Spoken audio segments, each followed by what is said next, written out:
All right, hello everyone, and welcome to Speedruns from the Crypt. I am definitely your host, Igdisis, and I am joined by NallyQ here, and we are going to be showing off a couple of horror games here, a couple of different Christmas-themed horror games today on the show. And so, I want to give a little bit of a preface. Obviously, this is not quite Christmas, but this is the closest Speedruns from the Crypt to Christmas. So we are going to be having both Dead Rising 4 as well as Parasite Eve, which takes place on Christmas Eve today. And first off, we're going to be kicking it off with NallyQ here, who was actually a previous GDQ volunteer.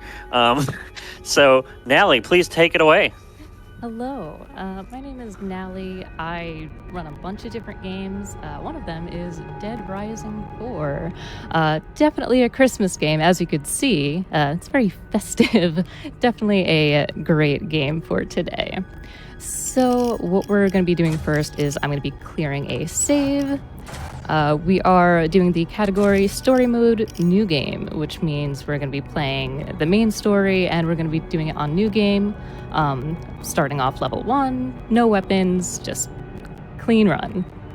And time will start in 3, 2, 1, go. Okay, so there are 6 cases to Dead Rising 4. Case 0 is the prologue. It's basically a dream sequence. Frank is going through it right now. He's having a grand time with all these zombies in the mall. So we're going to be... That's everyone's Christmas dream, right? right? Absolutely, for sure. So we're going to be visited by the ghost of Christmas past, which is Frank, actually. This is old Frank. We are new Frank. A lot of people don't like new Frank in Dead Rising 4. I think he is charming in his own way. What we're doing here is we're just going to fight through the hordes of zombies. They can kind of mess you up a little bit. There we go.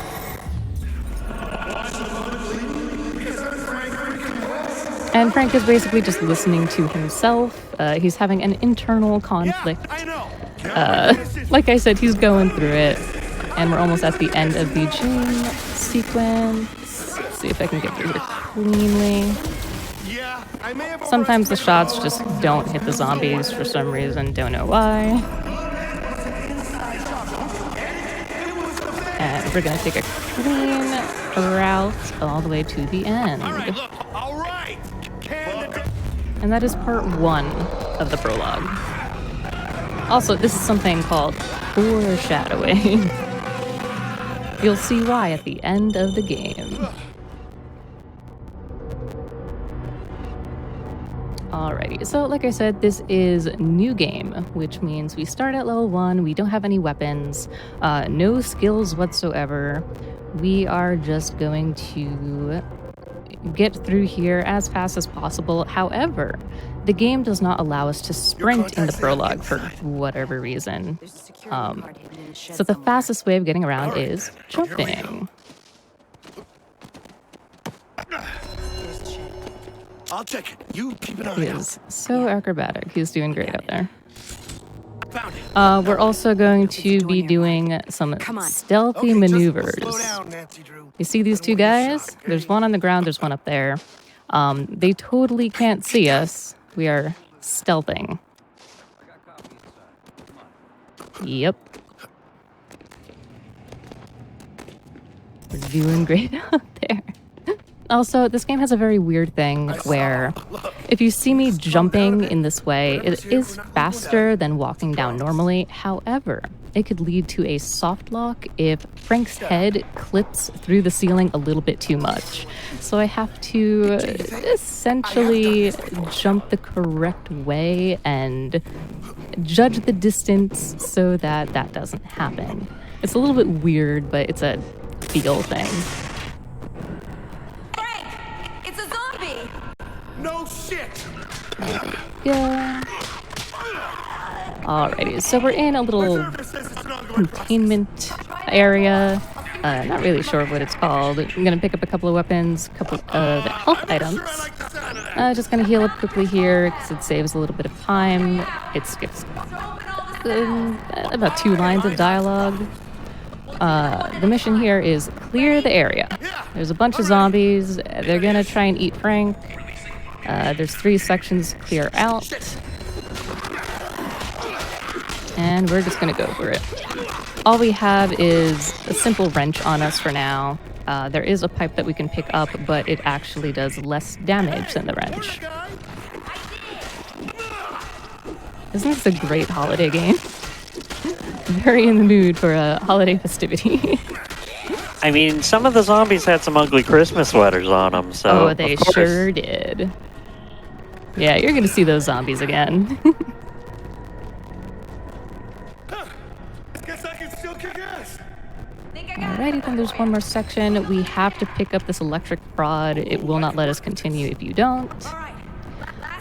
And there is one thing that is a little bit weird about the weapons. So after a certain after a certain kill streak, it'll prompt you, like on screen right now, to do a special attack. If you do the special attack, it can waste anywhere from 4 to 10 seconds depending on the weapon that you are using. It's very mean. We usually do not use them at all in the run. It's just a very flashy cinematic of Frank killing a zombie. I'm coming down. Oh yeah, and then there's Vic. Vic is our intern, assistant. She's learning journalism from us because we are Frank West. He is a journalist. I hope you really like Vic because we only see her at the beginning and the end of the game. A very memorable character.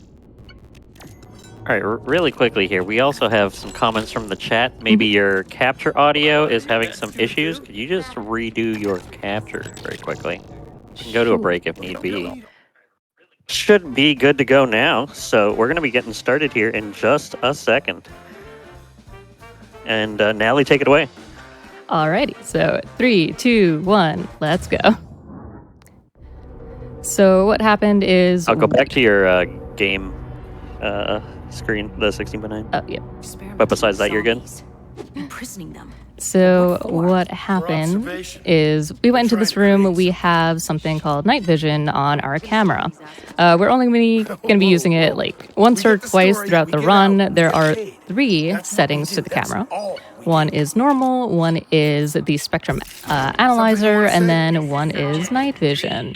Night vision lets you see in the dark, and the analyzer is what just happened there, which is the camera will analyze a very specific item or keypad, and it will give you a password or it'll reveal a secret area. I've never seen a zombie freak out like this before. God, Frank. Look at her. Yeah, and so we're in a containment breach right now. And the only There's a way bunch of forward is experiments through this happening to people, lots of cool zombie facts going on. Interesting. And we're gonna feed the zombie. They're gonna be fine. Well done.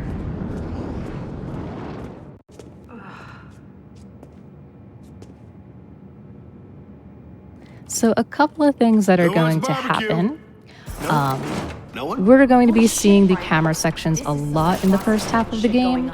Like I said, Frank West is a journalist, which means he likes being in the center of an investigation. We're going to be picking up know what this lots is? of pieces of evidence and creating a case. And that's why we have 5 or 6 cases that we're going to be looking at throughout the game. Experimenting on them, imprisoning them. Vic, this And all story's these gonna win us cases every award are on the planet, so related to the please, zombie outbreak that stay happened. focused long enough for So us to you're get out of probably I'm asking, not why going is this a anywhere. Christmas I'm game? gonna How burn is this a place Christmas to the game? ground. So the outbreak started around That's someone Black crying. Friday, Vic, and then we it have continued what we on need. Let's into go the now. Christmas Vic, season. stop. And that's why What we are are you here right doing? now in the wonderful holiday festivity that are happening in the middle of a zombie apocalypse. All security staff on site report to the tunnels immediately. Alrighty, so we are going to be doing another clearing section. This one is going to be a little bit different. Not gonna last 5 We seconds. are going to be clearing about there's something half out here. of the Oh, yeah. container Now we're talking. in sort of a specific way.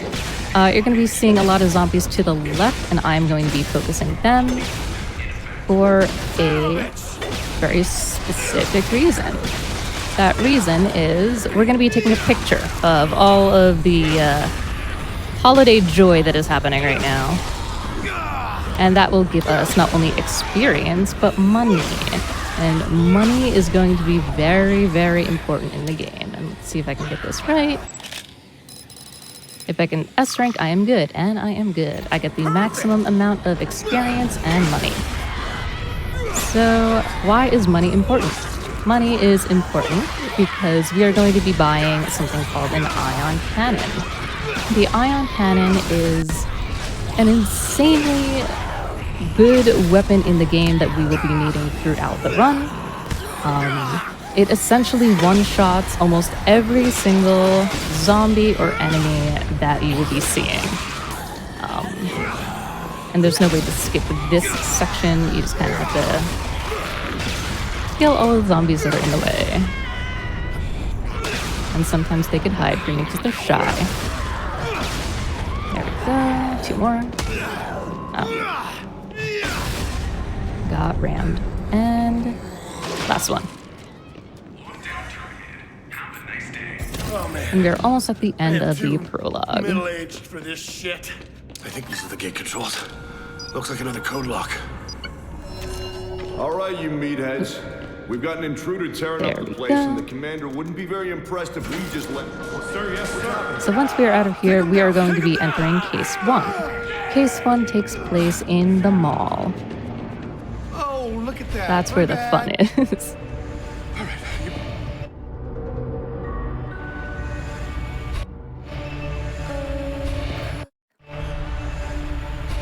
All these cutscenes. And we actually crash landed in the mall. I believe this is a flashback or in the future, something like that. It's either a flashback or a fast forward. Brad was in the plane with us, and yeah, we kind of crashed because of zombies and holiday festivities happen. This area needs to be cleared. That's going to be the general idea for a lot of these sections. We can't progress until we clear out the entire area. So we're going to be doing our best to clear everything as fast as possible. Sometimes they could be a little bit squirrely. You just have to do your best to keep them in one place. But they like to move around. Just a couple more. Oh. Sir. What is he doing? He's so slippery. Alright. So normally you're supposed to talk to Brad, but we don't need to. He's good on his own. He'll make it. I believe in Brad. Oop. So I didn't mention it, but there's actually a stamina system. And it's a little bit weird because when you drain your entire stamina bar, you actually cannot refill it Had to stop for a when you're samosa. jumping, at least initially. You have to wait a little bit until it Grab a gun. fills up again. Shit ton of them. Okay. Crossbow. And then we talk to Connor. Can we get a room? Separate And beds, we're though. going to be doing Oh, something you're kind hilarious. of neat, You know, in my technically opinion. speaking, I'll you'd take be the our first Molotovs guest. just in What do you case. So we're going to be creating something called a Blambo. It is one of the weapons that was in the prologue. It This better essentially work. shoots fireworks Hey, out. Hey, we got trouble. And we're going to be doing a little skip here. These soldiers are going to spawn in, and we have to kill them in a certain way so that the waves of zombies that follow after them do not spawn. Where are they at? I see him. Another one. Man, Alrighty. I'm already sick of this place. So that skipped an entire massive section of zombie waves. Let's go. Wastes about, I don't know, 4 minutes. But for some reason, the trigger for the zombie waves is only a little bit on the inside of the hotel. So if we go back and forth in the entrance, Yeah, nice to you meet you. I'm actually investigating the skip outbreak. over You the know anything about how waves it because the started? game I know these registers as military assholes were you guarding completed something it. super Good secret job. near the mall front You entrance. definitely did There's that. this journalist. What journalist? Also, I She had grabbed a boy's name. Can't remember. the glasses because Vic. Frank is a Where's dork. Vic now? She was holed up in the They mall don't do security anything. center. They're just cosmetic. We should head for the security center. Might be some weapons there. Good plan. Except I'm going solo. What? Alrighty, Look, so this money. outbreak is almost certainly Money some is kind of going to test. be It's important, probably like I run by said. these military jerk-offs. I And didn't now I need to see find out how much why. money I And got I'm in not the gonna be able to do beginning. that with some flat-foot There holding my leash. is No offense. a couple of All right. ATMs that are I'll head down into that town, hallway look into relief once I efforts. round this You corner. learned something. You But clued me in. Yeah, if I get time. the picture that All I right, I'm outta here. took There's a militia before forming out gave in us West a Ridge. very I'm gonna join up specific and kill a few amount more of of these money pricks. that will Later, get bros. us a Good luck to you, guaranteed West. 2 ion cannons for us to progress through the Look, game. I got it. I could need is a check big those brick. ATMs to see if I can get more money. However, the money is actually All right. RNG in this Connor game. says Vic's The holed up money in the is not a security set amount. Gotta find out what she knows. It could Then I'm either gonna be kick this scrawny 0 ass out of or 5,000 something.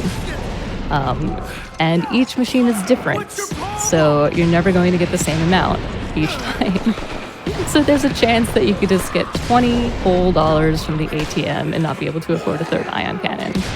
The 3rd one is nice, but it's not necessary for the run. 2 is A-okay. You sick assholes!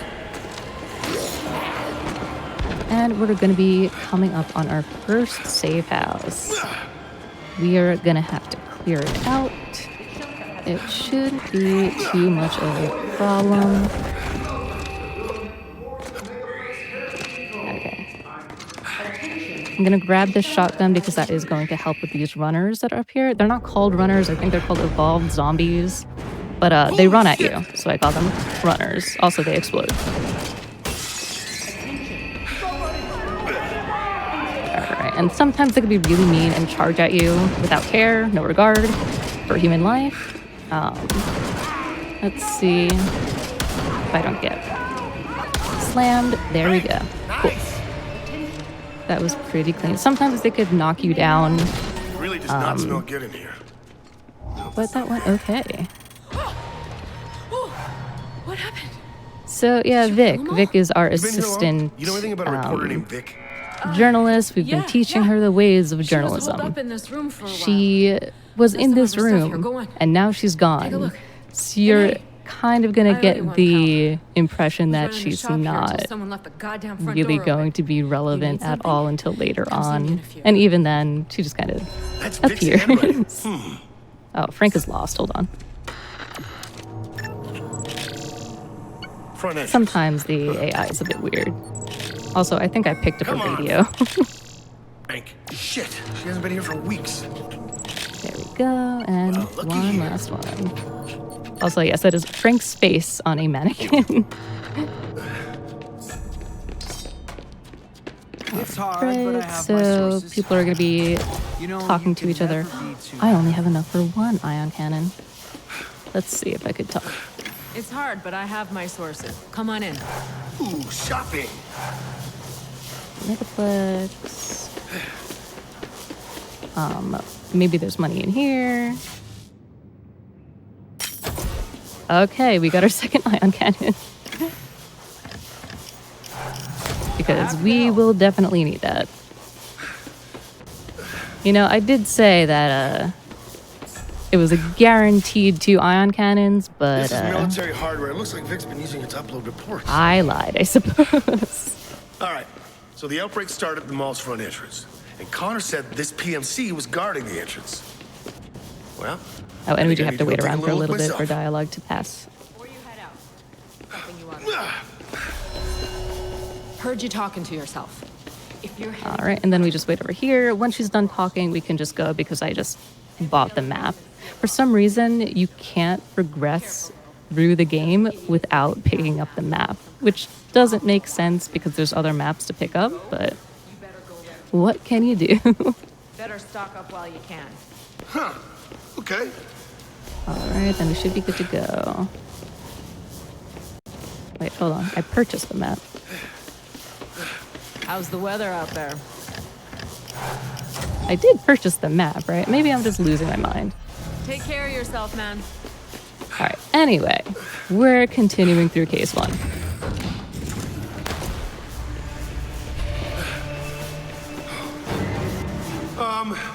This looks very not good. Hello.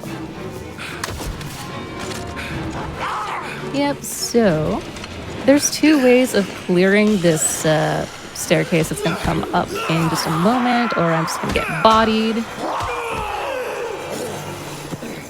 This is going fantastic. Alright, so there's 2 ways to clear out the staircase. One of them is the Molotov and roll strat, but I do the Blambo strat because I usually have extra ammo after the hotel skip.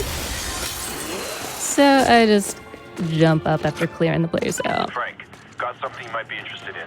Vic Chu has been using obscure And we're going to be seeing something real fun in just a moment, which is an out of bounds. I found her first one. Apparently this out of bounds has been known for a little bit, but no one's ever used it until very recently. Willamette is lost. Full-scale outbreak. The horde is everywhere. Thousands, maybe tens of thousands Also, dead. These paramilitary I'm a bit of a assets are just a weirdo. piece of the puzzle. Some The vehicles government did I can this. only When I prove that, operate when I with amass the controller. masterminds, well, And then maybe others I'll I can convince only even operate Frank with West keyboard that and journalism mouse. is worth more than a Doesn't fat make paycheck. sense, but it feels right. That's about a month old. Shit. She's way ahead of me. Because imagine I'll try and driving find a some more. tank with keyboard In the mouse. meantime, keep an eye out for those It's terminals. an experience. Park out. Alright, so here we are. This is the out of bounds section. I'm just gonna position myself in a very specific way. And hopefully... Oh, why am I crouched? Cool.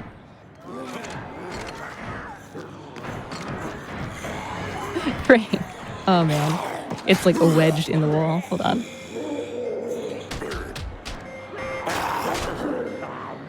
Nope. I'm gonna have to reset myself. This is the one thing that is a pain. Also, this zombie is doing his best. Hold on 1 second. After this is where things get smoother. So, I guess I can help out explaining this for a moment. The script's really weird because it's 100% position based. Yep. It's just, are you parking the moped in the right spot? And I think what's happening is that the zombie is just kind of messing with it. That's like Yeah. existing. It's a little unfortunate right now.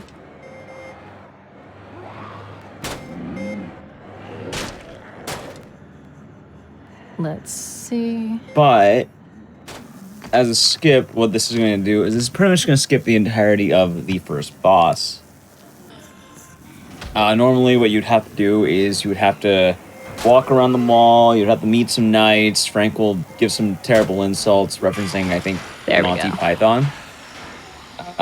But this way, yeah, you just get launched up here, and now we're on the other side. However, there's a 2-part thing. You have to go on the roof here. You have to jump over here, and then that's going to kind of give you the hit. Normally, getting that survivor was freed is a good sign. And let's see. Yep, so there is actually a checkpoint trigger that is underneath that room that I just jumped in. Sometimes it'll automatically spawn you back into that room, and other times you have to reload to checkpoint. I had to reload to checkpoint, which is totally fine. And we are just going to continue on. The thing about this area is because the game knows that you haven't been through here, you have to hit the checkpoint trigger that is right here, go back around, and then you can continue on. Something major going on. It's very weird.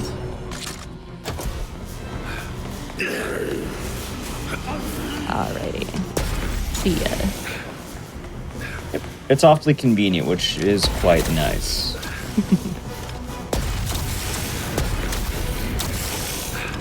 So this is the power of the ion cannon.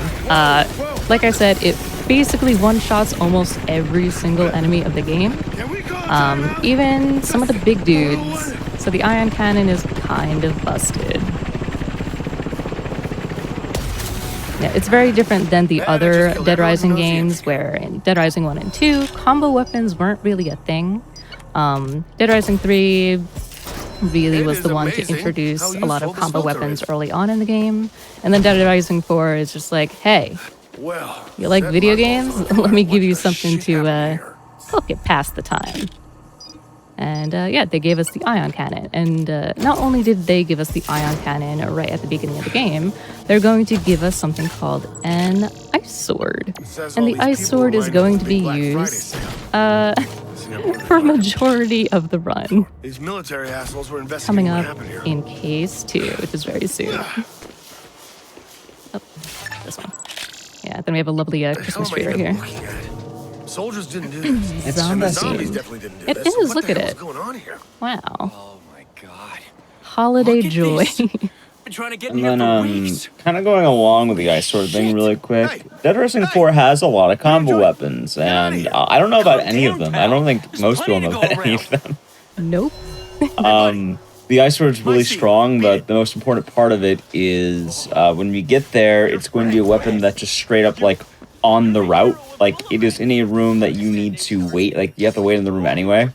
So while you're waiting, you can just grab ice sword stuff. Seriously? Hey, oh, you have The to recipe's leave in the it. room. A bunch of items are in the room. Paula, she's Also, got a podcast. It's I really don't know how popular common it podcast. is, She's but been as you play the game, investigating there's gonna be obscure literally skies for weeks. liquid nitrogen Obscurus? everywhere. I don't think That's I don't the know. name of I don't know this if I've ever seen liquid nitrogen in my life, but when I walk around, I don't see it everywhere. In the world of Colorado, apparently, it's just laying around in every store, every street.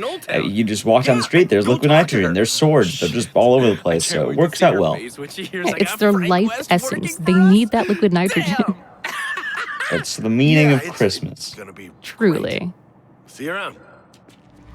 Alrighty, so this is the end of case 1.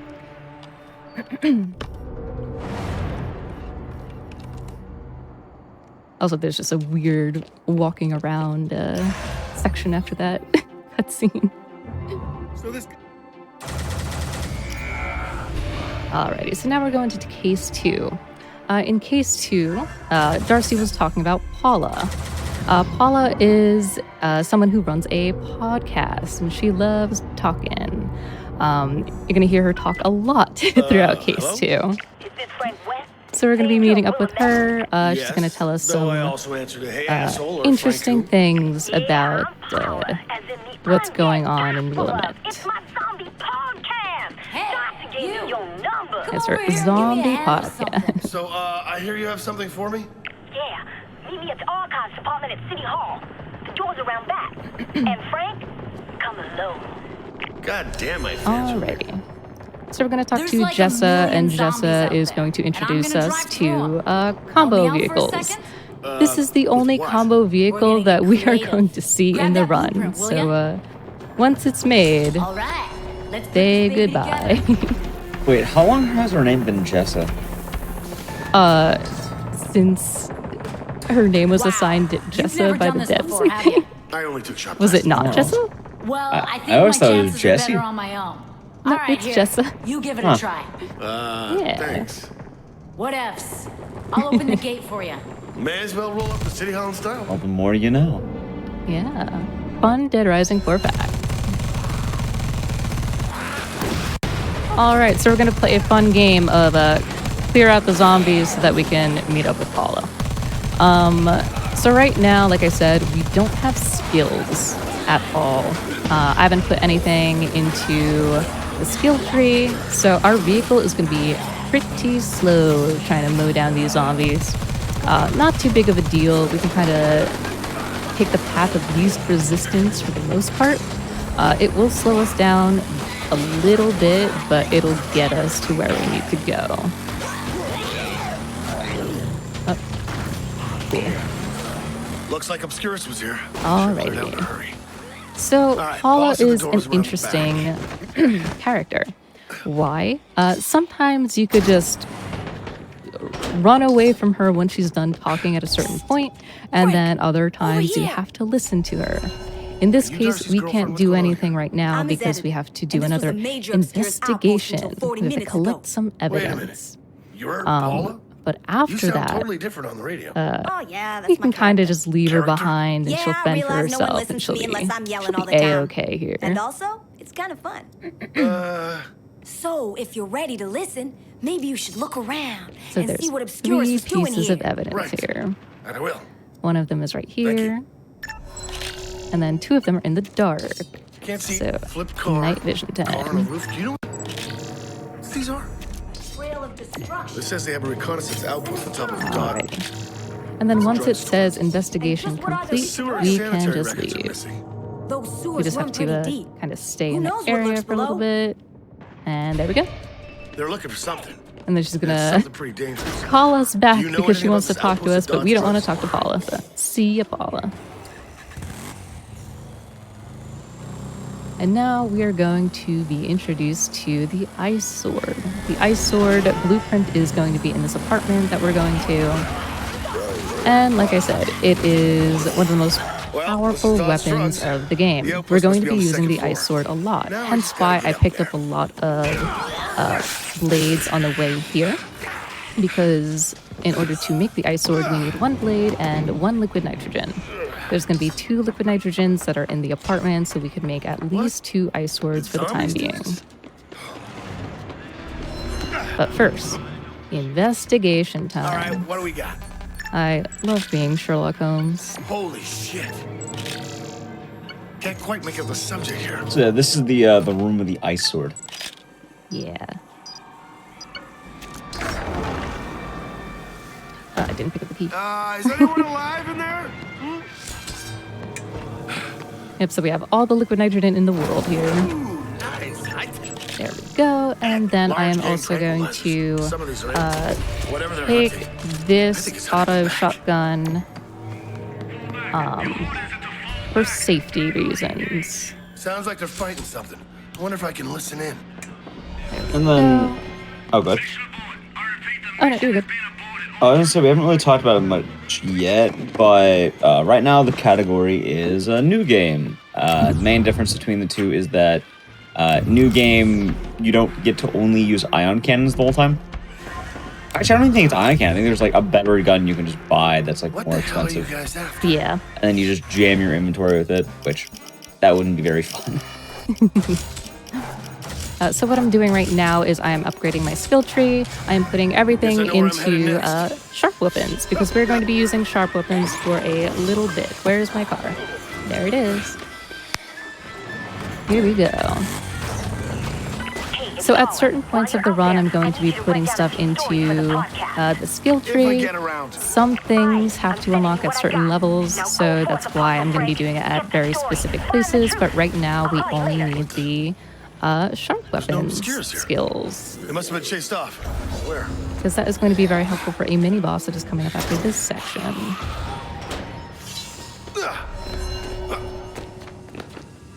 Okay.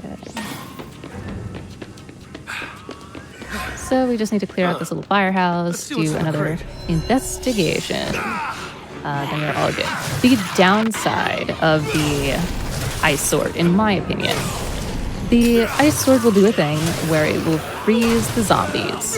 However, if you're in a room with a huge crowd of zombies and everything is frozen, it's going to be very hard to tell who is frozen and alive and who is not. That's why we have a safety shotgun, just in case we need to double tap and make sure everything is dead.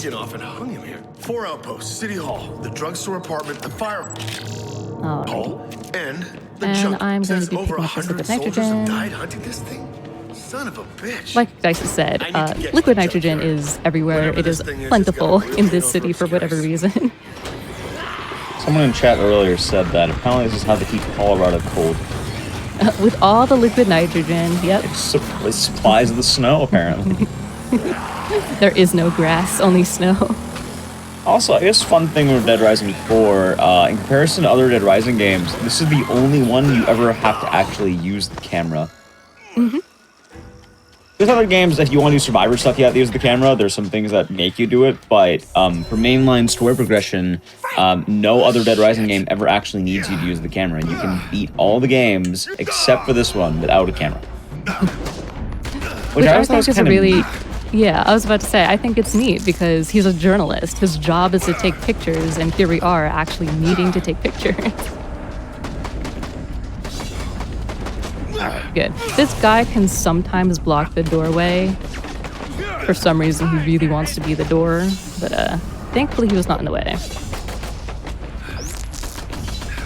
Alright, and this is going to be our first mini-boss. At least he's sort of a mini-boss, he's just a stronger enemy type. There is a strat to him, though. He's gonna walk forward a little bit, we're gonna juke him, and we're gonna hit him from behind. His weak point is going to be the little gas cannons that are behind him. And if we do it the right way, there we go, we can get a quick kill. Instead of just smacking him around all the time. In all honesty, this guy's health, I don't ever feel like there's an actual strat. I feel like you just hit him, and then sometimes he'll decide he dies instantly, and then other times he's like, I need more hits. Pretty much, yeah. He's very indecisive. He doesn't know what he's doing. Okay, so this is the good thing about needing to wait for dialogue. You can create weapons while you have to listen to Paula, and it's usually Paula that you have to listen to. This is one of the sections where you can't run away from Paula because she'll be like, hey, I was talking to you. And you have to go back and appease her. You go. I'll call you when I have something. There we go. How can you say create weapons when it's realistically just creating ice swords? Listen, it's a weapon. Multiple ice swords means weapon. It's not a weapon, it's a lifestyle. Exactly. Yes, absolutely. The ice blade chose me. Hey, Brad. Obscurus is hunting. Anyway, I guess car strats. Yeah. So we're gonna get rid of that truck and we're going to switch over to the ATV. The ATV is going to be the fastest or one of the fastest vehicles of the game. I think there is a sports car that is equally as fast. I think it might be a Challenger. I'm not sure. I don't think we use it in the run either, but I know that it's basically as fast as the ATV. But the ATV is nice not only oh, I don't know what that truck did. Cool. He's jamming. It's like a lowrider, my god. I know, what is happening? Is this Los Angeles? Yeah, so the ATV is not only one of the speedier vehicles, but it can squeeze into tight spaces. There was a strat where you used to just go to the left and then dive out of the ATV, but now we could just slide on through, which is really nice.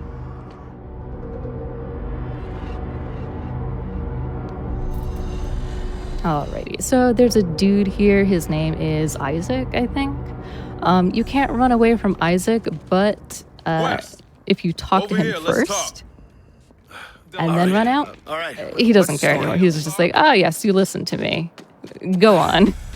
Continue with your mission. Drinking 5 to 9. Okay. Rockpile Liquors. So we're going to be driving on over to Hammond. That is another clearing section. Some soldiers are going to be there. They do not like Hammond, and we're going to protect them.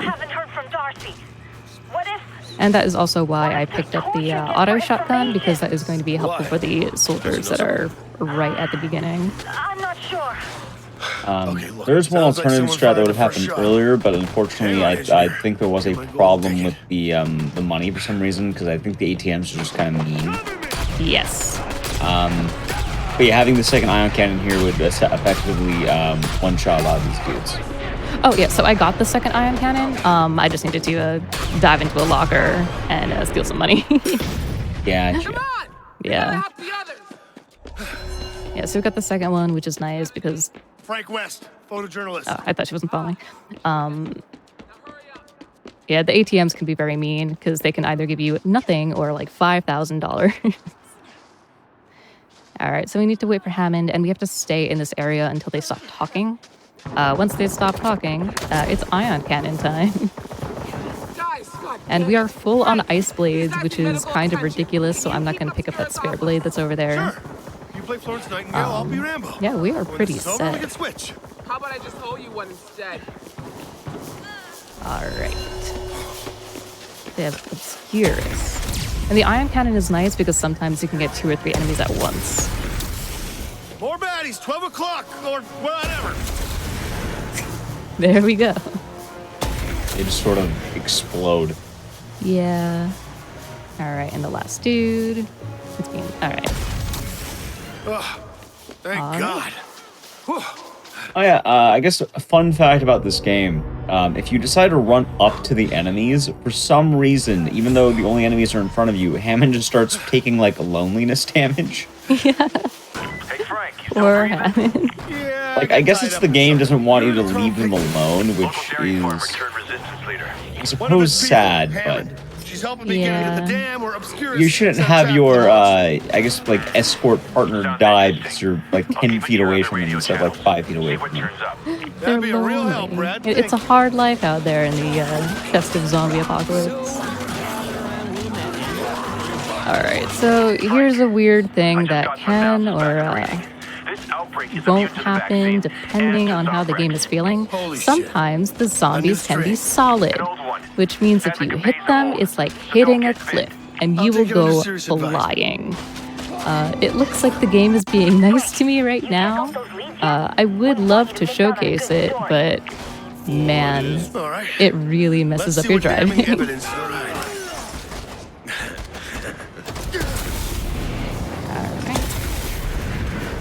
Get him, we did. So yeah, these soldiers can be really annoying because even though you run one of them over, he can be underneath the car. If he doesn't die just right, he'll just permanently just delay you entering this room forever. Turn it on. Alright, and we meet Darcy again. Frank! Darcy's gonna tell us some stuff. I honestly forget what they say here, but this is another investigation room. I'm pretty sure he's like, hey, I got captured. This sucks. And Frank is like, yeah, have fun in that chair, and just leaves him behind. About this monster. I think they know something about it. Alright, I'm gonna pick up some health. This is another nice place to just recover a little bit and pick up things that you need. Because at the end of this section is gonna be our first boss.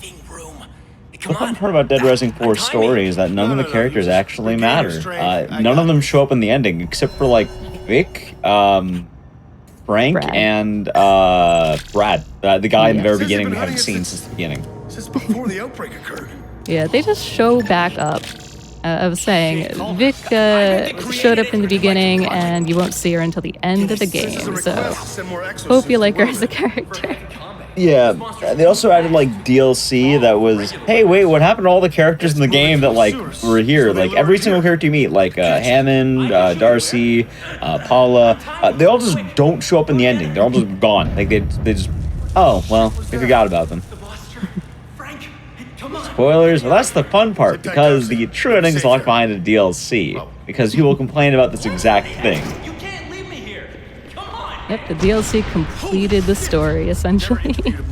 But also, I guess we won't tell too much, but I'll just say the DLC kind of existed due to fan outrage. It was definitely outrage. Alrighty, so we're going to be going through the dam. At the end of the dam is the boss fight, which is the lieutenant. The lieutenant is very interesting. Okay, cool. Sometimes you can get bodied by those dudes because they ram you with the shields, but it looks like we got out safe and sound. Okay, so here we are. We climb these stairs. Boss fight will begin. This is our introduction to the exosuit.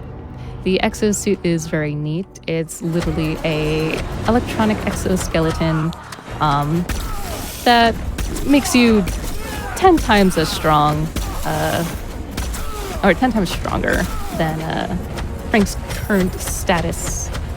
Doesn't really do too much other than you can run through zombies faster and not take fall damage as much, which is really nice. There we go. So there's going to be a couple of phases. It's going to be the same thing every time. You need to clear out the dudes at the top. There we go. Oh, and there's a specific strat that you do here. You get these sock and boppers, and you slam the lieutenant with them. But you have to jump slam him in a certain way so that you can get the quick action for the punch. There we go. So phase 2.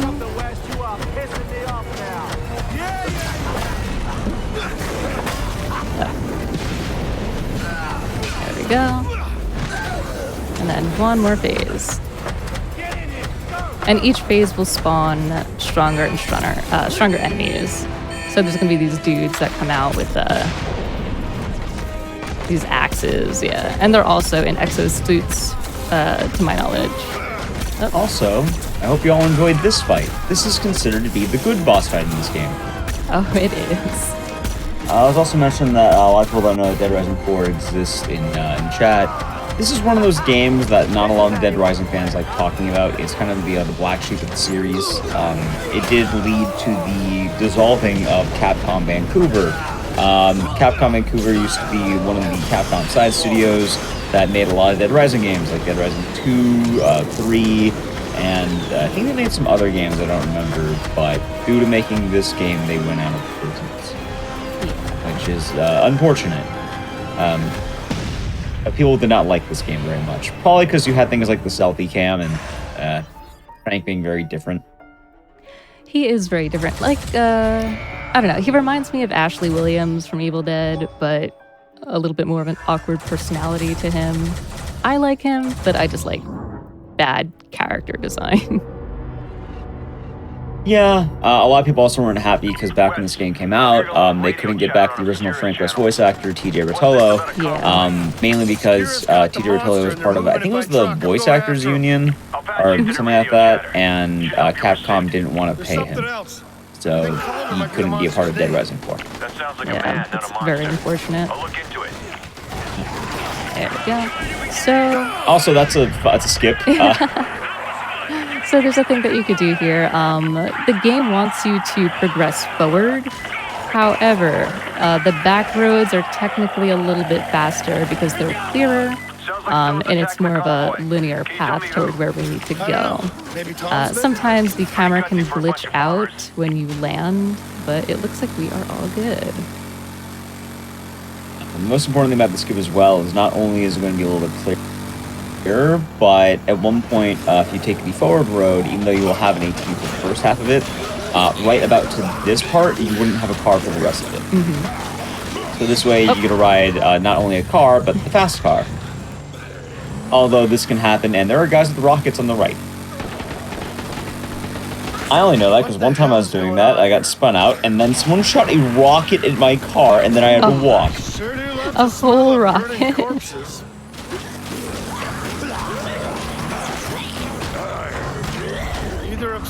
Alrighty, so this is the rough part of the zombie crowds, like I was saying.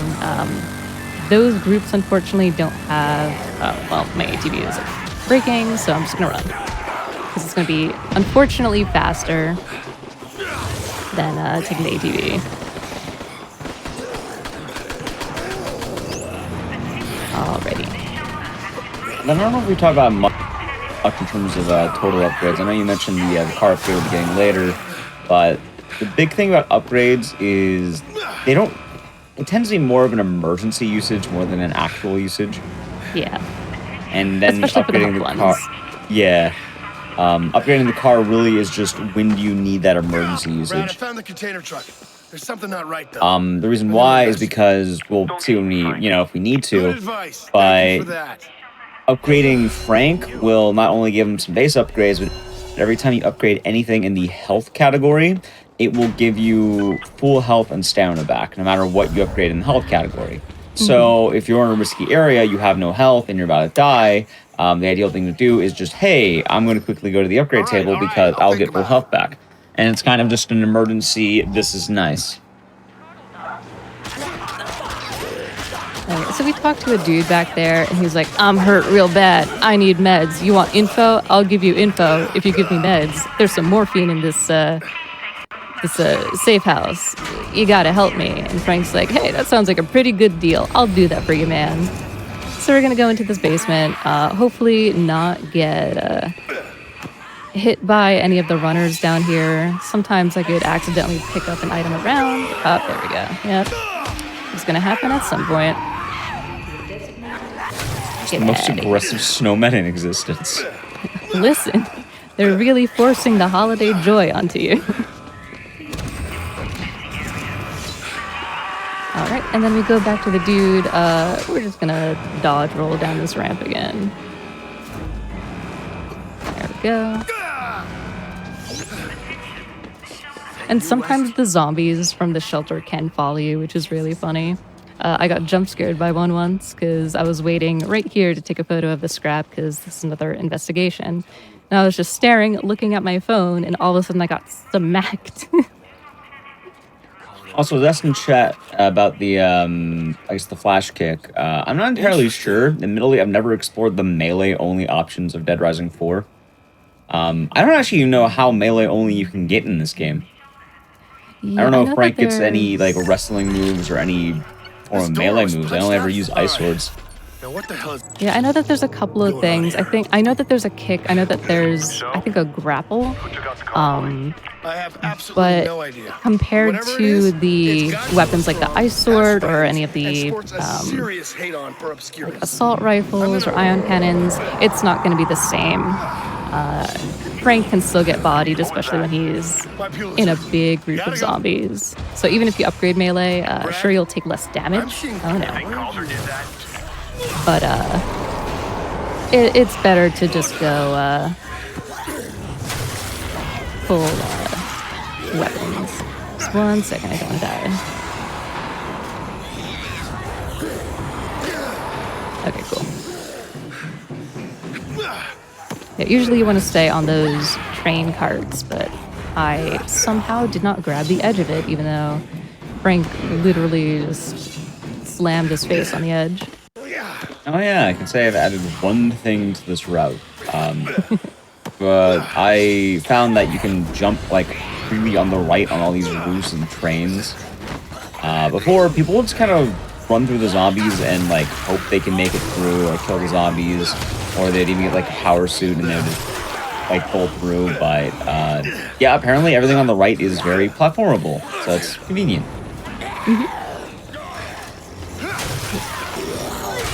Alrighty, so there's not supposed to be a bunch of zombies that are right here, but they're gonna be annoying. We're gonna grab some safety bananas and beer because I'm low on health.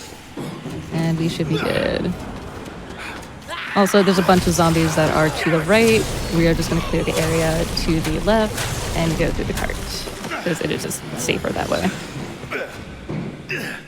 And let's see, do we get the jump scare zombie that's around this door? Brad, We do. it's into the old sewer tunnels. Brad, So this is you one of the there? areas where the game can soft lock. I was talking about Don't worry, the Frank.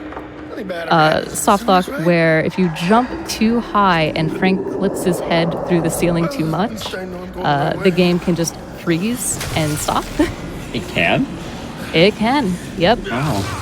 Yeah, I found that out in one of my practice runs a couple of months ago, where I jumped a little bit too high and the game started stuttering and I was frozen in the air and I couldn't do anything to make it stop. I suppose he quite literally flew too close to the sun. He really did. Alrighty.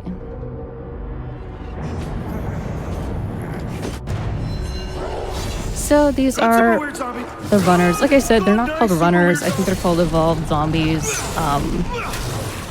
But I like to kill them in a certain way so that they don't do that little grabby attack. Because they can be quite annoying.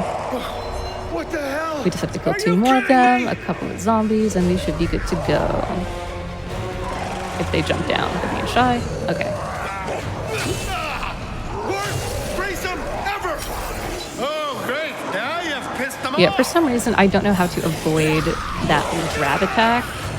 That's why I just jump at them and swing. Oh, he still grabbed me anyway. Cool. Hold on. Like Rudolph, he got really pissed. He didn't want any reindeer games being played. Alright. There we go. I think I made it. Oh, Alright, so we're gonna be Oh, stalled. jeez. Oh. Talk to this door. After the call. My name is Diane Blackburn. I'm a Take a security burrito, research because we love director. floor burritos. You must come to Westridge so we I can don't meet. think there is a blade. Is this going to be an on-the-record conversation, Dr. Blackburn? Nope. Tell the ZDC That's I fine. want to be There's more evacuated blades by helicopter in other in the next places. 48 hours. So this is Dr. exchange, Blackburn. We'll have be information. meeting with her I'll see what in I just a can do. moment. Until then, why don't you wet my appetite? She has some information about the outbreak, and outbreak very conveniently, her phone call just fizzles out. Certain scientist by the name of Dr. Blackburn. So, I don't know how many of you are big fans of the Dead Rising franchise. Personally, they have been known to enjoy Dead Rising in my time. But a lot of people kind of wonder about the story of this game, and what does it do, and what's wrong with it, potentially. We're going to learn some things from Dead Rising 1 that have always been a part of Dead Rising 1. They definitely haven't just been added to this game for no reason, but they've always been a part of it. pirate ship in Caribbean Cove. Better go check it out, in case they do something crazy.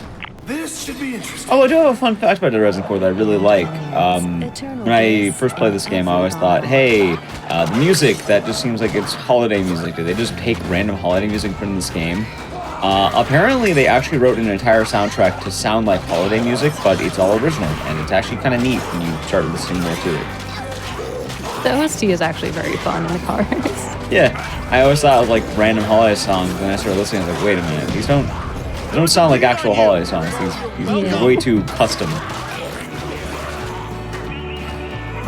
I think it's neat having a Christmas holiday soundtrack that's like officially Christmas. For sure, yeah.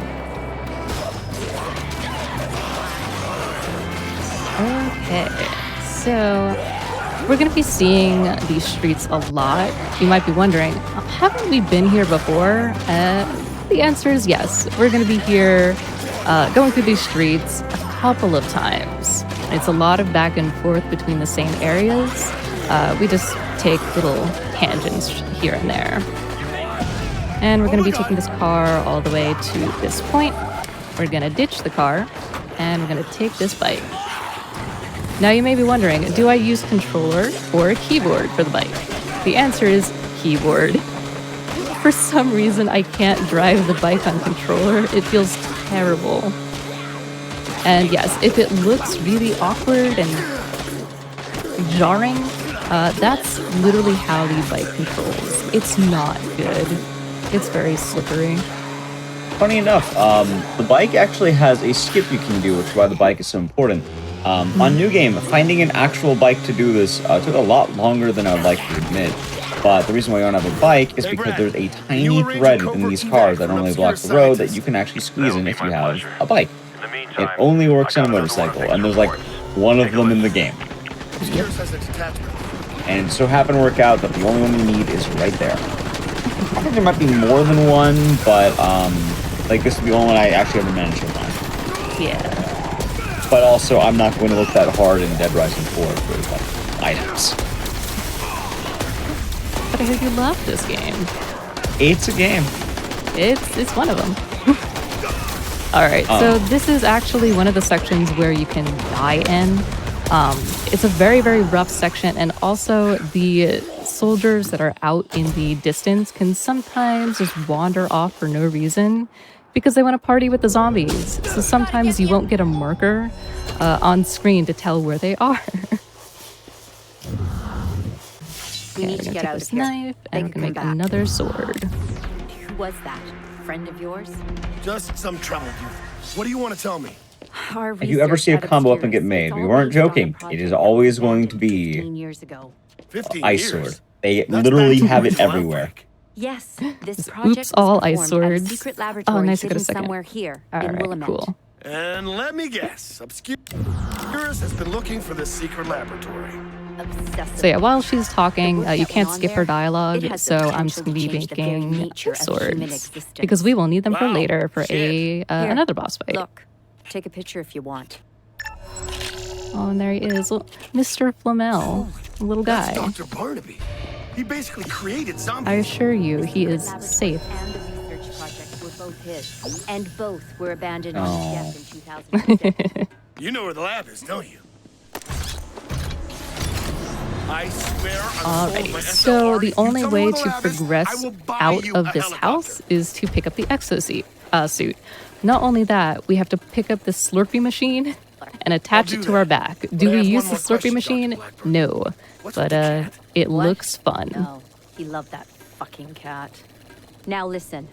All the Also, people are talking about the idea of Dead Rising 5 in chat. Apparently, Capcom Vancouver at the time was actually working on a Dead Rising 5. There's like footage that was released that I think you can find online right now, and it looks kind of like this game, or like even like a mobile game. It didn't look very good from the like really early footage. Yeah. But I think it was meant to be like Dead Rising 2.5, which is going to follow Chuck after Dead Rising 2, and I'm just saying, from what I saw from it, it was looking a lot more like this than a lot more like 1 and 2. Which, for Dead Rising fan, it's not the greatest thing. No, not well received. But maybe one day we see Dead Rising come back and cool. Maybe I just punched the tank. I think we're still good though. Oh. It's fine. Yeah, so there's 2 vehicles that you could take. One of them is the tank. My tank is also glitched out, which is cool. This is the camera glitch. So the camera will kind of be locked at a certain angle, and it's trying to fight with me right now. But the other vehicle that you could take is that purple performance car. I think the tank goes through the zombies a little bit quicker, so I just choose to use the tank. There's a funny glitch you can do throughout the game. I don't know when we're going to be able to see it, but there are survivors in this game. They don't really do a whole lot for you. I think they give you like a mild amount of experience, and normally they'll drop like a combo weapon. But if you run them over and you just push them with the car for a bit, they're considered safe because you move them away from the zombies that are attacking them. It's really funny because you're just pushing the car and they're like, thanks! And it's like, oh, okay. Just swooping in to save the day. Alright, so we're at the winery. This is where Barnaby's lab is, which I think is a really cool section because you have to go through a gigantic wine barrel just to find his secret lab. Just little aesthetic things that I enjoy. Wine? Absolutely.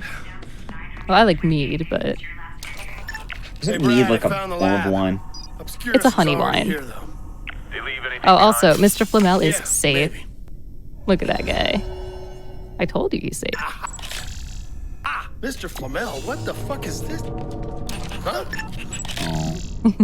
Shit.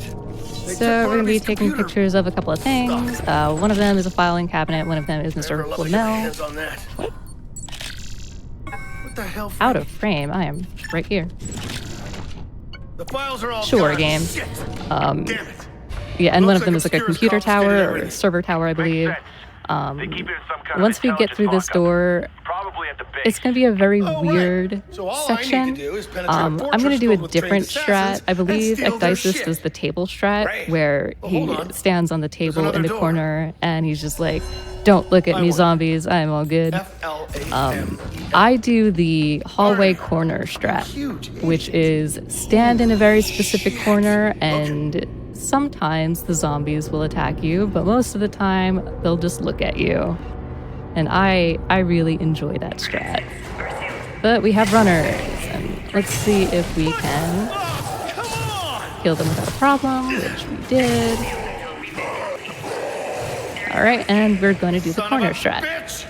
I'm going to stand in this corner in the hallway, and I'm going to point my camera in a very specific direction. You're going to see all of the zombies that are just kind of pouring out of the ceiling. And if you're over the like thin, long grate that you see in the archway. If you're over that, they will attack you. If you're before that point, then they won't attack you for some reason because the zombie AI is just like, oh, Frank's not in the room. I can't go attack him. Sucks to be in this room right now because nothing is happening.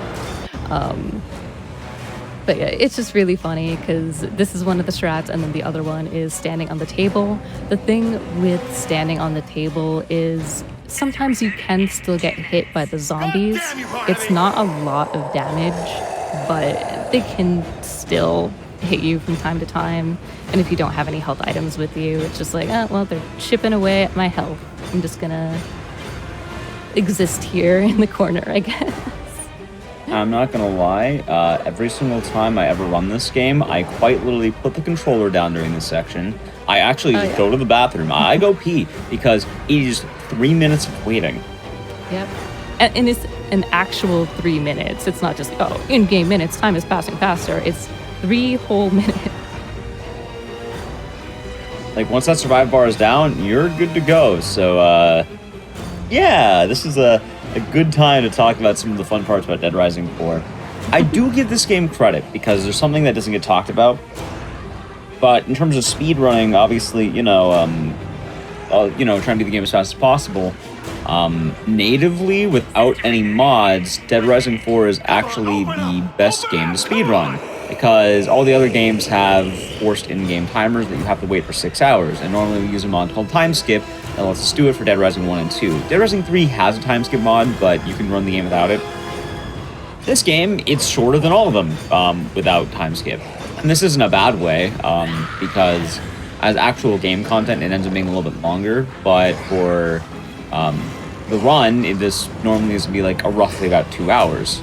Meanwhile, if you use time skip, the other games are about 1 hour or so.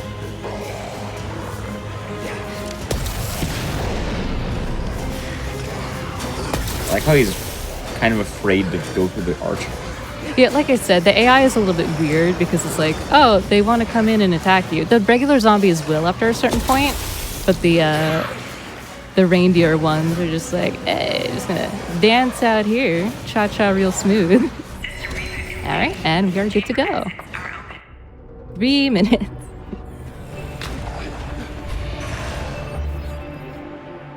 During that time, I think I'm able to throw Boba. Oh, I actually have Boba right here. I kind of want Boba. Oh, Boba's actually an item in this game. Like, it only shows up, I think, in the mall, but it does exist. It does. Yeah. Yep. All right. I need to get Barnaby's research back from Obscurus. Alrighty, so we are on the next case. We are more than halfway through the game right now, which is a good checkpoint mentally, just to see where you are. So we're going to grab this ATV, and we are going to meet with Hammond again. Which house? She is in a house. She doesn't tell you what house, but it's a house. Good luck out there, Frank. Okay, so what I'm going to do is I'm going to put 2 points into driving, because now I can get through zombie crowds a little bit faster. On top of that, it also gives me a bit more vehicle health. That will help me progress through the streets a little bit easier, which is really nice. Also, you may be noticing as we drive around, but the game has maniacs. That's this game's version of psychopaths. Honestly, a lot of people mention that Dead Rising 4 doesn't have boss fights. It does have boss fights. They're just not called psychopaths. They're called maniacs. The only things a lot of people don't realize that they are boss fights because they don't have a cutscene. Dead Rising 4 was... I still have no idea why they thought it was a good idea, but they ended up removing a lot of the iconic boss fight cutscene that kind of shows why they deluded themselves into madness. The boss fights themselves are okay. That is a strong okay that I will say. They are boss fights for sure. Also, just to note, the house that Hammond is in is always going to be the same. So regardless of the, I think, 3 other locations that are on the map, it is always going to be this house that they are set in. So you never need to worry about like location RNG or anything like that. And then while we're going over to the pool hall right now, because we have to go, like Hammond's telling you like, hey, we have a deal. You make us a safe house, we'll give you the raid on the base. Like, cool. But while we're doing that really quick, going into the bosses, I really like Dead Rising and the boss fights. I've played all of them. I've beat every boss frequently. I do runs where I beat every mainline Dead Rising game and fight every boss. The main reason I bring it up is because I always see people talk about how Dead Rising 4 has the worst boss fights. It doesn't. It really doesn't, actually. They are just kind of They're not amazing, but they're definitely not the worst. Oddly enough, the worst are in Dead Rising 3. That game can get, like, I like it, but there's some rough patches. They could be pretty brutal, like Albert. Albert is a rough one. Yeah, which, I guess, just fun fact for Dead Rising, the worst boss fight in all the franchise is I think it's the Marion fight in Dead Rising 3. It's a fight where you have to fight, the CEO of Big Pharma, who's confined to a wheelchair. So her boss fight is that she uses a bunch of cranes to hit you. However, the cranes will stun you on every hit, zombies are instantly spawning in the room, and also she spawns fire, so if you don't do the fight fast enough, you'll burn to death. They all stack in damage, by the way, and can combine with each other.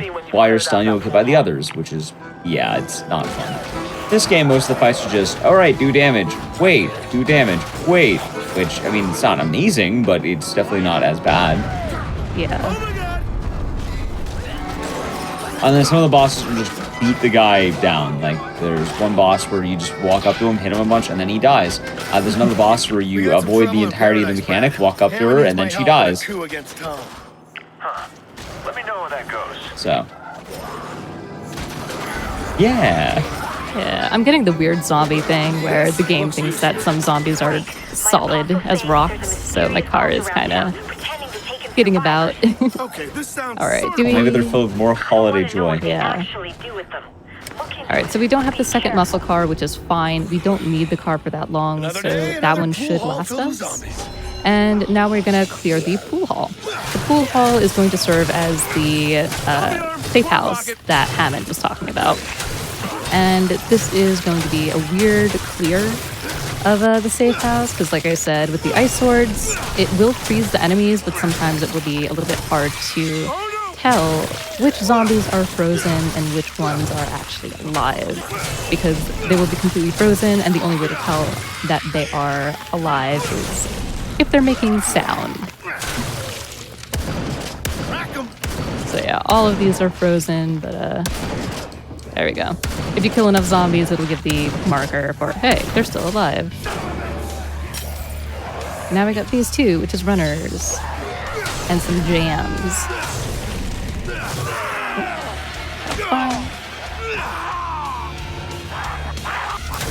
I guess one neat fact about this room, the song playing in the background is a song called Firewater, which notably only exists in one other Dead Rising game, which is Dead Rising 2 Off the Record. And it's weird that the song is canon in this game because that's Chuck Green's boss fight song. Yeah. So, like, did they release the song? It's like, it's playing on a jukebox in that bar, so, like, the boss songs exist in reality and, like, just, are they marketed? Did they pay, like, a musician to, hey, I need a song to kill guys to? Awesome! This is the one. Perfect. But then also, do they, like, is it like getting a, you know how, like, people go to, like, zoos and, like, get, like, a caricature of themselves where they kind of, like, all their, like, most eccentric traits, like, painted? Mm-hmm. I think they, like, hire musicians where it's like, alright, I need you to, like, sadly define my life, and then the songs are talking about how Chuck became an alcoholic. You know, you may be onto something here. That would be neat, but I feel like there's a really big line where it'd probably go wrong if you had musicians being caricatures. Yeah, absolutely. But I guess that's really what, like, bards were. Yeah. So this is us breaking into a army base. We have to kill these 3 guys. I'm just gonna unload because I don't need that gun. Pick up this med kit. You can also soft lock Hammond, which I realized you can do watching Ecdysis play this kind of recently. If you progress through the hole that you made too quickly, it will soft lock Hammond, and they will just stay outside of the wall. Jeez, is that all? How am I supposed to do that exactly? Okay. You're in a robot suit. You figure it out. So there's 2 ways of going through this base. One of them is just to clear the dudes that are behind us, and then the other one is to hit this button and it will spawn more dudes. I like to hit the button because it will spawn a guy with a minigun, and that minigun is going to be essential for killing these guys pretty quickly. There it is. Oh, cool. We'll be fine. Clear this out, grab the minigun, and then unload. No, I don't think I've ever seen that backbreaking anime. Oh, really? Yeah, I didn't know sometimes they it could could punch you happen. like that. They sure can. You could break your spine in 2. This next section, there's 3 total. This one's a little bit annoying. It's best to kill the dudes right here first, because sometimes they will go to the little barricade section and get lost. And be like, oh, we don't know where Frank is. He sounds like he's on the other side of this wall. Let's shoot the wall. And they'll just be stuck there.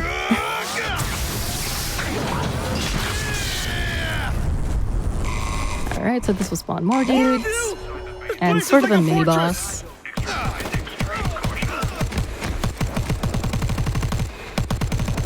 There we go.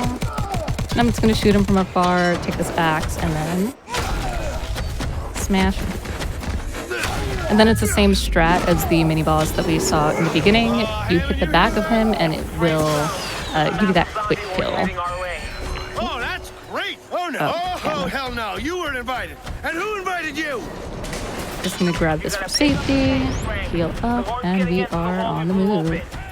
We don't need to do anything about these dudes. They're just gonna exist and shoot at you. We're just gonna hit the button and proceed through the gate. And you will lose health because they do have I will do that. Hold on. And fortitude. I'm just gonna put 2 into health because they slammed me. And like Ecdysis was saying, when you upgrade any skill that is relevant to health, so health or stamina or anything in that tree, it will just fully heal you up.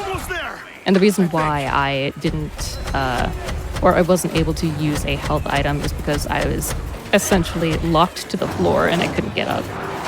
So I had to go to the skill tree, which isn't a bad thing. I owe you one, Hammond. Good luck, Frank. Give Fontana hell. Okay. All right, I need to find Barnaby's research. So this Brad said next it'd be some section kind of will intelligence be lockup. another Gonna need to clearing look section, around. and at the end of it is going to be a boss fight. Like I was saying at the beginning of the game, the ice swords are very, very important. Why? There's a boss called Fontana, and Fontana is weak to ice, and we are going to slice and dice. Based off the work of the late great Dr. Barnaby, perhaps? It really is convenient that the game is as functional with ice swords as it really is. Because, you know, a lot of games are like, oh, you need a specific weapon. A good example is going to Dead Rising 3 really quick. If you're doing a new game unmodded run, you would have to get a combo that you have to run around, make like 4 parts in the early game while waiting, making sure you're fast enough to get like all 4 parts of the combo. This game, you just get it. I guess in all fairness, with Dead Rising 3, there's a combo that does the exact same thing that is just really convenient and along the way. I don't know what's with these games and giving you the best combo weapon as you just play the game. Like, surprisingly you think, oh, maybe if I walk around, I'll find it. Nope, Play the game, you. It's right there. Alright, so this dude is gonna be mean. Sometimes they could just not drop from the floor, from the ceiling. And you have to either shoot at them or throw something at them to bait them down. Yeah, I know. Shut up. There we go. Okay.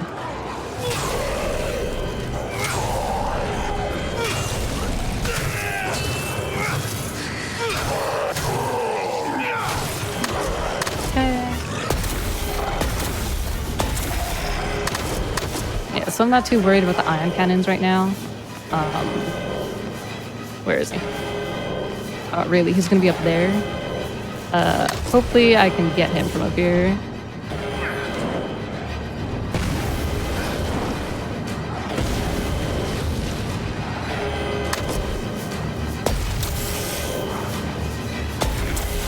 Hold on.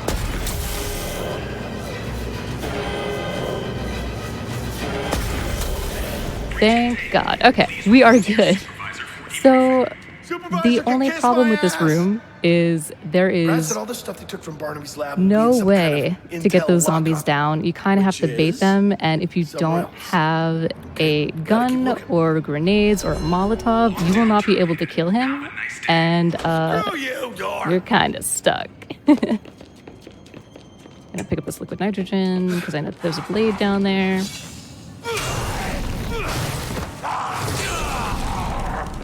I smell zombies. Gotta kill them before they get any serious looking.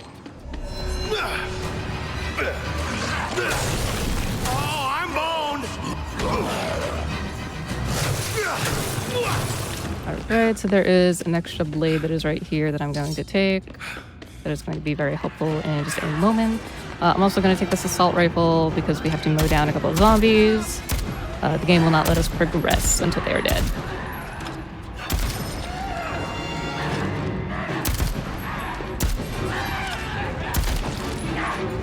They're trying their best. Okay, cool. Oh, come on! Alright, you got them all. So this is going to be another investigation. We're going to unlock a video that we can view. There we go. The missing files all damn. There we go. Barnaby's missing computer stuff. Cool. Oh, this is part of the treatment chamber I saw in Barnaby's lab. The tag has coordinates. Alright, so we're just going to grab this tape and we're going to slam it into the player, and that will start the next boss fight. Alright, let's see. November. Yes! Oh, yes! You are one sexy little surveillance record. I'm going to take you to a computer and watch you so hard. Now, let's see. Okay. Also, this is the last section where we use night vision. Not too many uses for it. You just click it, pick up this key, and unlock the door. Oh, shit. Fontana, you don't scare me. I know who started the outbreak. It was Calder, one of your soldiers. You know, thinking about it, it is kind of weird mentioning, because we talked about how Fontana's weak to the ice sword. Why would they send her to Colorado? You know, they weren't thinking. I understand. It's just, it falls apart the moment she gets like slightly cold, and then just... Maybe she just like should stay in the tropics. Just never take up a mission that's anywhere colder than like, what, 0C to about 33F. Pretty much, yeah. I'm just gonna pick up this for safety because her gun really hurts. There we go.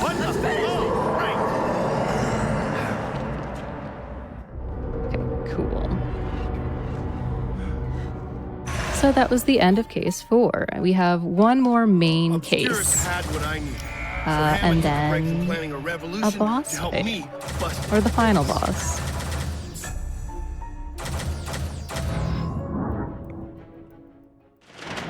I gotta get out of this death trap and find Calder. I need that hard drive. Alrighty, so we are going to have to clear the safe house again. It was overrun by zombies. Everyone is trapped in a room. They're having a grand old time.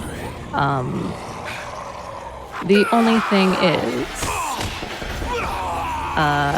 because I am kind of low on weapons, I might have to steal a couple from the area around me. Also, I'm going to do one of these again. Whoop. Hold on 1 second. The menu is also very weird in Dead Rising. So when you do it on keyboard, if you hit escape, which is back, it will just close out the entire skill tree. But if you click escape, the escape button that's on the bottom, it will just take you back to the main skill tree. Keep it together, Okay, so we're going to be driving for a little bit. This is also a weird jump because if you collide into the fence weird, you're not going to be able to make the second jump. And we're good.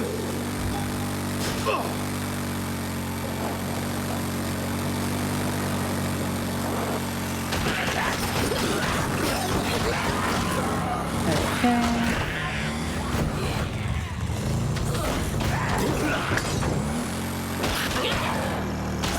There must be ice on these roads. My ATV is gliding.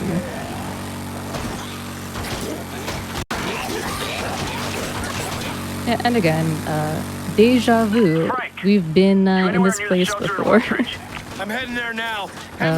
This is, I think, the 5th time that we've taken this road through the farmlands. So like I said, a lot of back and forth, which is nice because it means that memorizing the routes is pretty easy. Okay.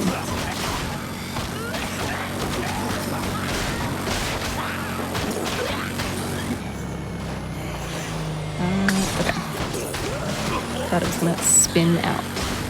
Also, usually there's a survivor here. I think her name is Pauline, but sometimes she won't spawn in, which I think is really funny. Because she just gave up, I suppose. This place is out of control. Gotta find some higher ground, get a better look. Okay, so we are at the safe house if we don't crash into anything else. We're gonna take a couple of photos and then we're going to enter the safe house. Hopefully it's not gonna be too rough. Sometimes it can be finicky. But we should be good. Oh, also, the only thing I don't like about keyboard mouse camera is it doesn't have a quick zoom like controller does. For some reason, there's no keybind for it.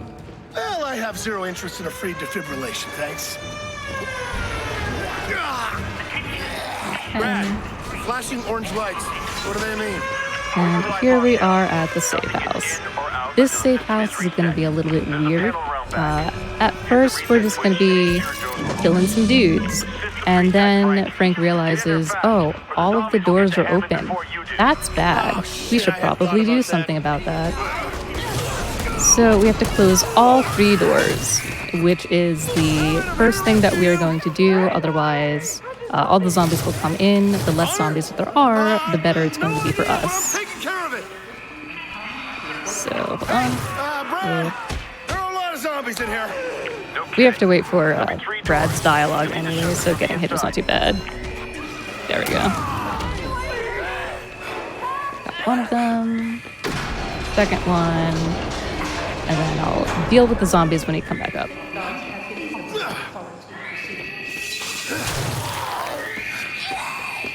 Alright, damn it, plug. Count him up the mess. Wait. I'm gonna buy an ion cannon anyways, that doesn't matter. Hope you're dead. He wasn't. That was good. Alright, let's see here. Perfect. Alright, so we're gonna crowbar some zombies because I ran out of weapons, which, again, that's fine. It's just a little bit tougher. There we go. That's also fine. Oh, did it drop me? Alright, well, we're gonna have a fun time with brass knuckles then. Fire iron. Hang on, guys, I'm almost there. This safe house has been rough. There we go. Alright, so we're gonna talk to Connor.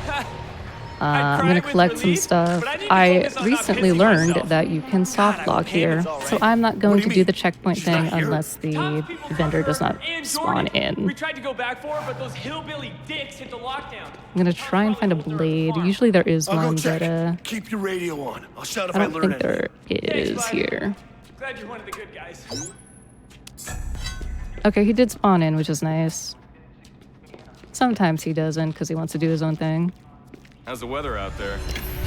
Alright, so we are going to buy Sure. All yours. 2 ion cannons, which is going to carry us through the rest of the game. My boyfriend's pathetic ass. I'll pick up some weapons along the way. At the end of the game, there's going to be a surplus of weapons, so I'm not too worried.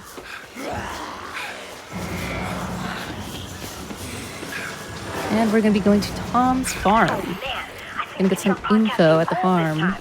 Go check out the coordinates I just sent you. You will not be disappointed. And here we go.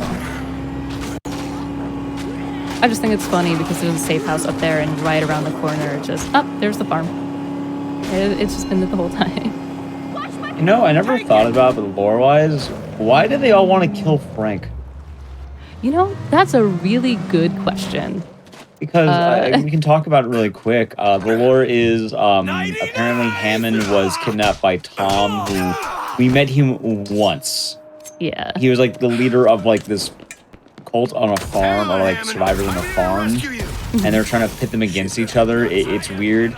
But the thing is, they only didn't like Hammond. They don't care about Frank, so Frank actually is cool to be here. Like, why would they care about him? Yeah. That, and there's a secret room back here. Coming from wow. Alright. Okay. That's Hold on, I have to do that again because the zombie or the dude got me. Aha! Secret entrance. Wait. Just really funny. And then, like, going along with the context while we're taking pictures in this room, I guess further even talk about the point, the guy in the front is like, he's cool with you, he doesn't attack you, he'll let you in because this is supposed to be like a hub for survivors and stuff. Kylie Hammond.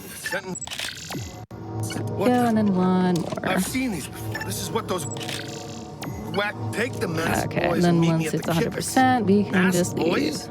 God damn. That's one Machiavellian dairy farmer. Brad, Tom's gonna execute Hammond. He took her to that Kippick cement factory in North Peak. Are you anywhere near there? I wouldn't make it in time, Frank. I need to get Okay, so the next place that we go to is the cement factory, I think it's called. What do you know? That's where the next boss fight will be. Yep, shitty hero for America's shittiest town.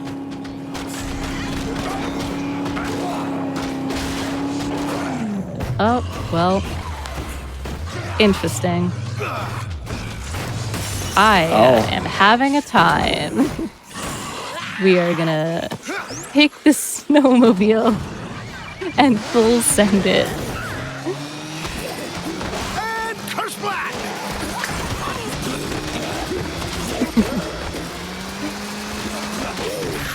So this is gonna be very interesting. Oh wait, I think I can take this cop car. I was gonna say I need to jump a gap. So I really hope I can make it with the snowmobile, but I forgot there's a cop car here. So we are all good.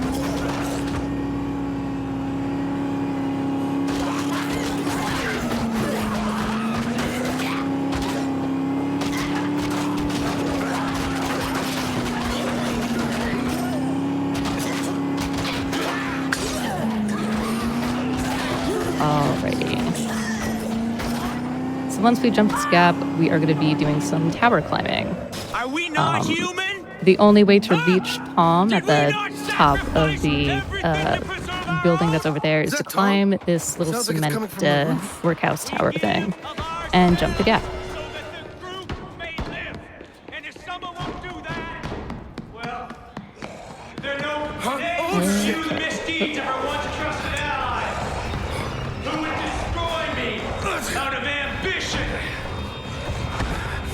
Yeah, and the only way to get through here is with heavy attacks, which is a little bit annoying. Oh, well, you don't have a sword anymore, do you? I do have a sword. I just need to make it. Oh, you can just beat them up with an ice sword. You guys Gotcha. are the worst zombies ever, like the Hitlers of zombies. Alright. One more floor, and then we jump the gap, and we get to meet Tom. Here comes the pain.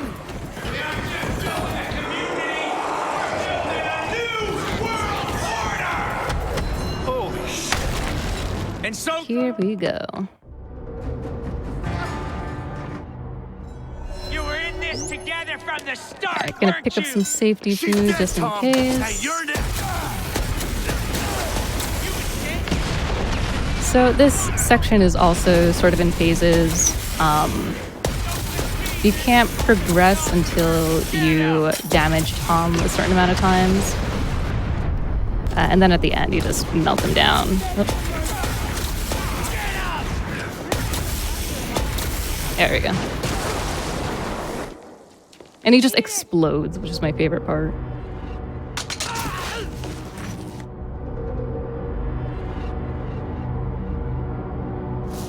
Now I just have to kill a robot zombie marine. Now I just have to kill a robot zombie marine, and Willamette will be its old self again. Alrighty, so everyone, did you miss the sewers? Because we're going through the sewers again. People are gonna clear the way. Deja vu.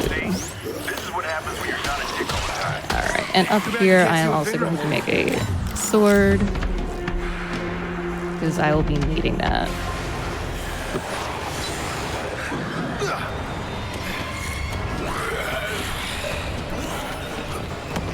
Special delivery, Frank.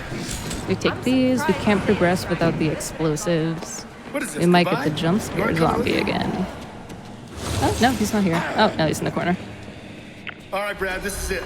I'm going after Calder. and Alright, getting so that I'm hard going to be drive. very careful since my game has been a little weird. And I have a message for you.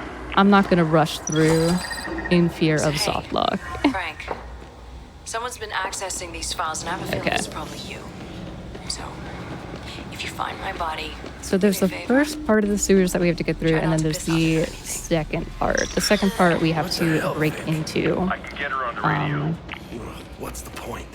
The point is, After another clearing section. there's nothing more dangerous in this world than a journalist. Section. I know that there's a machete on the way. I think it's in the next There's two of section. them working together. Shit. I think Yeah. we're past that. We'll see.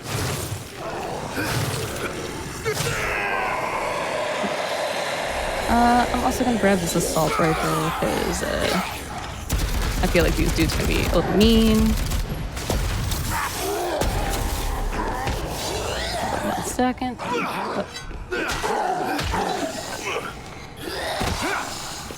There we go.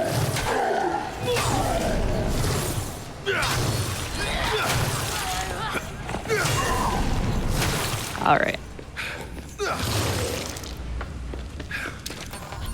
So we're going to take a picture here that is going to show us the weak point to put our grenades or our explosives. Bingo. And then we progress to the second part of the sewers. Got the shotgun. Grab this If grenade Calder as well. didn't hear that, then at least I know he's ugly and deaf. There we go.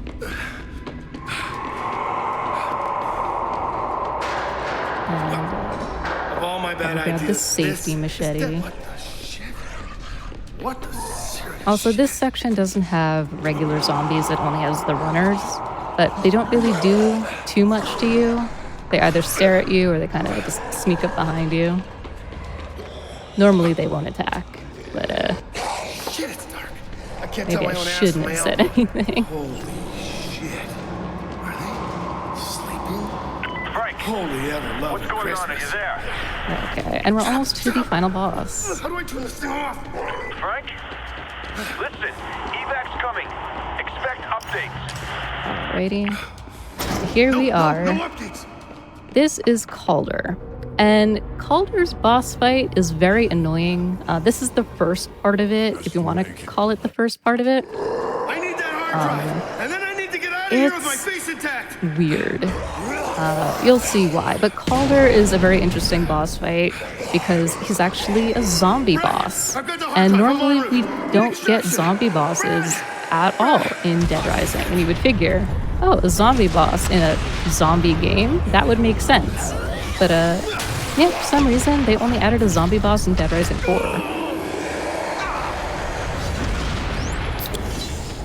Oh, you gotta be kidding me! And this section is a little bit weird too.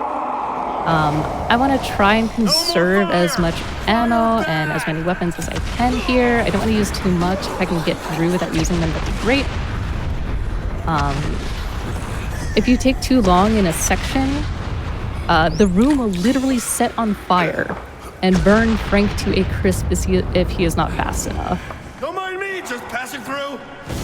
So I'm going to pick up health items along the way, and I should be good from here. Alright, let's see.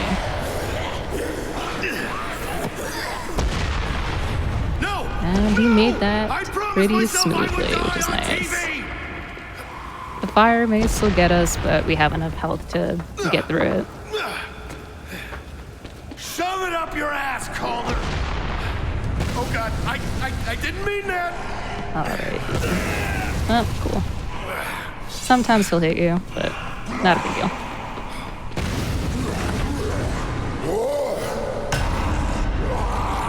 And now, we run. And this is the end of case 5. The next case is the last case. It's case 6. It's gonna be the final boss and the final section. Hammond? But first, remember Vic? Yeah, she comes back at the end of the game. Frank, what's happening? Vic stole my camera. She has the evidence. What? This isn't over yet, rookie. There she is. Screw you, Frank! Alrighty, so this is... I thought you got stunned at the zombie. This is basically just going to be a running section you can't avoid. If you are too fast and catch up to Vic, she will infinitely stun you with flash grenades. So you want to kind of keep a good amount of distance between you and Vic. Yeah, those flash grenades can be very, very mean, and you do not want to deal with them. Give me the goddamn camera! Only way that I know of to stop the grenades from stunning you is to jump when they are going to go off. I think you can also dodge roll, but it's not as nice as the second jump. Shit! Vic! You've got yourself a big problem! I mean, another big problem! Oh, really? So, you can soft lock Vic here. She's very annoying. She has to be a certain distance up the stairs in order to not soft lock, because she has to come down the stairs again, because she's avoiding the zombies. But now I'm too close to her, so she might flashbang me to death. We're good. Hang on a minute. Alrighty. Oh. She was inside. How did she flash? Alright. Kitchereau Plaza. That evidence. Oh shit. Vic! Calder's not fucking around. Alright. And we're coming up to the final boss. Phase 2, if you want to call it. You better know what the shit you're doing, Vic. Hey! No, stay back! Vic! Alrighty. So, this is a very interesting boss fight. It has 5 phases. Yes, 5 whole phases. How do you deal with 5 phases? Lots of punching. So in the beginning here, we actually have to wait for Vic. Vic has control over all the gates and the electricity up here. So we just need her to open the gate that is right there to get an exosuit, because we can only fight Calder with the exosuit. Your concern is very touching. Head to the spa. I've opened the gate for you. Alrighty, so we go to the gate, I don't think a pedicure is gonna pick up the help. suit, Less fast, please. and we are going to sock and bop Yes, nice Calder. work, kiddo. Where is he? Yeah, you're a big Okay. man. Damn straight. So there is a way to stun lock Calder.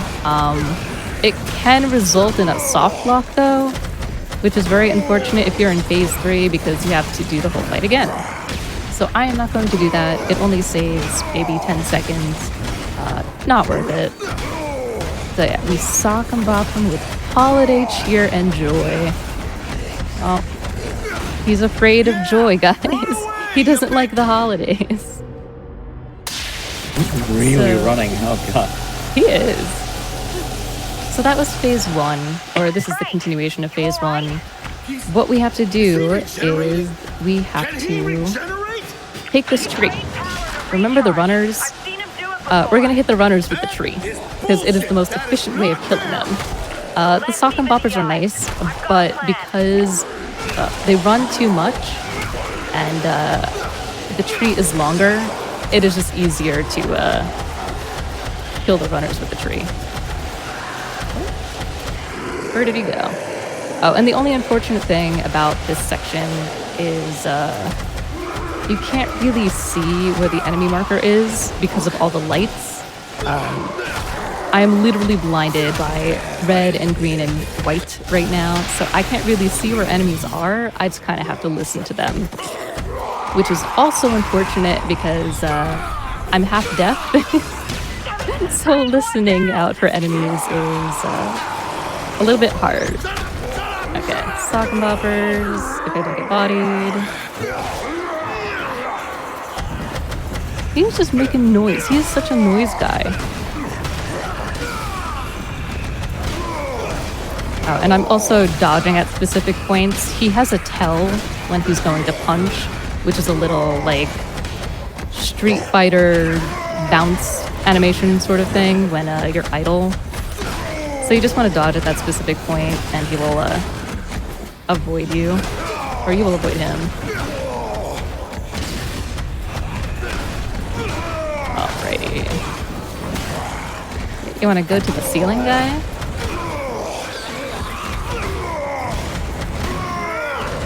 Okay, I scared him with Holiday Joy again. This is phase 2. I'm gonna pick up some health.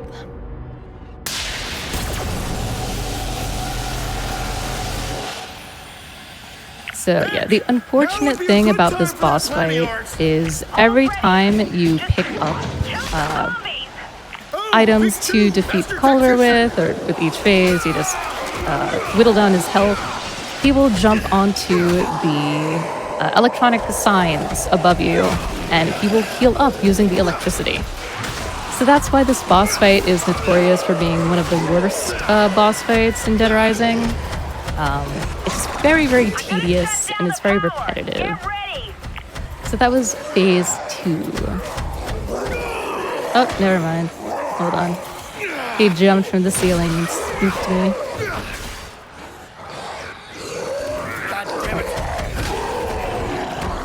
One second.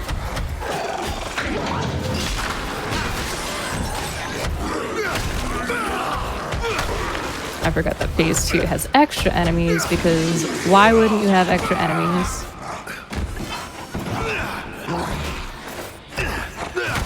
Alright. One more. There we go. Oh man. So, phase 3. Nice. Yes. You might ask, what's different in phase 3? Well, funny, you might ask that. Nothing is different except you get electric sock and boppers from an arcade machine. Why didn't we team up earlier? Because you're an egomaniac. Yeah? Well, you're a dangerous Oh yeah, something about this fight. You can get a bug that just erases all the music starting from this point. Yeah. It is really awkward because you hear essentially like 12 minutes or so of just sound effects. Alright, that's fine. Alright, so he's gonna jump.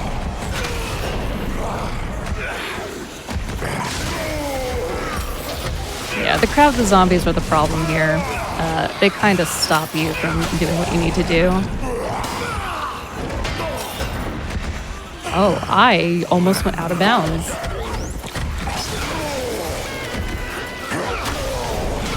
This sure is a boss fight. Just the weirdest stuff is happening.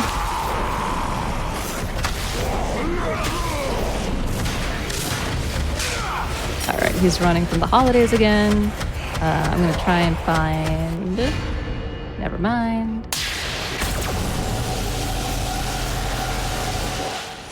Light him up, Vic!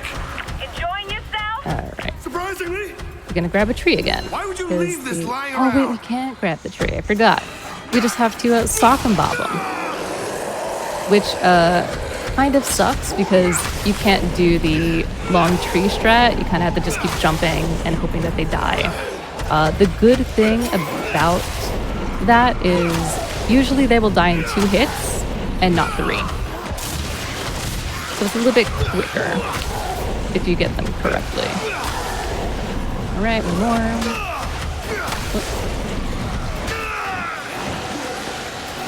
What did I hit?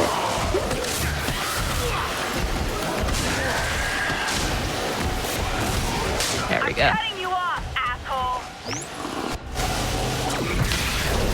Alright, so we're in phase 4.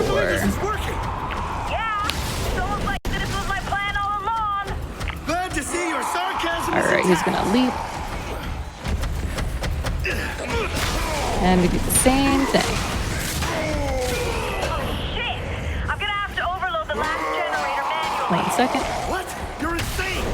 Right West Journalism 101! Alrighty, he's almost down. Hopefully he will run. No, he's just gonna be angry. Feeling cranky?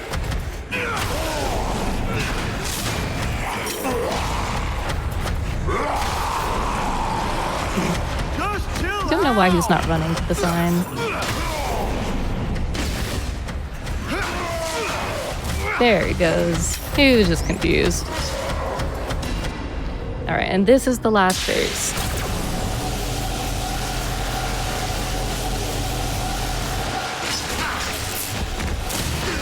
What are you even doing? Hitting it hard! And thankfully, after this, Calder will be down for good.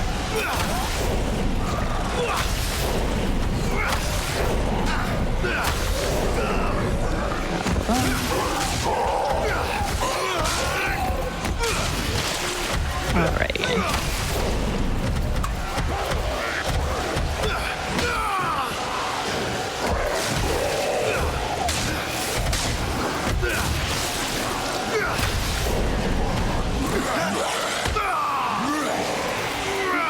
What a weird final boss. Hold on.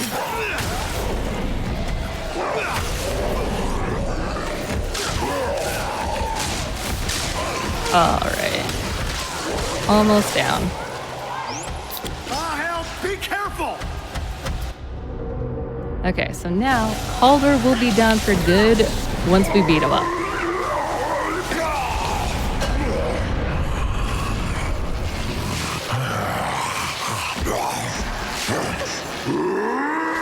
And he's gonna zoom, and we just punch him. Shit! Okay, you zombie son of a bitch! Time to ring in the new year! Hold on. One more hit. Got him. And we did it. Calder is down. That's the final boss, and then we go to the final section of the game.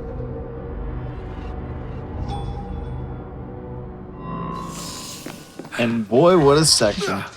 Oh, it's something, all right. You can call it the true final boss. Grab anything you need, and let me know when you're ready to go. Alright, so I'm just gonna restock here. If there's any weapons that I see that look nice, I'll pick them up, because Brad has to take a sweet time to get over here to unlock the gate for us. So I just stocked up on health items. A little bit of health. because this last section is I'll get this gate open. a section. So, we're not sure why they did this, but after the final boss, they decided the best idea to end the game would be a 7-minute auto scroller. Save the world. Yep. Then we'll be good. It is a wave defense. You're supposed to not die. And Which, on this difficulty, it's not easy to die. You can get through it with the minimum amount of weapons. But, oh man, some of the waves can be a little brutal. Just getting one last look around, you know, for old time's sake.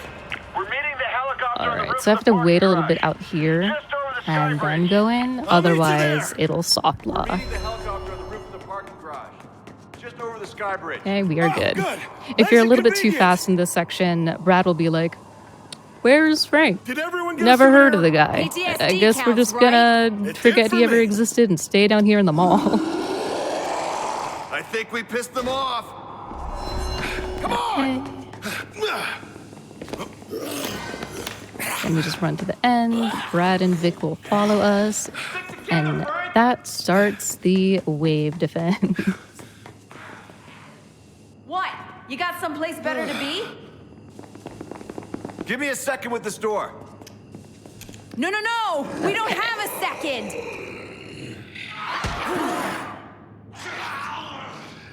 So there's 3 sections to this part. One of them is a smaller area where they supply you with a bunch of guns and health and stuff, which is really neat.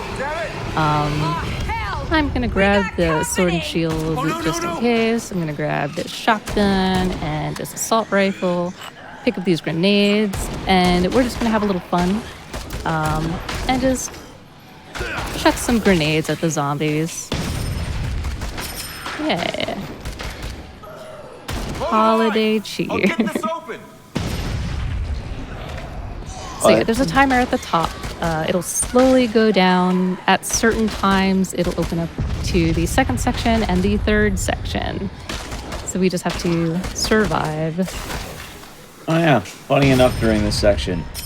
So the game has, I think it was added in Dead Rising 3, but if you get your combo score high enough, you get special attacks. I bring it up because some of the special attacks will actually make you lose time here, because they go in slow motion, which will freeze the timer. Yeah, so that's why I'm avoiding all of the special attacks with certain weapons, because it wastes a lot of time, especially in this section. Where did you come from? Oh no, Brad, we'll be cornered. We got supplies. We can make a stand. So yeah, it's all about survival.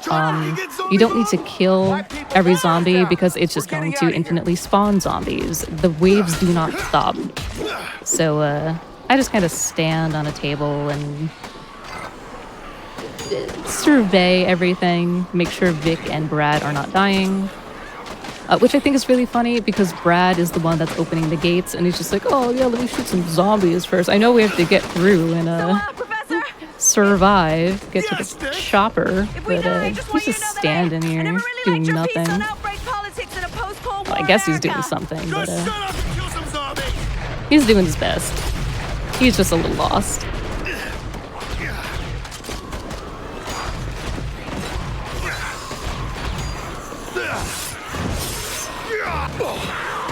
Yeah, and it's okay if I get attacked here. There's food everywhere. My health is fine. There's just a little fun to be had. They just keep coming! So just keep shooting!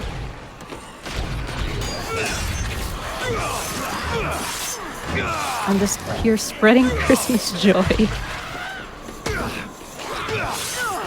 I also have to be careful to not hit or shoot those flammable barrels. They will explode, and they will take a chunk of your health. Alright, so I think at the 3-minute mark is when that gate opens, and then we go to the third section. The third section can be a little bit rough because we just have regular zombies now that are chilling. Once we get to the next section, runners will spawn. And the runners sometimes aren't too fun. Just gonna grab this RPG and start unloading. I'm coming! Vic is fine. Doors open! Move your asses! Go! Go! Okay. And this is the third section. Like I said, there's runners here. We will be fine because we have enough weapons, we have enough health. Ah, shit! The only I see thing how we this need movie to ends. worry about is really Vic. Her health is a little bit lower than normal, but she'll be alright. I just have to pay attention to her and not shoot this at her. So I don't want to use too much ammo here either. Again, I'm just gonna... What did he just do? I'm just gonna survey. And if I'm getting hit, or if there's zombies that are coming up here, I'm just gonna shove them off. We just have to wait for Brad to get to the gate. We need time to progress. And then we are almost out of here.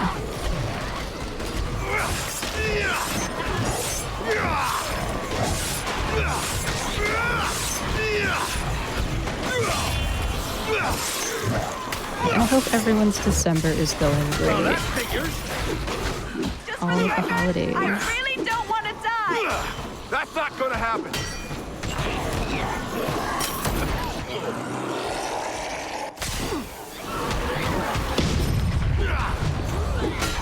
Minute and a half left.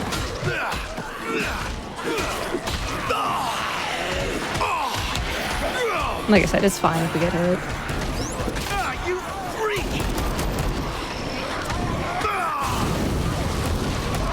Just keep it together a bit longer.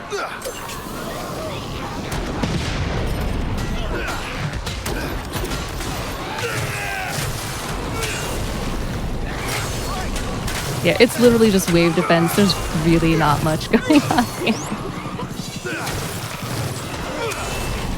Just perfect.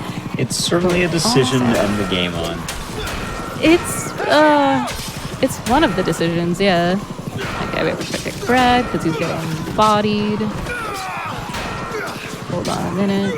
It is possible for them to die, but like I said, it's kind of hard to.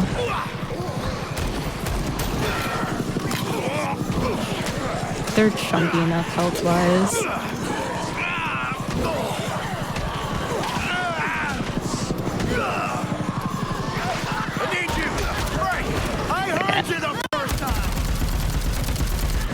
Alright, almost out.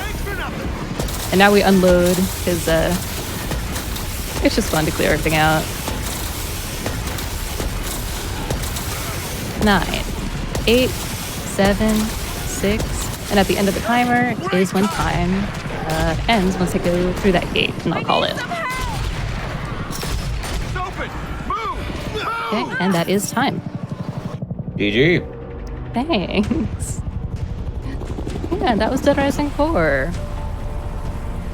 Remember that thing about foreshadowing?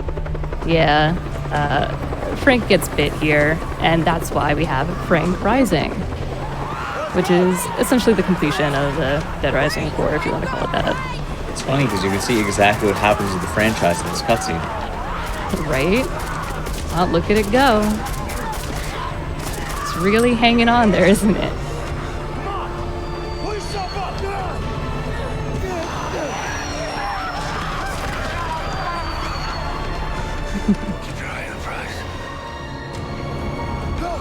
Oh, there goes the franchise.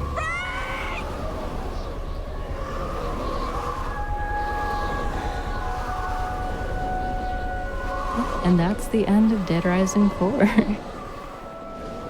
But yeah, as a result of this ending, fans complained and they made a DLC that retconned it entirely. You also notice that there's literally no one else in the game on that helicopter. That's because they forgot about them. Yeah, they were just kind of left behind, which is unfortunate.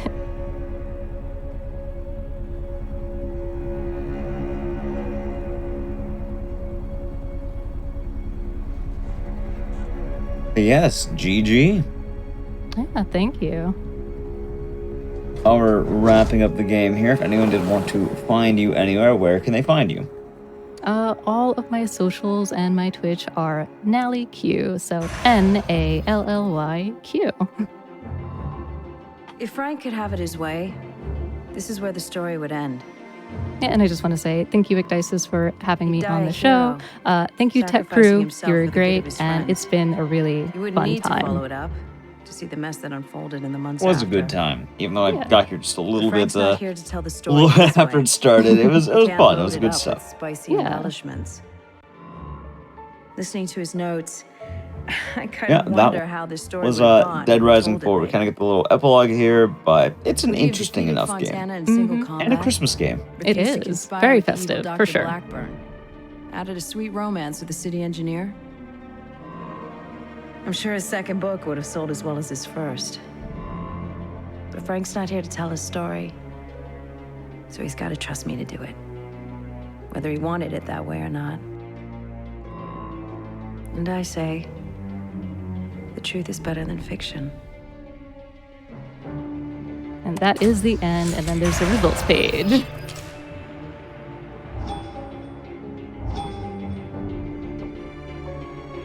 There it is. There we go. Alrighty, well, good stuff. Thank you again for doing that run of Dead Rising 4. Hopefully everyone enjoyed it. Once again, if you did enjoy the runner, you can find her at twitch.tv/NallyQ. I believe it was posted in chat as well, or as the, what's the word? The shadow command was done. You can find it there. But we do have one more game for you tonight. We do have the Holiday Horrors of December. So I hope you all enjoyed that. We are going to be right back.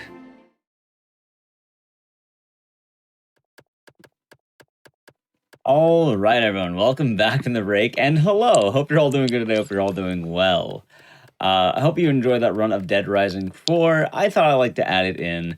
Every holiday season, I do like putting on the Christmas horror games. And this year, I thought it'd be fun to get an actual full run of Dead Rising 4. That being said, though, I feel like I'm predictable. I'm a big fan of this game, and I'm a big fan of this game on Christmas time. I think I've done it every year, and this year is no exception. However, every year we've been doing it, we've kind of been changing it up a little bit. So, for the first time on really, I guess, the Crypt and in general, we're going to be changing up Parasite Eve, because this time around, we're going to be having a race. A lot has changed over time, and we have a couple of great runners we'll be talking to in a second, but I do hope you enjoyed this different look at Parasite Eve.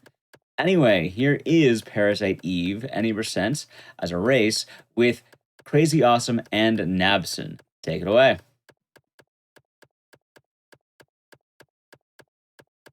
All right, welcome on in, guys. I hope you're all doing good. I know I'm pretty much talking again, but we have... I all want to introduce yourselves. All right, I'm Crazy, and there's Nabson. Yeah, hello. I'm Nabson, most likely known for Resident Evil, but I'm here now to race against Crazy and Parasite Eve. And Cheese is doing commentary. Yeah, I'm Cheese. I'm a currently former and possibly future runner of this game, and I don't know, I got suckered into commentary somehow. Yep. I'll be joining My on fault. commentary as well. We're going to be having me and Cheese pretty much talking with you about Parasite Eve for the next few hours. It's a fun game. Anyway, Cheese, I'll let you do the honors. Would you like to count down for our runners? I think we just hop straight into this. We can talk plenty as we go. Yeah, there's plenty of cutscenes to start the game. Well, So, yeah, we'll start at 5 and we'll go on go. Hopefully that'll work for y'all, both of y'all. If not, well, that's your problem, not mine. Ready to go. If you both ready? Yes. Looks like it. All right, well, 5, 4, 3, 2, 1, and go. All right. So I like to describe this game as what if someone made a video game about biology, but literally the only thing they remember from high school biology is the phrase mitochondria is the powerhouse of the cell. It's accurate, yeah. And be prepared for us to say the word mitochondria a lot in the next couple of hours. That is going to happen. Realistically... Oh, go ahead. I may rap slightly at some point. That was requested, but we'll get to that later. Okay. I was about to say, a lot of people have questions of, oh, why is this game this way? Why is this happening? If you have any questions about this game or confused, just repeat the word mitochondria a few times. The game does it, you can do it too. Also, Merry Christmas. Pretty much. Yeah, it's Christmas 1998. The game starts on Christmas Eve, and they're going to the opera. Parasite Eve, for anybody who doesn't know, it is an RPG made by Squaresoft in '98. It's Christmas '97, but I don't think the game came out until '98. Yeah, it came out, I think, March of '98, I think? That sounds right. It has a pretty unique combat system that I'm only aware of one other game that's even similar. That's Vagrant Hearts or Vagrant Story. Vagrant Hearts. Vagrant Story. I don't know. Vagrant Story. Yeah. Sorry, we're about 3 hours past my bedtime, so my brain is going to be a little frazzled here. We got an IA. There's always at least one A. I believe my personal best actually has 4 A's. She is Aya. So the runners, they very quickly switch to the club from the handgun that they start with, and then they will run up and start another cutscene. The first 8 minutes of this game has like 10 seconds of actual gameplay. Yeah, the run really starts picking up around, I think, day 3, I would say, although day 2 is pretty heavy. Day 2 is pretty heavy, but it ends with a very long button mashing cutscene, or just button mash. Day 3, I would say, day 3 is where the new machine gun weapon type gets introduced, and that's really where things get real. But day 1 and day 2 have their moments. Which, right now, is probably a good time to kind of build up what we'll be seeing, what kind of game this is. As we know, it's an RPG. It's pretty unique, which we'll be seeing in this style. It's not a traditional turn-based RPG. It's going to be using more of an active system where you're going to have like a bar that's like, hey, you can attack now, but throughout the whole fight, you can move and dodge. Which, depending on how fights go, might really change things up. As well, we'll be seeing a lot of different weapons. Primarily, later we'll be using guns, but in the early game, we'll be using the club. I think there's a variety of reasons, but I think the main one is ammo conservation, if I remember correctly. Pretty much. In the earliest fights, it's actually just directly faster, but we use it throughout the bulk of day 1 just for ammo conservation, because there are a few points in the game where ammo can get very dicey, especially once machine guns get introduced. You get a couple of bad luck draws, you run out of ammo in the middle of a fight, and there goes your run. And then also, I guess let's talk about the lore of the game for a moment. Like we said, Christmas Eve at the Opera House. Aya Brea, our main character, has been drawn here. She felt like she had to go to the opera on Christmas Eve. So she got a date with some guy. She's just here, and then bad things happen in the opera. One might say it's a pretty hot show. You'll see what's happening in a moment. It all makes sense. This season is this scene is a reason why a lot of Parasite Eve runners have some kind of sound drop in their channel about fire. I've watched Crazy Awesome Grind Attempts, and he has this sound alert in his stream where it just says he's on fire the whole time. It's actually from NBA Jam. He's on fire, and we spam it mercilessly during this scene. It's great. She. The main actress, her name is Melissa, but she's about to call herself something new here in a moment, spoiler alert, is setting things on fire as she sings. It's pretty normal day at the opera as far as my trips have been. And the really cool thing about Parasite Eve, though, and this is actually one of my favorite parts by far, this is a mean game. It is incredibly mean because right after this cutscene, you're kind of in the game, you're right in the action, and you're on the first boss immediately. Yep, and the first fight in the game is the first fight. It's the first boss. Yeah, and for the speedrun, it's not a hard fight, but casually, this fight's not exactly easy. Especially, like, if you're picking up this game knowing nothing about it, not knowing anything about the combat system, the first boss is the tutorial fight, but they don't really teach you much. Yeah, they just toss you in. You get thrown in. This is where Melissa first calls herself Eve, and, well, she's going to do that the rest of the game. So here they'll run up. This fight can go as quickly as 4 turns if each hit is a critical. The most average is 5 hits, and then if you don't get enough criticals, you'll get a 6-round Eve 1, which is not good. Looking at it right now, it looks like Nabson is getting a lot of crits. Crazy Awesome not getting as many. Right now, 2 to none for crits. It looks like Nabson finishes his fight. Crazy Awesome finishing his fight shortly afterward.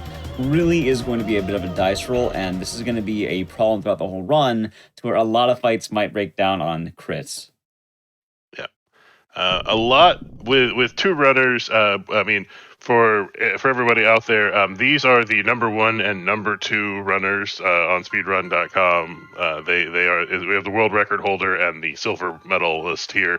They're not they are both apart very either. good at this. No, they're not. They're both very good at this game. Execution will not be an issue. RNG is going to drive most of this race. Later on, it doesn't come up until day 3, but we do have the ability to refight enemies, but we'll get to that when we get there. But refights and optional fights are going to drive the bulk of the time difference between these two. And then, as well, just to talk about a lot of things in this game, we can have the quote-unquote the tail of the tape, as they say. Crazy Awesome has a 2:34.51, currently the world record holder of Parasite Eve. Nabson has a 2:35.05. That is about, I think, a 14-second difference. And for a race, 14 seconds isn't really going to be that big of a deal here. Also, for a 2.5-hour game, a 14-second difference. Yeah, it's a long run. As well, in commentary here, Cheese Reaver has a 2:40.31, and I have a 2:38.35. We all know a thing or two here about Parasite Eve. No, I think they just they only let me commentate because I have a deep voice and I can talk for hours. That has nothing to do with me playing the game. Well, it's definitely nice to have more than one commentator for this, solely for the fact that 3 hours is it's nice to have things to bounce off of. Anyway, here's a giant rat. People love this is actually just a normal New York sewer rat. This has nothing to do with anything Eve's doing. My favorite part, by the way, is that Aya's first instinct isn't to cower in fear. She just attacks the rat like it's her She's gonna run up and hit it with a stick. Well, lore-wise of the game, Aya's a police officer. We don't exactly know what she does, but I like to believe she's some form of pest control, considering she just is used to bashing rats with a nightclub. Yeah. So that fight took 2 rounds. If you get a crit on the first one, you can actually beat that fight in 1 round. We call that the rat crit, and the rat crit is a myth. It does not actually happen. It's not real. So funny enough, I get the rat crit on the second hit. And I hate it so much. When it doesn't help at all. Yeah, I was there's 2 hits. You ever killed the rat? Yeah. So now we're going to read Melissa's diary because we're terrible people. The gist of this is Melissa was the understudy for the opera. But she's very sick. She keeps mentioning pills that she's taking, and eventually the main actress's apartment catches fire and Melissa gets the part. Huh. She just set a whole bunch of people on fire. I wonder if those 2 things are related. All right, and now I know we all talked about how this game really likes to throw you into it. So now we're done with the first boss. We had one, let's say, minion fight with the rat. Here's the second boss. It's much harder than the first boss. In fact, a lot of runs will actually die here because this fight is mean. It's really mean. It is. She could smack you for over a third of your health if she decides to just punch you in the head. Yeah. And since we're using the club, she's very wiry and can dodge very easily. And this fight can go really well. You can get a couple of crits and have all your hits go, or this fight can get really out of hand. So also, she just destroyed a very expensive piano. You're in Carnegie Hall. Now, downside of the club, it's a melee weapon, and she's a mobile target. So you can see right now, they're trying to make sure they stay in range. Nabson gets a good crit, and they want these green lasers to be coming out. Both runners right now are getting pretty good hits. They're getting green lasers. Nabson with another crit. My God. Yeah, the crit luck really coming in for Nabson right now. No misses yet, and no punches to the face yet. Right. But we got a punch on Nabson. He did be careful. He's going to go for a safety heal. That is pretty good there. Crazy Awesome is playing it a bit safer here, not getting any misses. Napson finishes the fight right there, and Crazy Awesome should be done like one more hit, I think, which hopefully he gets it here. Yeah, Napson definitely got better crit luck, but did get punched in the face and have to heal there. Yep. The gap does close a bit, and this is what we're talking about with the fight. As you noticed, Eve was moving all around, and sometimes she'll stick right with you, sometimes she'll go really far away.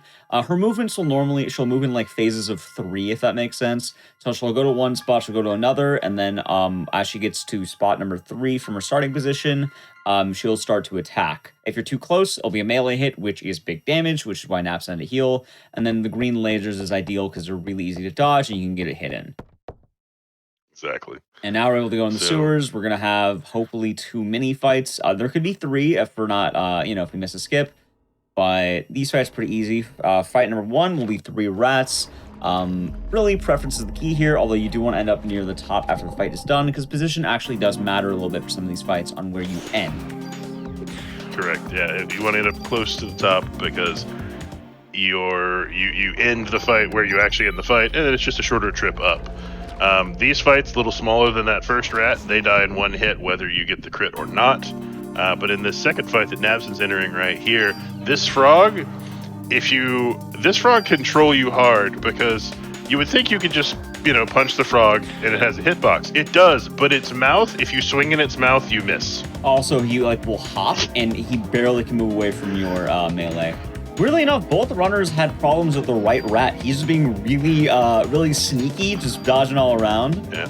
And then Crazy just got smacked by the tongue. That frog tongue can do almost 20 damage, which at this stage of the game is a lot of damage. All right, both runners outside of the rat and frog fight. We're now going to be getting the weapons.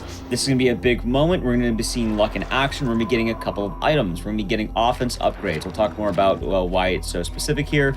Napson going for the first one. We want offense 2 ideally, but at minimum we're going to be getting 2 offense upgrades. Napson gets an offense +1. We see what Crazy Awesome gets in a moment. Napson will be getting 1 to 2 more upgrades here. Probably just 1. I think most runners go opt in for 2 offense. +2 total for offense going to Napson. Crazy Awesome, on the other hand, gets offense 1. And do you think it's going to be offense 2? No. I've seen these two run far too many times. Supposedly, the offense 1 to offense 2 ratio here is about an 80-20 ratio. It's not. I don't believe those numbers at all. It's more like 95-5. Really quick as well, I do want to mention, Napson actually did a speedrun skip right there. This is called Frog Skip. If you just kind of walk the right line, Crazy Awesome also lands it, you can avoid a fight trigger, which would spawn in 2 frogs. It is definitely faster. Yeah, it's definitely faster. Now, the experience and the BP that you can get from that fight can help, but you're burning between 30 and 45 seconds if you get that frog fight. Yeah. And right now we're going into the, I guess, the hub boss. Every day, there's 6 days in this game. Every day is going to kind of have their finale boss. Day 1 is going to end on the classic sewer gator, and we also finally swapped over to the gun. We're using the pistol we got in the chest. It's a strong pistol. It's quite nice, and it has the offense upgrades we have. So this fight is going to be kind of weird because we just talked about how crits are really good. Throw that out the window. Crits are bad now. We don't want crits anymore. No, at least in the first phase. It's a double phase fight. First phase, you can either shoot the alligator in the mouth or in the tail. We want to shoot it in the tail. You shoot it in the mouth, you'll do very little damage, and it will walk up and punch you. And we don't want either of those things. So really quick, while the cutscene's happening, I just want to get this out really fast. Ammo counts in this game are really important. We have 6 bullets in the gun. This gun will fire 3 bullets. We always want to end on 0. Because we end on 0, we'll get a full ammo for free. We're going to get a nice dodge here that's going to have the green waves. We want them going with us, not against us, because that means we are able to just kind of run along and avoid the hits. Naps doing a really good job getting hits here. So far looks pretty clean on all the 9s. No, not too many crits. Crazy gets the reverse sweep, but still manages to dodge. That reverse sweep is a lot harder to dodge. Napson gets 1 crit in phase 1, but it's his last bullet, so we'll see. Crazy may have to do a shot on the. Yep, he's got 1 mouth shot. All right, good. But he still finishes on all 3 bullets. As X said, the ammo count is very important. Especially this fight, if you have 1 bullet left, that means every second turn you're going to be reloading, and manual reloading loses you a lot of time in this game. Also, I'm just so surprised. Like, Crazy Awesome is whipping out a bunch of crits. Napson had a very good amount as well, especially going in the back half there. Both runners are actually finishing really close to each other right now. Yeah, Napson probably 5, maybe 6 seconds ahead tops. Yeah, we're not talking about much. That's day 1. Day 1 by a wide margin, our shortest day. Even though day 6 is only boss fights, it's still day 1 is probably shorter. I've actually never looked at the times on that. So day 6 is definitely a fun day. Day 6 is a fun day, yes. And I'm glad that the spread hasn't gone too far. Both runners play that immensely well. I want to give a lot of credit to Crazy Awesome in that boss fight. The amount of crits happening on the Gator, it was a really good call just to shoot the mouth, especially considering during that final phase, there were 2 more crits. Yeah, that is... and it shooting the mouth is a thing we have to do sometimes, like you said, when that first phase, if we crit too many times. But sometimes you can shoot it once and then crit your next bullet instead of the 3rd bullet, and it can still mess you up. Crits are almost always a good thing in this game, but not always. And I think they can mess up some phases. I think right now would actually be a pretty good time. We are going to be going into NYPD. It's just going to be a little bit of lore and all that. So how about we take a quick moment, if we can bring in our runners, and just ask them how day 1 felt. Yeah. Yeah, so... It was very mean. I want a refund. All right. Yeah, it's the usual RNG for us. Well, you get a free snow cone at the end, so... I'm pretty sure both of you have been hearing it so far. Both of you are playing with +2 offense, so there hasn't been too much RNG in terms of at least weapons. So you both are playing on an even field currently. Yeah, I'd say Nabson's ahead on crits. Yeah, Navson had some monstrous fights in the early game. Some of those crits were absolutely wild. Crazy, did you 6 cycle Eve 1, or was that 5? Yeah, that was 6. You did and that 6? I missed that rat in sewer 2 twice. Both of you missed the rat. You both missed the rat at least once. Yeah. So they're here in the NYPD. We will visit the NYPD a couple of times throughout the game. It sort of serves as the closest thing to a home base this game has. Oh, the funniest part, by the way, about NYPD, this is when the game finally decides to give you tutorials for like, here's how like things work. Here's like your item system. Here's your guns. Here's how everything works. You can have actual tutorials now. Yeah. Up to that point, it's just been like, hey, you've got magic. That's it. Oh yeah, the first fight in the game, by the way, we didn't even go over that. Once you land the first hit on Eve, it will give you magic. It just like, oh hey, you have magic now. Good for you. Ta-da! Yeah, that gives you your first heal, and then from that point forward, what spells you have is based just solely on your level. Most of the spells in the game we honestly don't use. There's a few later that we'll talk about, but most of them are not super useful. There are some that can be nice, but the problem is either 1, if you're using them, that means you've taken too many hits, or 2, you can just kind of bypass it by winning the fight. And I don't mean that as an, just win. I mean that as, there's one that's like a cure, where you can cure status effects. However, if you win the fight, all status effects stop, so just win the fight. It's okay. I'll use it as a, hey, just get good, scrub. You don't need purify. Pretty much. Right now as well, we do have something important coming up. Our runners are going to be managing inventory here. Inventory, it's an RPG, still a horror game RPG. Inventory is going to be very important. So we're going to be having 2 things get done here. Number 1, we're deleting the armor. We don't need that anymore. And we're also removing all the key items and the mod permit. Yeah, this game, it's not like a Resident Evil where you get to throw away keys once you're done with them. No, they stay in your inventory forever. So you can put them in the stash, but they don't go away. And key items especially are going to be bad. At least with the mod permit, you can toss that out. It's faster to get rid of it because you're already in that menu. Another thing about that menu as well is if you start on the right side, it's weirdly, like, it's slightly faster because if you start on the left, you have to, like, select where you're putting it. Meanwhile, if you start where it's already selected, you can just choose the item. It's like, oh, okay, you're good. Which, it's If you so go weird. to the left, there's just one more quick little menu because you can choose to move it or delete it. Yeah. Whereas if you start with the empty spot on the right, it just auto moves it. It's convenient. And menuing in this game can lose you a lot of time. There are a couple of large menus later in the game that you can lose 30 or 45 seconds on one real bad menu. There is a way that Napson does that one where he doesn't use the putting your cursor over the right thing. I don't know exactly how he does it, but it is faster the way he does it. Maybe he can explain. He has the magic. Yeah, maybe he's just good. It's kind of like that I doing one input less. That's the point. It's not much of a deal, but it's still a little bit faster. I'll add for everyone out there. Somewhat recently in the community, the rules were changed and turbo is now allowed. Used to be, this game has a lot of button mashing. There is a ton of text mashing to occur through this game. Now we get to do it, the easy way. It's very nice and it's very much better for people's hands. Turbo's like a different category now, right? Yes. Wait. Did they? Yeah, I think it's a segmented category. Yeah. It is. It's a separate category, but I believe most of the runners are going to move towards it just because it's so much better for your hands.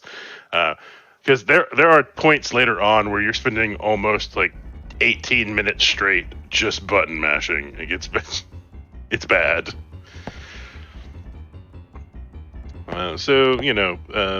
This is. Yeah, you're a cop. Quick plot moment. Reporters asked you what happened, and you answered truthfully, and now your boss is mad at you.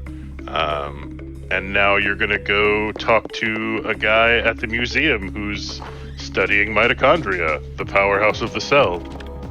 You see, lore-wise, we know why they're mad. It's because Aya's mentioning mitochondria and aliens and stuff. But when we talk about being truthful, does that mean that Aya mentioned, oh yeah, I was in the sewers beating up rats, and then they're just kind of mad that, why are you in the sewers beating up rats? I don't know that she directly mentioned the rat beating. I feel like she lives for the rat beating. I feel like Aya is just like, that's her job. She specifically just was beating up rats. One day they found, wait, you're really good at that. You want a job? And it's like, sure. And then she just kind of got promoted enough to not be the rat exterminator. But that was still her primary job. She just got a better job title. Oh, yeah. Like, they changed it to detective, but she's really just detecting rats in the area. And beating them.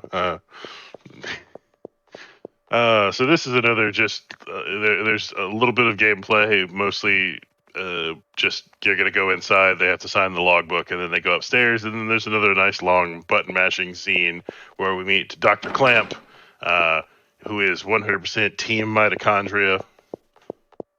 Yes, there are teams in the game. I know nobody knew that, but it's true. Yeah, this game likes to lore dump in large button mashing scenes. It is a big fan of lore dumps. My favorite thing to do is every now and again, especially around this time of year, people like streaming Parasite Eve around Christmas time. And what a lot of people don't realize is, this being an RPG, just how much you have to read. There's a lot of streamers, they like to read. They like to go, oh, I'm going to read all the dialogue in different voices. And then you don't realize you're reading a literal essay. Yeah. I would never want to. I mean, I'm doing wrong. I've played the game casually plenty of times, and I've read all the dialogue, but reading it to yourself and reading it out loud are two very, very different things. I like mashing X. It's really fun. Just mash. Yeah. Mashing is good. I like turbo, so it'll mash for me. I haven't jumped on the turbo train yet because I don't know. I like the button presses for now. I have messed up wrists, so honestly, the reason I stopped running the game was because my wrists were so messed up. So if I get, as I am planning on getting back into it, it will be in the turbo categories. And it's nice to have the option. It is. So, like I said, this is Dr. Clamp. He's 100% Team Mitochondria. He's telling us a bunch of lies about mitochondria because, once again, the person who wrote this game only remembered the phrase mitochondria is the powerhouse of the cell and just made up the rest. If I remember correctly, I think they're actually like really in I think they're like a scientist or something. The author, yeah. So I guess that's the thing we could bring up is the game Parasite Eve is actually kind of a sequel to a novel. It's straight up a licensed game. A lot of people don't know that. Yeah, it's licensed off of a novel, and the events from the novel are briefly mentioned at the beginning of day 3 when we meet a scientist from Japan named Maeda. He briefly mentions some things that happened in Japan like a year or two before this, and those are the events that the novel's about. I've never read the novel. I've heard it's honestly not that good of a novel, but... So my understanding of things, at least I guess basically summarizing it before we have to get back into actual tech here, is that the novel was written by like a scientist kind of guy, and then they decided they wanted to make Square at the time, Squaresoft, they wanted to make a tech demo for Final Fantasy VIII because they released 7, they wanted to make 8, but they didn't want to immediately dive into the new engine, so they wanted kind of a test game, which was Parasite Eve. They decided, let's just make this game, see what happens. So they added Ayabrea as a new character. They pretty much made a one-to-one recreation of the game, except they made it in New York instead of Tokyo. And then they previously allude to the Tokyo event from the novel or movie even. And then the author ended up really liking it. It's like, wow, you actually got all my science right, which apparently is accurate. I'm not a scientist. I play video games online. But yeah, apparently they liked it. I am a scientist, and I'm going to disagree with how quote unquote authentic the science is. I just know the guy really liked a lot of the portrayals of what he wrote down. And then he hated two so much that they couldn't even call 3 Parasite Eve. Anyway, really quick going on along with this, we do have actual management. So we have an M16. We are now using an item we got earlier. It's called the Tool. Tools in this game will allow you to take stats from your old guns and put them on a new guns. So we took all the damage stats, all the weapon damage, range, bullet capacity, and we moved them over to the M16. It's a nicer gun. As well, we got new armor while we're in the police station through those cutscenes. So we're now able to utilize that new body armor. In addition, we deleted one of the mod permits. It was another item dropped in our inventory. So we now lost our old gun because we put all those stats on the new guns. We are now using a new gun, which will be a rifle, which it's just going to be a 2-shot gun with 17 bullets in it. And we have new armor, so we're not going to be made out of paper. Yes. One thing you'll notice once they do finally get into combat is the M16, as you said, does a lot more damage, has a lot better range than the pistol we were using, but rifles fire significantly slower than pistols. There is a real tempo to the fire rate of different types of weapons in the game. And the M16 fires painfully slowly at times. Also, for lore reasons, people are going to start asking questions. I'm going to do a quick summarization. Yes, Ayabrea has an M16. She uses it to hunt rats in the sewers. The reason why they're able to drive through all the traffic is apparently it's Christmas and everyone's traveling. Although I don't know anyone in New York who actually abandons the city entirely enough for them to zoom through the streets. Yes, there's only one long street in New York. I've never been to New York, but I hear there's only one long street, which is why Daniel's able to drive 80 miles down the road without stopping ever.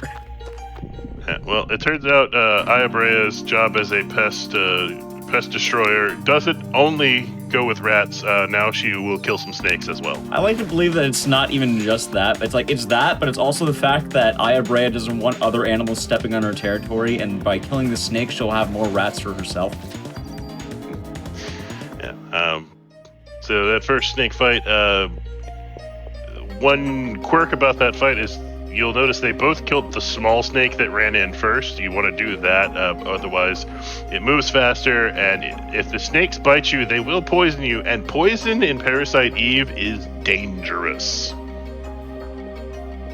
Weird part as well, I don't know if it's RNG or not. The small snake, I don't think poisons you. it won't. It moves a lot faster. Yeah. And the big one always does though, and it's a pain. Yes. But you're going to get big, small. Now we meet birds for the first time. It will be far from the last. We hate birds. They like to fly out of your range. They drop an item called junk. That, if you're playing casually, can be good because if you gather 300 junk, you can turn it in for a new weapon. Some really powerful weapons. But for us, junk is terrible, and we want to avoid picking it up at all costs. Also, for a few things to note, number one, this room's going to have a few item pickups. One, we have a key item right in this drawer on the right. It's the zoo key. As well, Crazy Awesome actually led to some massive route changes. Right now, you can see both runners are grabbing the M203. This is like I think it's a grenade launcher or something. I'm not going to lie, I've never used this. Yeah, okay, so it is. Okay, cool.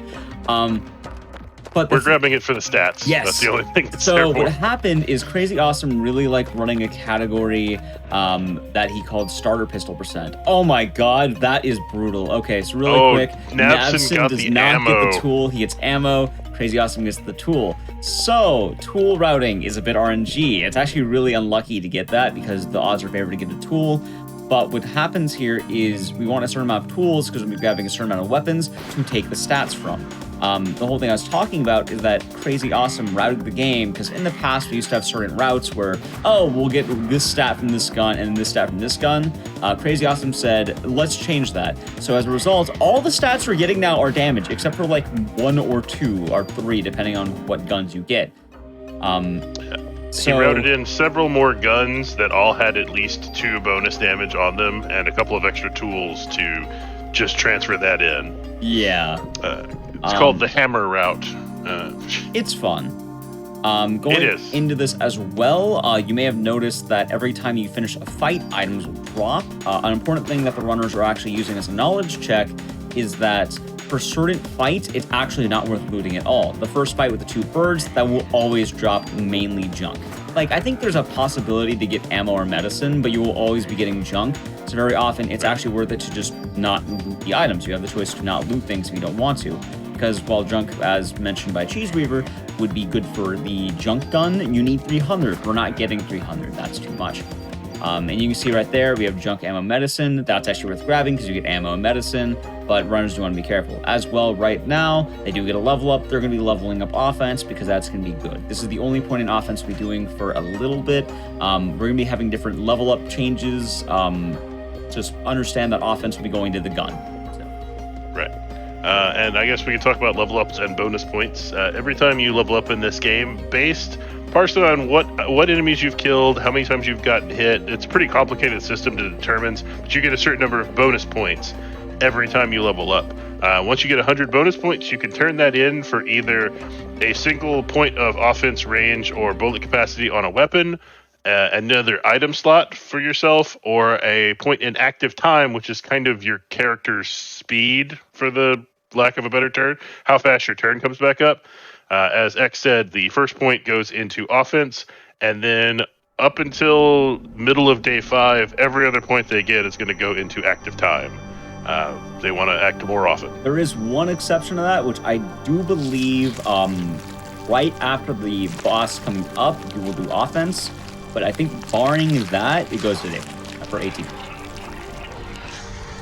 That may be a change that happened after I stopped running. I think so. We'll see. I always know the route's a little bit weird. If I remember correctly, I think the worm experience, you mainly want damage. But everything else is ATB. I know normally around the centipede, you want 31 ATB? Yeah, but 30, between 30 and 32. Yeah, so you would get offense right after the worms, because that gives you 3 to 4. And we just glossed over it while we were talking about tech.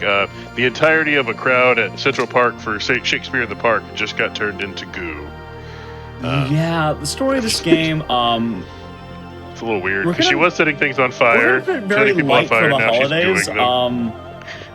She wants to make a baby, and she needs baby supplies, and she turned them into baby supplies. Yeah.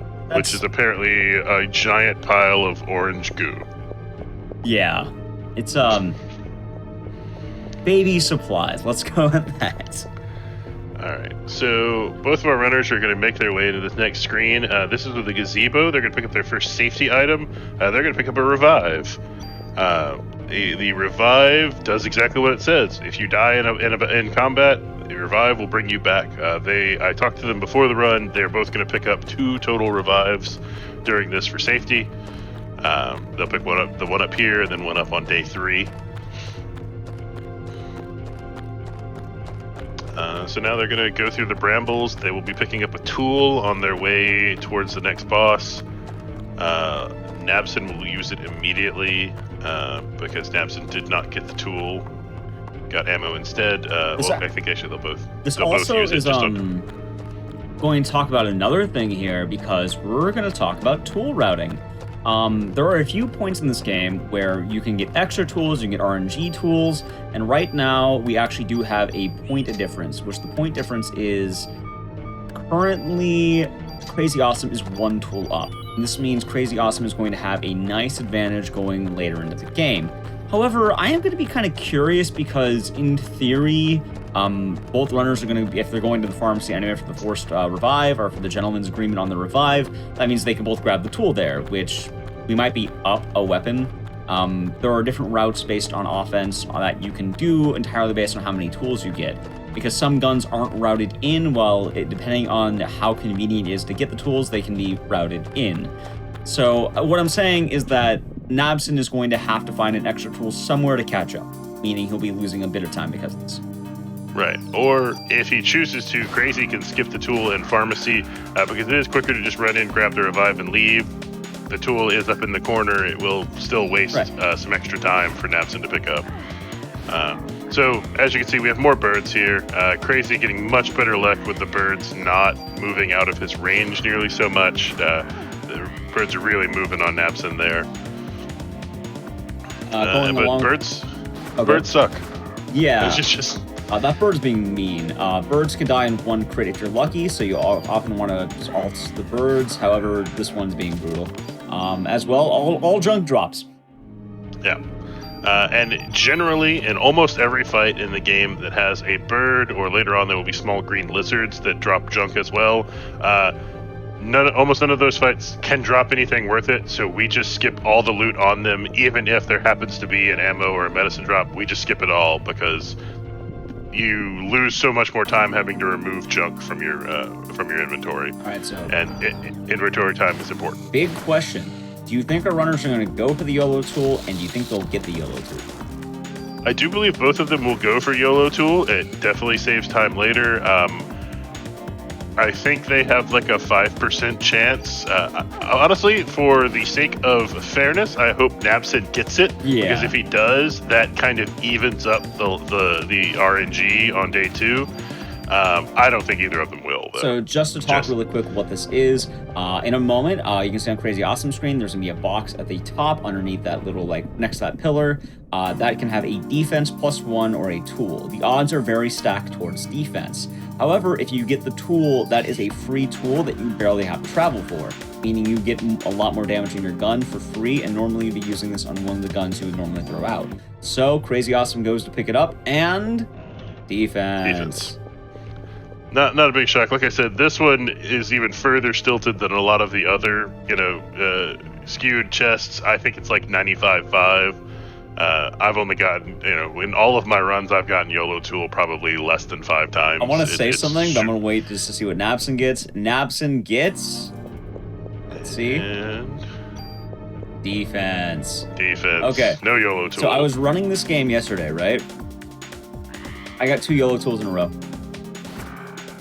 The odds on that are exorbitantly low. Dude, I have wild RNG when it comes to this game, but I throw it out because I mess up on basic things sometimes. And it's like, oh, well, I got really greedy. Damn.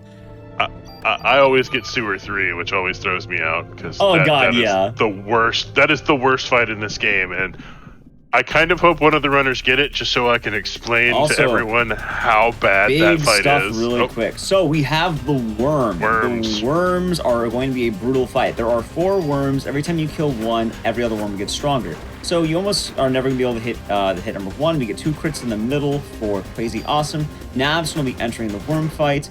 And you want to make sure you kind of spread your damage evenly because, you know, they get stronger as you start killing them. The worm in the middle is going to die right there. And right now, we're actually on a good bullet count because we're on an even number of bullets. If you're on an even number, you'll get the free reload. If you're on an odd number, you're going to get a battery load.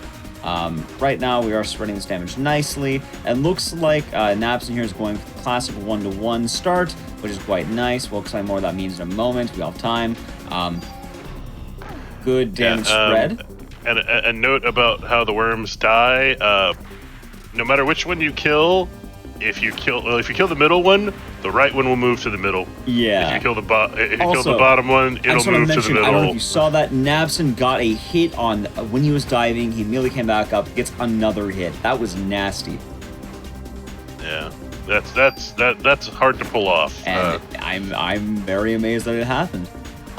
Yeah, so you can see Crazy he's only got 2 worms left, and he's really trying to spread his damage out on those 2 worms, because ideally you can actually kill both worms before the second worm has a chance to go down, and now he didn't get a chance to, so now he's gonna have 1 giant worm. So every time you kill a worm, the worms move around, they keep their health, and they all gain some health. It looks like Napson right here may be trying to go for the double kill. If he gets it, he might be coming back right now. Yeah. And there's Crazy finishing off the big worm.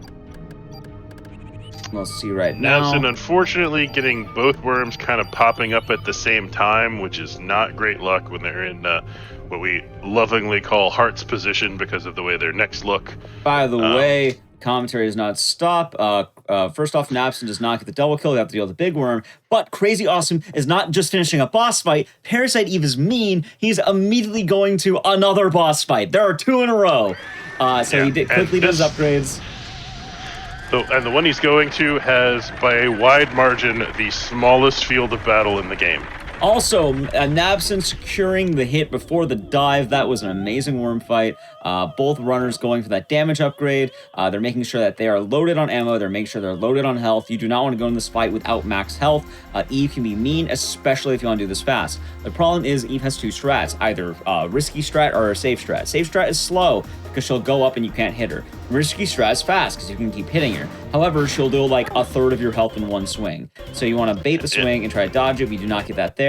It looks like we'll see how Crazy Awesome continues playing. We'll see if we'll get some slaps. Sometimes you get in awkward position, you don't always get the slaps. It looks like playing just safe. going up again. Yeah. Yeah, the slaps will they can do upwards of 80 damage if you're unlucky. There's the slap. 30, by the way. I mean, that's quite nice. But given how this is going, if Napson gets a greedy fight, I think he can catch up more here. Yeah, definitely. Crazy's finish it off.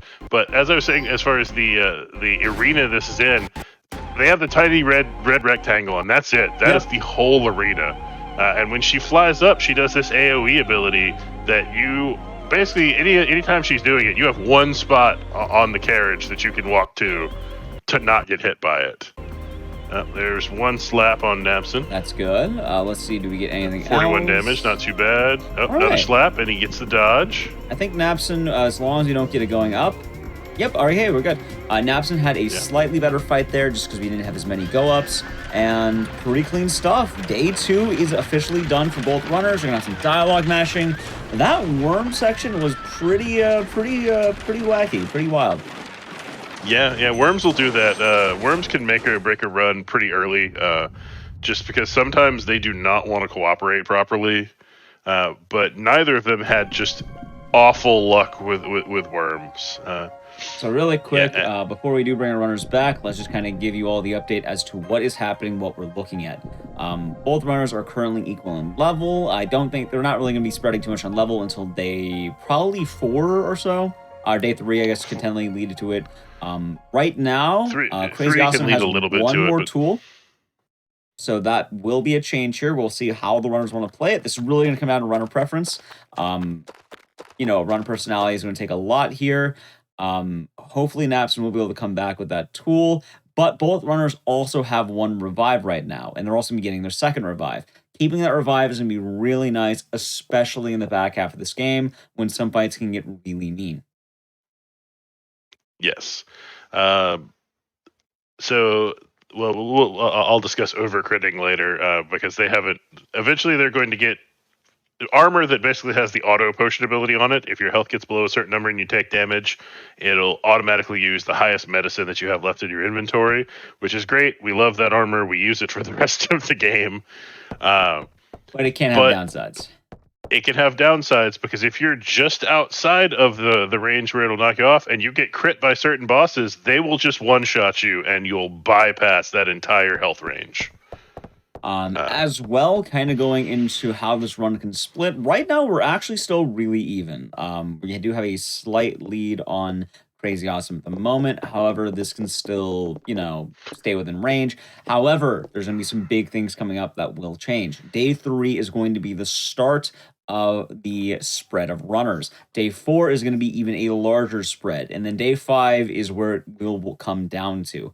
The next 2 days are where the race will be happening. Day 6 is going to be kind of like day 1. It should mostly be the same. However, the next 3 days... Day 6 is just is primarily a boss gauntlet. Yeah.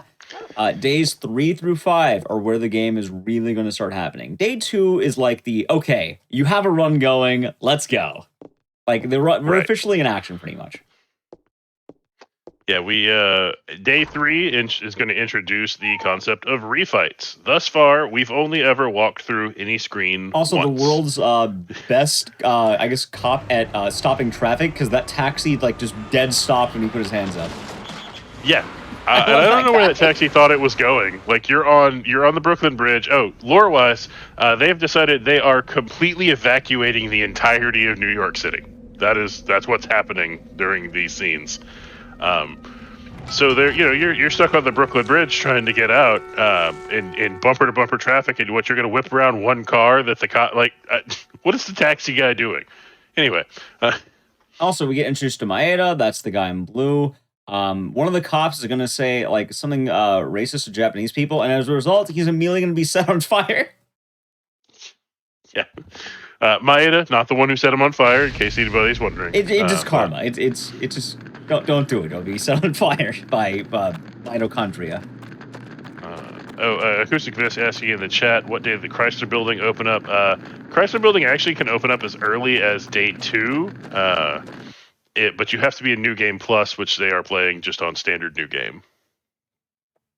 The Chrysler Building is a unique building that is part of only New Game Plus in this game that you can defeat, theoretically, the true boss, get the true ending. Also, I think right now, considering we are wrapping up with day 2, let's take a moment and ask our runners how they feel about that day 2, because a lot happened. So let's start with Crazy Awesome. How are you feeling about day 2? Yeah, we don't know. That was just me. I feel bad for Napson. That drop is brutal. The MO15. And you know, yeah. No. I wanted only to say, what happened on Sunday on the community race. Go ahead. I was the only one out of 7 people who was racing who got the ammo there.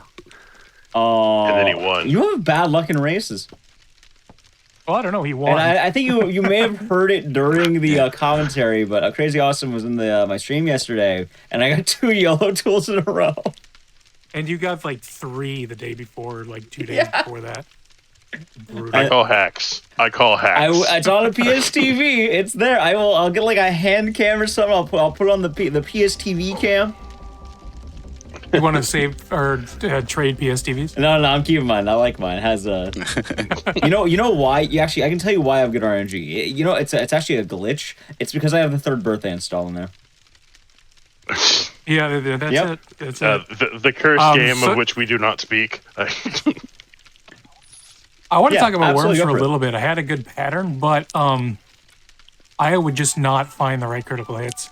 For everything I needed to kill immediately, she would just do non-crits, which kind of made that fight probably about 2 or 3 cycles longer. Napson, I just want to mention really quick, had some wild dive hits. It was diving, gets the hit, comes immediately back up, gets the second hit. I don't know how he pulled that off. Just YOLO. I mean, I have to pull out something to get ahead. I mean, without the tool, the worms fight is really more difficult because you do less damage and you have very much more cycles. You have to stay longer in that fight, and if you don't avoid the hits, it's a really dangerous fight. But I mean, the RNG was pretty good, and the fight was also pretty fast for Ammo in Central Park. But overall, I would say I still lost because of that, maybe 20-30 seconds, something around that. I mean, shockingly enough, though, you're pretty within range right now. You had a better Eve fight on the carriage. You just didn't get as many rise ups, and it's Hey, still Nabs, really are you close, all going things for- considered. And I think it will come down to the next 3 days for both of you. Hey, Nabs, are you going for pharmacy tool or jail tool? I'm not going for any tool. I will discard the. Oh wow! Oh, you're not going. Oh wow! All right. Well, let's hop into day 3, shall we? Yeah. So, thanks, guys. Day 3, we'll introduce the guns that we're gonna use for basically the rest of the game, except for a very small bit at the end.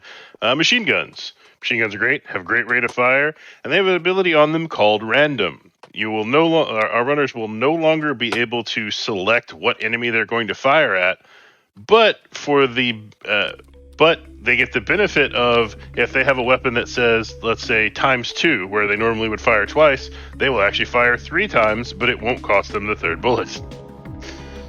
Yeah. Now, obviously, random is, random, which it's nice to kind of deal damage, and it has a few ups and downs. The upside, as you mentioned, we get the free bullet.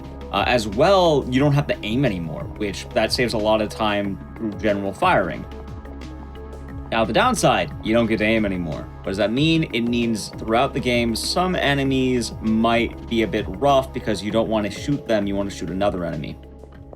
Yeah, and unfortunately, the way random works is the targeting is selected as soon as you select the attack.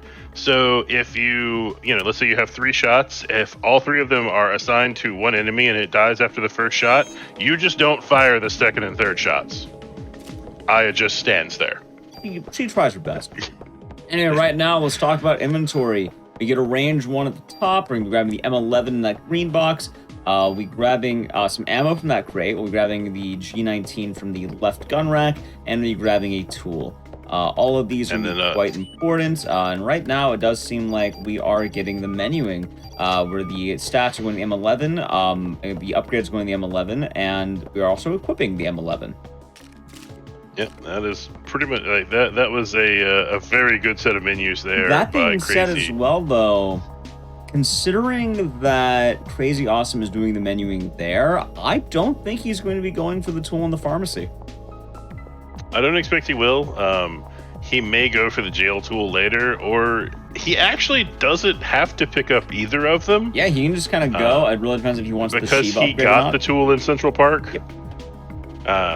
The Shiva gun, you don't gain as much. Losing the one tool loses you a lot more than gaining that extra tool gains you. I guess is the best way to put that. And there we go. We get the revive, and we are back out for Crazy Awesome. We're going to be making our way to the museum. It's going to be a lot of button mashing there. Oh, yeah. And this, actually, when we get to the museum, I'll get to put out a personal fan theory of mine that members of the community hate, but I keep saying it. We'll get there, though. Sounds good. And let's see, we're looking at Nabson. Nabson straight up said that he wasn't going to be going for any extra tools, but we'll see. Yeah, he's just going to discard that extra gun and go with the slightly lower offense. Which, I mean, the grabbing either of the tools does lose you a good bit of time. Jail tool happens later, but it loses you a lot less time than grabbing pharmacy tool. But there he skipped pharmacy tool. All right, so on Crazy Stream and soon here on Absence, so they're going back to the museum with Maeda. Maeda is a scientist from Japan who is here. He's the one who told us about the incidents in Japan that are, I guess, what the plot of the book is. And Maeda scraped some goo off of Aya's jacket and wants to test it. And we're going to see 2 cutscenes here. Where he puts his blood with the goo and then he puts Aya's blood with the goo. So I'm going to lay out my fan theory and people can do it. So in the movie, the mitochondria, even though they shouldn't be, that attack they look like X-parasites, like from the Metroid games. Aya's cells fight back against them. Who else was blonde and had cells that fought back against the X-Parasite? That's right, Samus Aran. I contend that Aya is either an ancestor of or herself one day becomes Samus Aran. Be good. I mean, they're both blonde. They both kill weird creatures. They both have cells that fight X-Parasites. Just throwing that out there. Okay, I have one problem with this, though. How tall is Samus? Without the armor, I have no idea. So I looked up. Samus is about 5'9" without the armor. Aya Brea's like 5'4". I mean, Which, you know, way, all that this time would in be space, shocking. she could have grown. This is gonna be really shocking to everyone. Yeah, Aya Brea, with, you know, her giant legs, she's 5'4". She's all leg. She's all leg, no torso. That is absolutely true. And yeah, Samus is blonde. Her legs are 4'11". Okay, but remember, my theory is she is either Samus herself or is just an ancestor of Samus Aran. My ancestor would make more sense at that point because due to the height difference, I will go with ancestor. But still, I think my theory has legs. Well, Aya has legs. Almost nothing but. Also, from what I looked up, apparently Samus is 6'3", but that's in the power armor. Without the power armor, she's 5'9", which I don't think you can. In theory, put Aya in armor, she'd probably gain a few inches too. Although they would be entirely in her legs. Yeah, put her in a power armor suit. You know, she's gonna gain a few inches. But yeah, just throwing that out there as my personal theory. Please comment on it. How does Samus feel about rats? Well, she kills lots of other vermin, so. Oh, we might be onto something there. I mean, as it was pointed out in the chat, they do both hate the local fauna. It's true.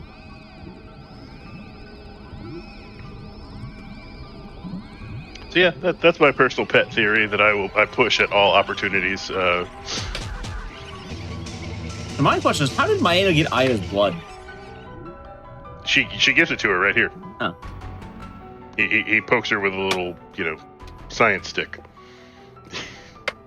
I know there's a lancet. That's the word.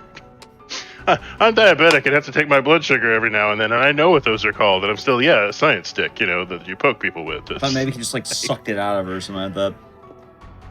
Seems, you know, I assure that'd be you, weird, but not any necessary.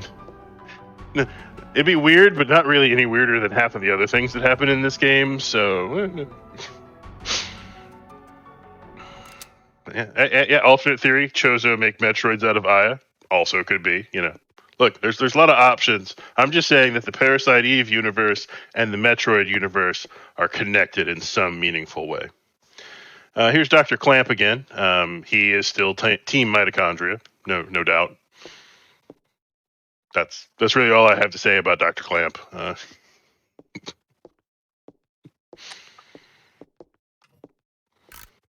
And he's going to stare at some stuff. So yeah, this is just one of many long button mash sequences that this game has. It's just a huge lore dump. Oh yeah, after the lore dump, we're pretty much back to all action. Yeah. The rest of day 3 is pretty much all action after this lore dump.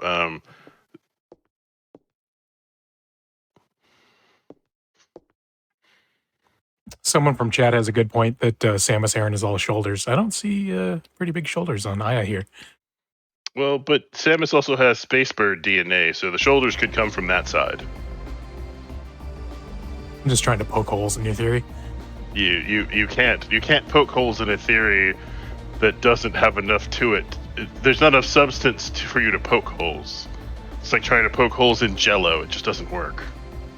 I only have one hole to poke, and you're not gonna like it. Mitochondria is the powerhouse of the cell. Why can't Samus overdive? I don't know. A third birthday. Overdive. Oh. Yep. Eve can do it. Aya can do it.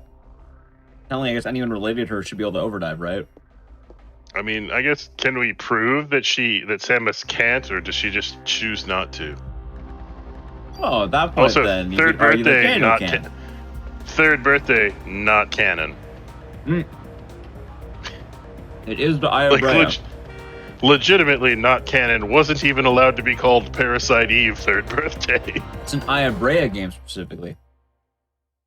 Yeah, because the author hated the second game so much he wouldn't let them use it a third time. Oh, the funny part also, about third birthday. Go ahead. Yeah, sorry. I love you guys fighting over this. Well, I like the third birthday because there's something really funny, which is the pettiest thing. Because for those of you who don't know, Maeda, the guy in the blue jacket, he's a self-insert as a homage to the author. She's like, hey, we're going to give you a character because, you know, you wrote the book. Like, hey, that's cool. So what ends up happening in the third birthday, they ruin the character entirely. It's kind of like a giant middle finger to him. They ruin all characters in third birthday. Not Kyle Madigan, Also, they fixed him. I will stand for Parasite Eve 2. I unironically love that game. But it ruined the franchise. You know what? If it hadn't, third birthday would have. True. But also combat. Now we get to see the Uzi in action. Yeah. Random hits. Random hits are great. And that fight drops an offense +1. I believe that is a guaranteed drop. Yep. Crazy's going to go ahead and pop that on the M11. Yeah, we're going to use the M11 until we get just a different submachine gun. Which, we're going to have something really fun with that, because the next submachine gun is going to be entirely randomized, and one of them is good, the other is bad. Well, one of them is fantastic, and the other one's just good. I would argue. I mean, there were several world records that were set with the M10, so it's not that bad. It's only about a 45 to a minute difference, like over the course of the game. So Torres, the cop from earlier, who didn't want to give us the M16, didn't want to give us a powerful gun, and then handed us an assault rifle. He's dead. Crazy getting the first refight of the game. Gets the refight here in the hallway. There are two places here. Okay, so I guess I can explain refights now. So in Parasite Eve, a lot of rooms, the first time you walk through them, you have a 100% chance of getting into a fight. It's just 100% it's going to happen. Any room that you can do that in, if you have to walk back through it, you have about a 50% chance of getting another fight in that room, which we'd call a refight. We want kind of as few refights as possible. Refights just waste time. There can be times in day 5 when you're trying to hit certain level markers that you might want a refight or two, but the refights that are present in days 3 and 4, we honestly never want. XP running's gonna get really weird in the back half, especially going along with that. The main reason why is because our goal is level 33. By the end of the game, we must be level 33. If we're not, that is going to be significantly bad. Yes, to the point where you'll actually, in the final, I guess, dungeon is the word I'd use to describe it, of the game, you will run around and try to get refights just to hit that experience marker. It really does make that much of a time difference. You get your final spell of the game at level 33, and it is a doozy. Oh, so there's Shiva the dog. She's doing her best. The nice, lovely, friendly police dog that you met earlier in the game. Certainly nothing eldritch horror will come from this, right? That won't happen. No, that'd be... No, there won't be any eldritch horrors. And that's another refight for Crazy, so that is both refights here in day 3.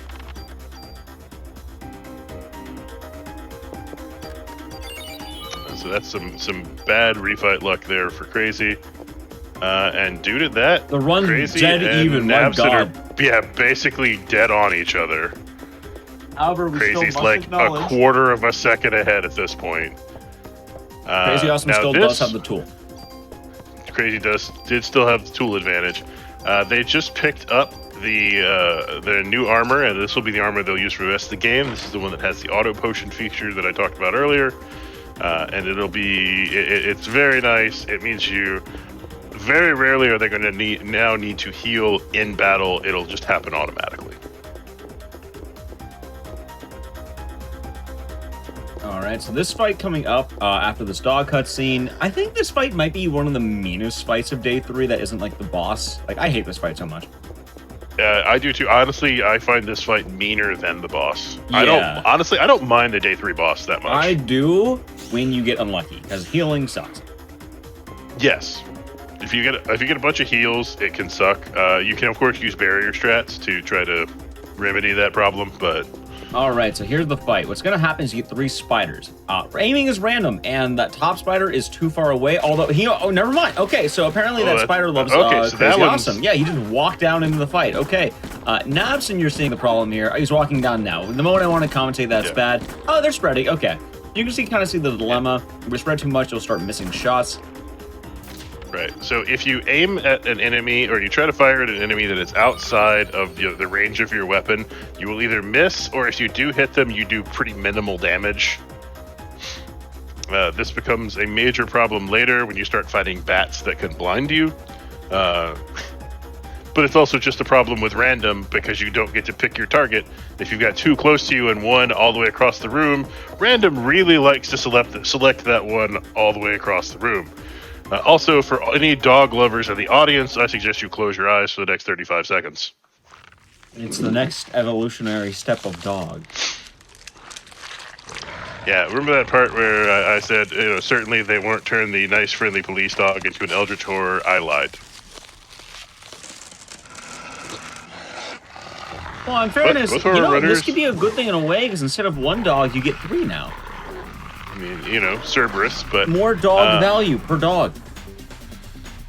But yeah, the refights have really caught Nabson up to where they're on the same cutscene now. But Nabson is still down some damage due to that tool, which we'll see how much that ends up mattering throughout the game. But it is something to remember. That damage difference can easily just be made up by better crit luck, but you never know. This fight here, you always want to make sure you have an open slot in your inventory, because the fight that Crazy just finished and the Nabson's finishing up now always drops a tool.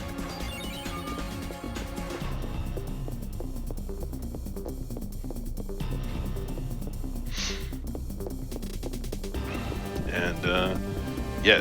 Spiders, you learn to hate them because they will web the ground, and if you're on the webbed ground, you get slowed, which both slows your active time, meaning you take turns slower, but it also physically slows you moving around the map, which means it makes it much more difficult to dodge. And well, we don't like being slowed. All right, Crazy doing some bonus point and ammo management. And heading up to fight the final boss of day 3. Nabson's health is looking a bit rough with the amount of medicines. It's like, what, 3 medicines?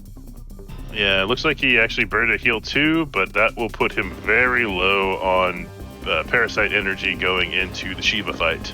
Luckily, not Shiva too much we need. Yep, we have Shiva coming up. So, Shiva, well, let's talk about this one. 3 heads. All 3 heads are separate targets, and the bottom head sometimes just likes to heal the other heads. Yep. So as long it's a jerk like that. As long as Shiva doesn't heal, you're normally considered fine. There is some rough potential here. If you kind of see an earthquake and effects are happening on the screen, you're losing half your health. If nothing happens, that's good. The laser is the ideal attack. See, there's the roar, doesn't do anything. Yeah, so that roar means that one of the heads is dead. All right. And look, so Crazy doing barrier strats. So barrier is a spell. We didn't used to use it in the run at all. What it does is basically you take damage for your parasite energy instead of taking health damage. But Shiva has a quirk that if you barrier, she will do nothing but that yell that takes half your health. That's it.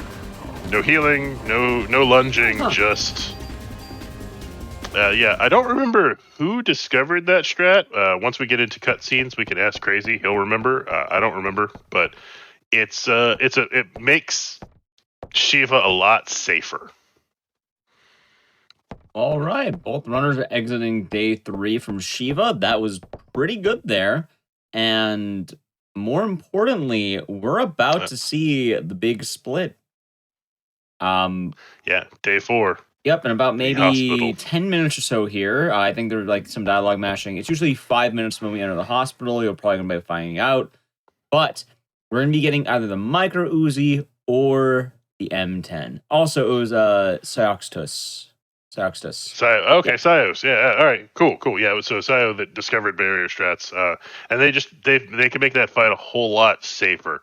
You know, I think it's technically slightly slower than just YOLOing it and dodging. I don't want to pick sides for the race here. I want to keep it honest, but I gotta say right now, I really want to see this. I want Crazy Awesome to get M10. I want Nabson to get Micro.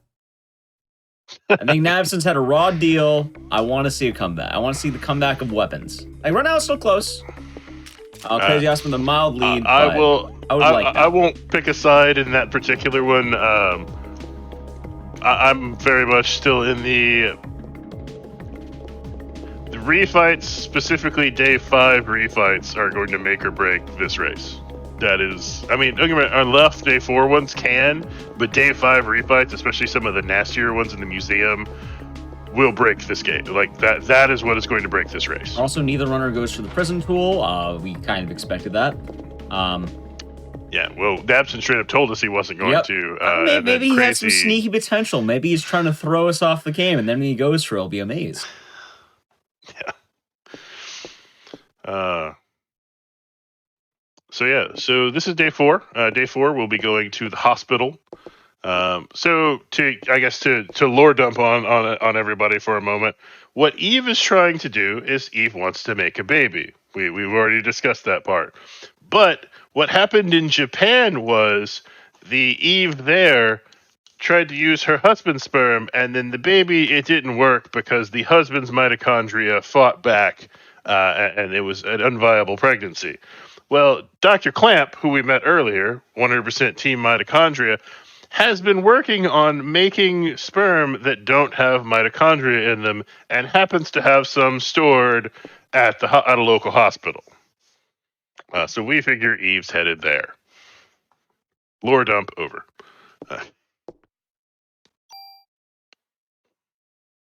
Oh, do you mind if I ask Nabson, what'd you get for refights? You got 0. You got 2. I skipped all of them.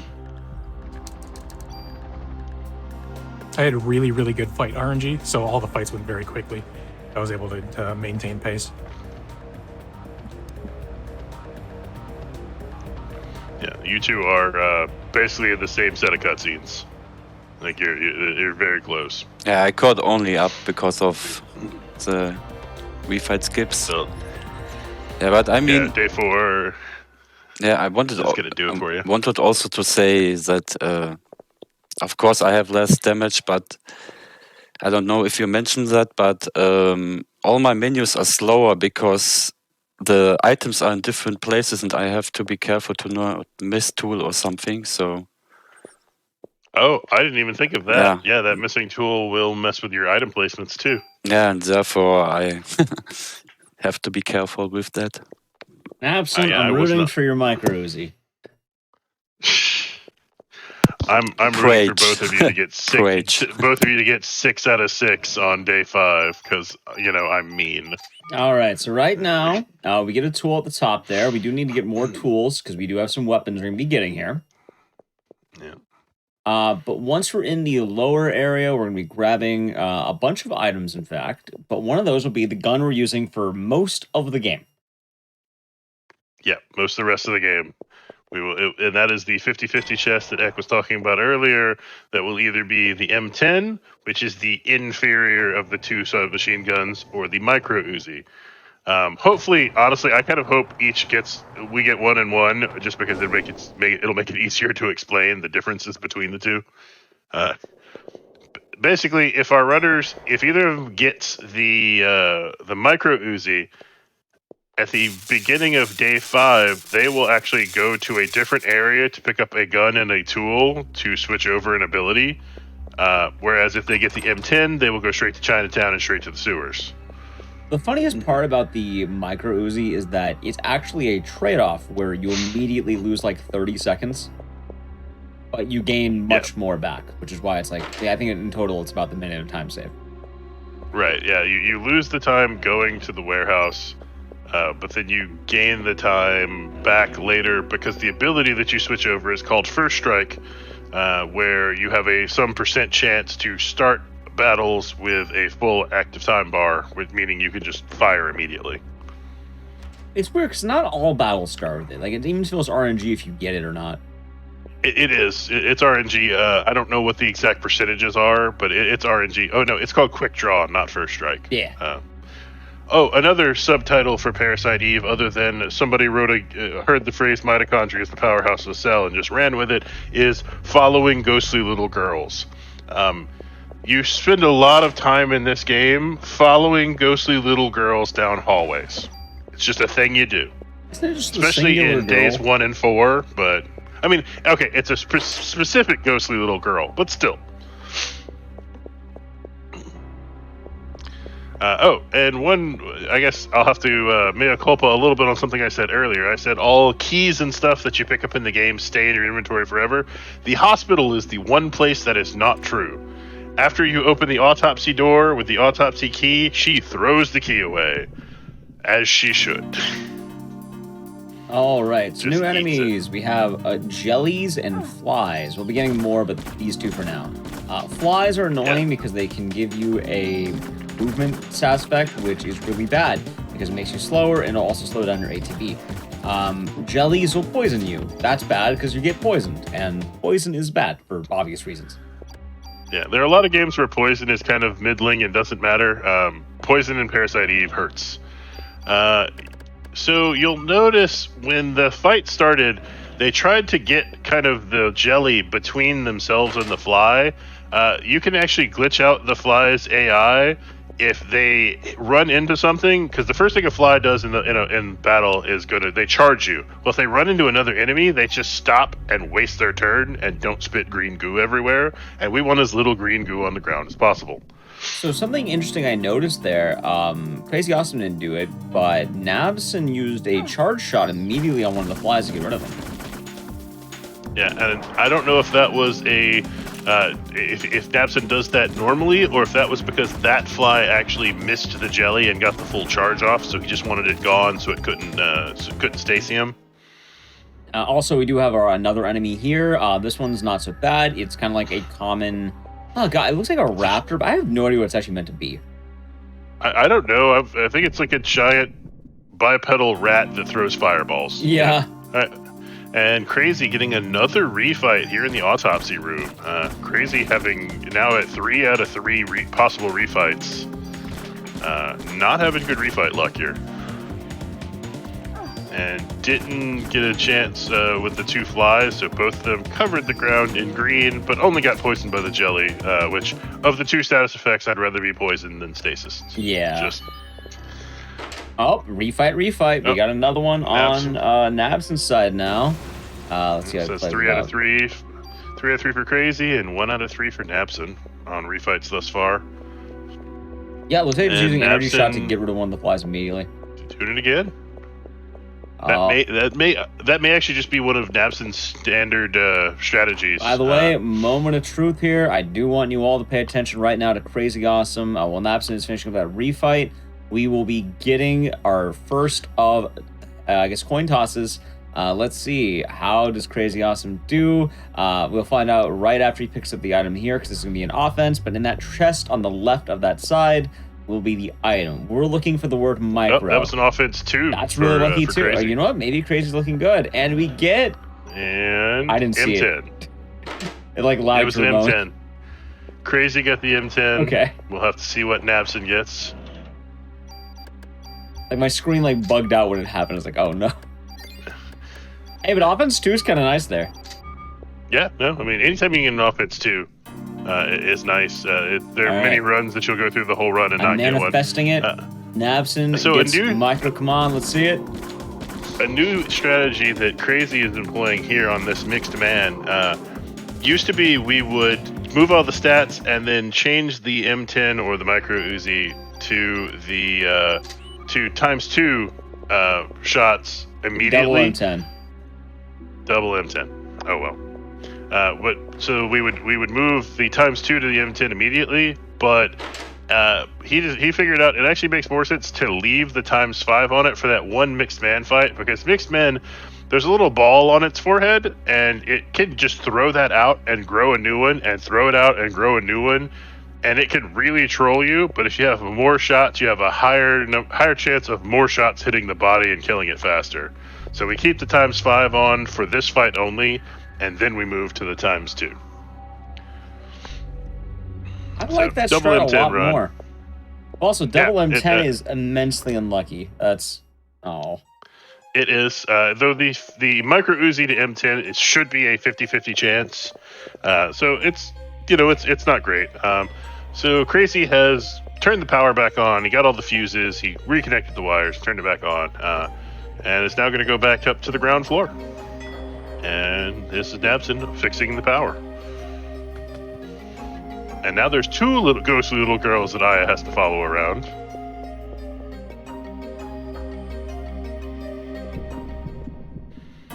And this is a forced fight with 4 jellies. It's not too bad. They can troll you a little bit by just spreading out too much, because we're still on random. I guess the one good thing that the M10 has over the micro Uzi, the other submachine gun we could have found, is the M10's range is significantly better than the micro Uzi.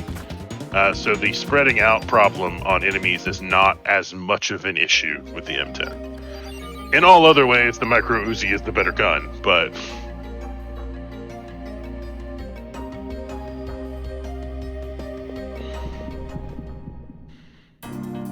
yeah, now we've seen basically all of the enemies we'll see here in the hospital: flies, fireball throwing rats, and jellies. And it's just, knocking your way through them. Saving a few people who are still in the hospital, even though the entire city was evacuated. Clearly they didn't do the greatest job ever in the evacuation, but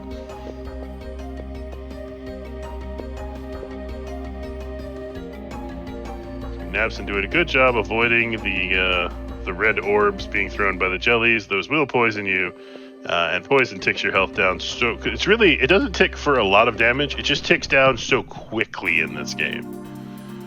Poison ticks just happen one after another, and it can do a real number on you.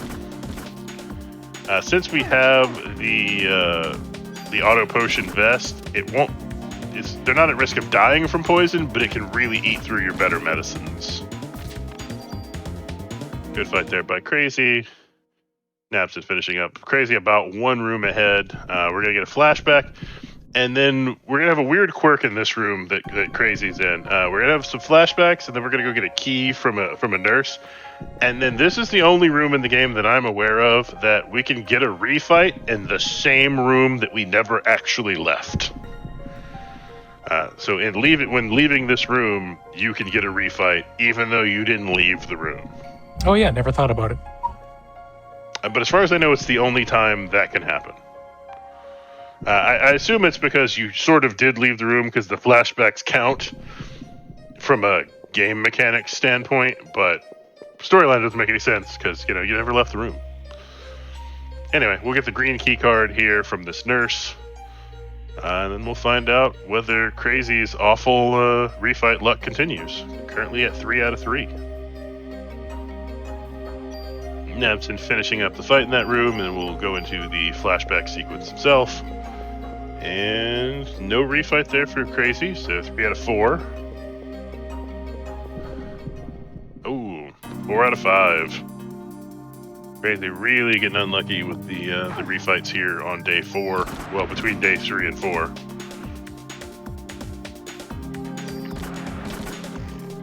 Going quickly, nice 2-turner, but it's still, 2 turns better than a 3-turn, but they're both worse than a no-turn.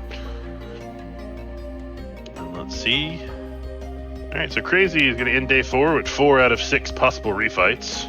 No more possible refights from this point forward on this day. Nabson currently only rocking at 1 out of 3, but has a couple of chances here coming up.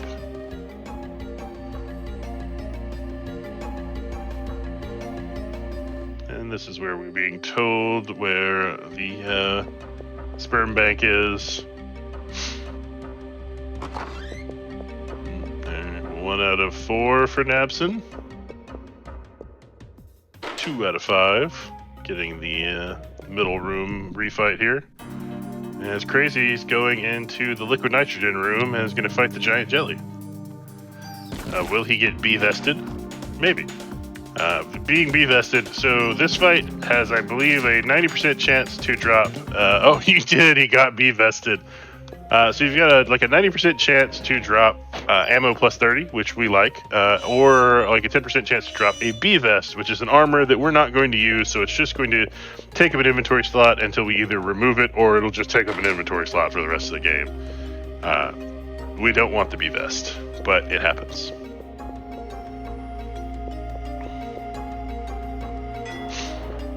All right. Nabson talking to the doctor about where the sperm bank is, and we'll go also fight the giant jelly. And Crazy headed up to the 13th floor.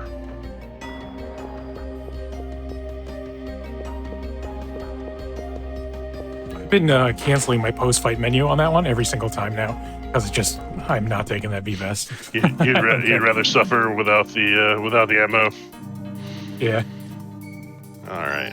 So Crazy got a fight here against a couple of jellies and a mixed man. That's 1 ball out by the mixed man.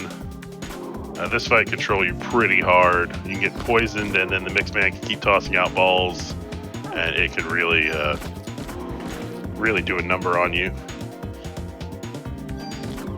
I did not see whether Nabson got B-vested or not, but the odds of both of them being B-vested is exceedingly low. And Crazy going to finish off this mixed man with an energy shot. At this point, being both stasised and poisoned, probably a good plan.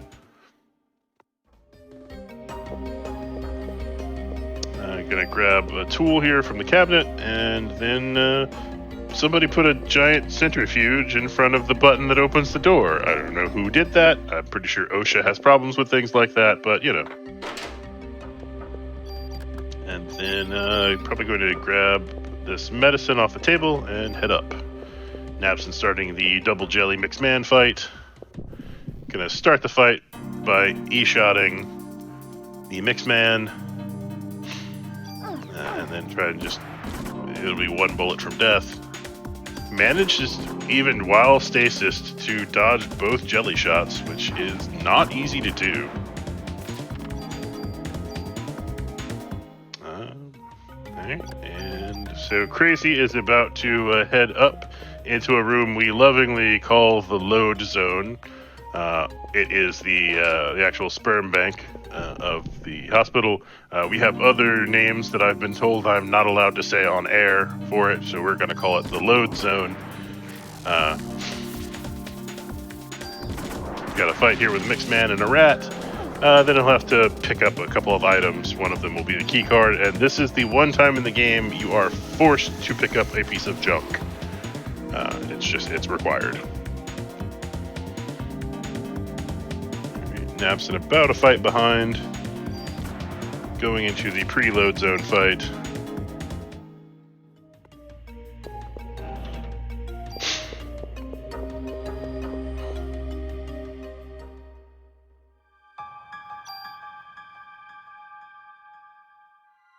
As I said, I'm not allowed to say the other names we call it, so we're going to call it the load zone.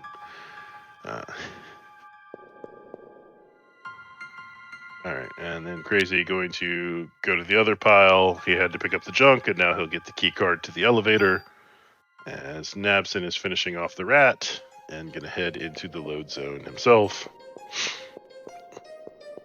What did Nabson get for refights? Did you see? 2 out of 6. Okay, I think I went 4. You went 4.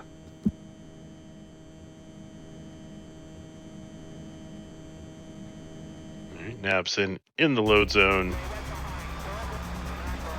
dealing with the mixed man. one of the most annoying enemies in the game.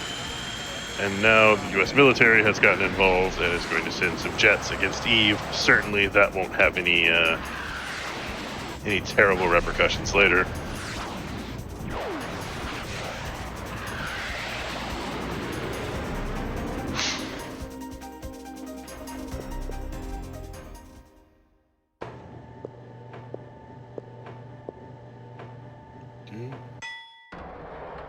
Looks like Dabson's gonna grab this ammo here in the load zone. That is a thing you can do. I don't know if he's just had bad ammo drops, maybe. And Crazy's up on the roof. He's gonna fight a giant brain spider. This brain spider can be a real pain. If it decides to either shoot the webbing and stasis you into, but its version of stasis actually holds you in place instead of just slowing you down, or sometimes it can just hide on the air conditioning units, which can make it very difficult to get up in its face and shoot it.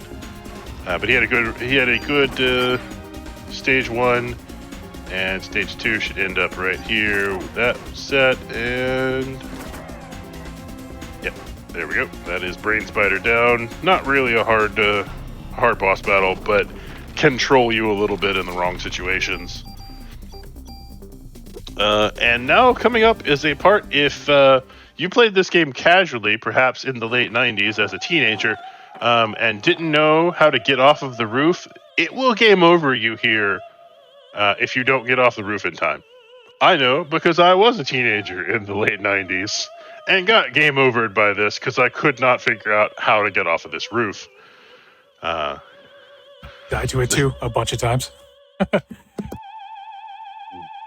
remember those awful repercussions about the jets? Yeah, well, that's about to come up. So, Eve has decided setting people on fire, no longer cool. She's all into the goo now. My goo, my precious goo. Unfortunately, that goo then leads him to run into another plane, and oh god, now there's an entire fighter jet worth of shrapnel coming right at you. You should probably do something about that. Napson, on the other hand, is getting trolled by the brain spider. Like I said, it can go back behind those air conditioning units, which it did for Nabson, which is unfortunate. But should be working into phase 2 here with one more set of shots. But so the secret to getting off the roof is running to this corner and getting to this window washer stand, and that's it.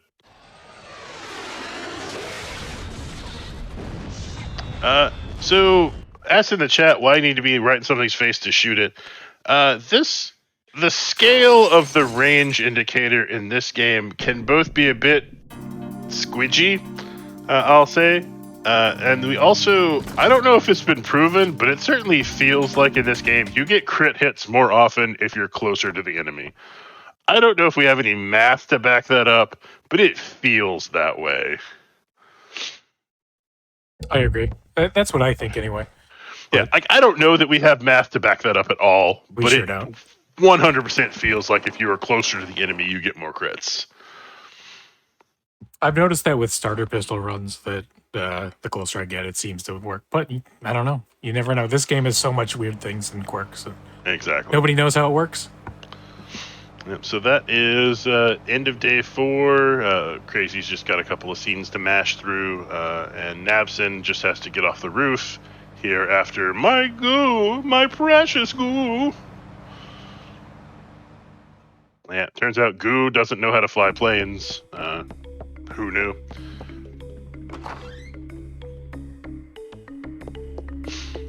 Yeah. So both of our runners. That's an underrated comment, by the way. That one made me laugh. I had to unmute. Legitimately, that is actually my brother. that is my brother making that comment. Like legitimately, my actual brother. I know, I've just outed you. Sucks to be you.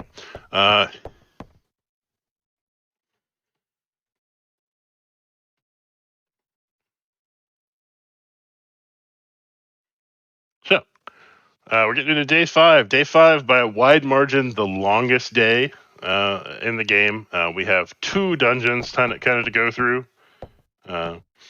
Neither of our runners got the micro Uzi, so there won't be any added material. They won't be heading to the warehouse to get the quick draw ability from a gun. So they'll both head straight to Chinatown and go back into the sewers to killing rats. Rats, bats, snakes, just vermin, really. Do you want to talk about? I'm hoping one of you Sewer 3 gets Sewer 3 so I can really dig into it. But after Sewer 1, while you're doing Sewer 2, I'll probably talk about Sewer 3.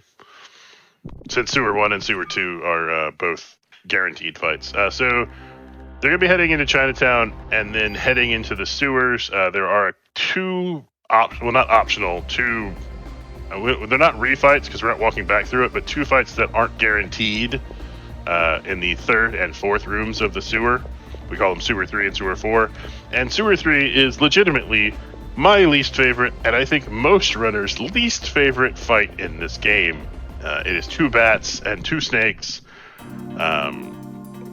So we're back to killing rats, but they're like way bigger rats, and now they have rocket launchers on their tails. It's weird. But we're in Chinatown.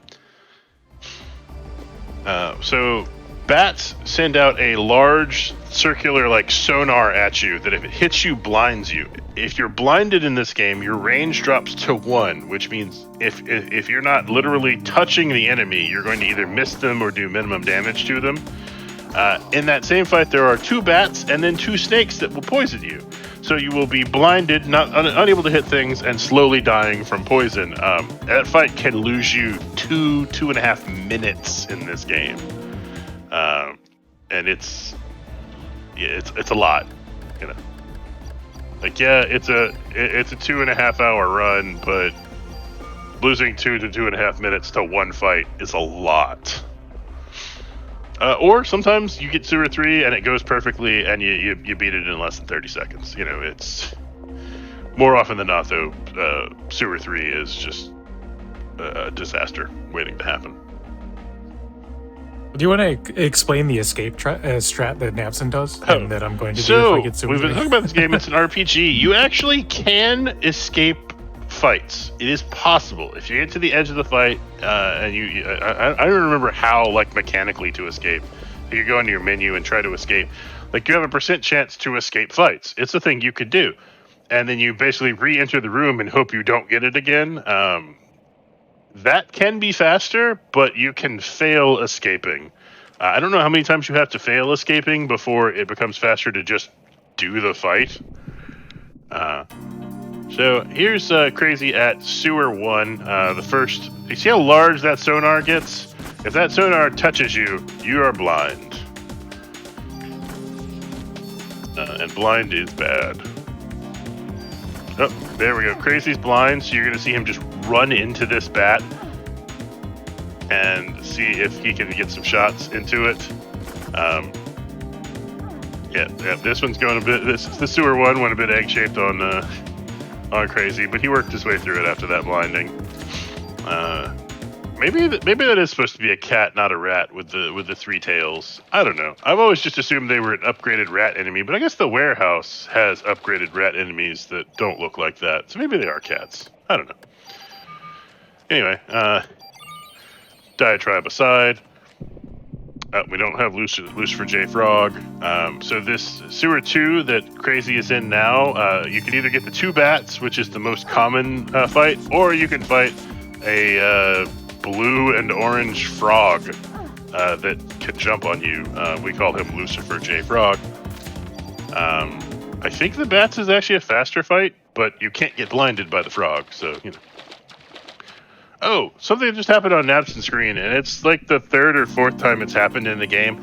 Every now and then, Maeda just likes to give you garbage. They don't do anything but take up a slot, and it's garbage. You'll see Crazy got Sewer Fight 3, and he escaped from it. So let's see, and he does not get it again. Yeah, you can escape from a fight and then walk past the trigger again, and sometimes you just get right back into the fight. But he got it. I think he got the escape on the 2nd try, and then didn't get the refight on it. So good use of his time, because Sewer 3 is the worst fight in this game. No Sewer 4, and he'll head up. Napson, on the other hand, is here at Sewer 1, is currently blinded, unfortunately. But he has those two bats that are actually pretty close to each other, but your range is literally 1 when you're blinded. So if you're not taking contact damage from the bat, you're not going to hit it. Weird to me it's is unfortunate. That the status effect is like, it obviously it's like, you're blinded. You can't see what's happening. You're not able to attack. But it's called darkness, and the weird part is, why does darkness happen when you're getting hit by like sonar? I don't know. Like, they wanted bats to be able to blind you, and that's what they decided. Oh, Nab's in here getting Lucifer J. Frog. So-called, I assume, due to his terrible, terrible color palette. That blue and orange is pretty bad. Oh, here's the goo from Central Park. I know you were all wondering whatever happened to the goo. Well, there it is. My goo.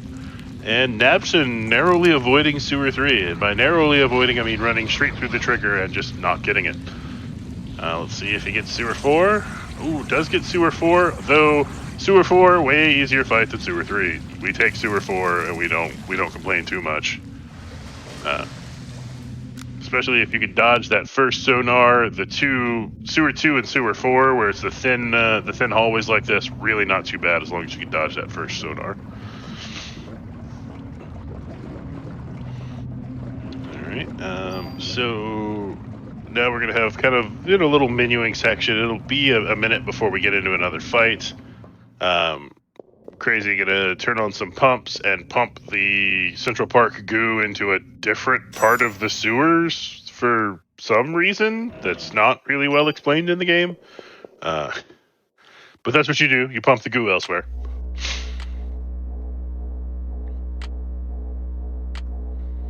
Alright, we got last bat fight coming up here for Nabson. Let's see if he can avoid the blind.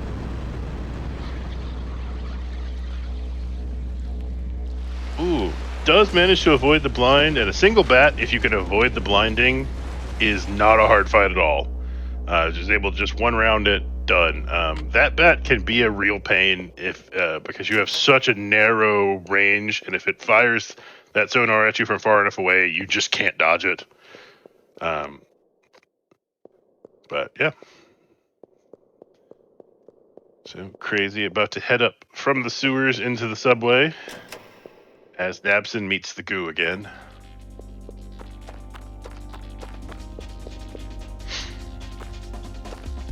Soil and goo is people. That is true.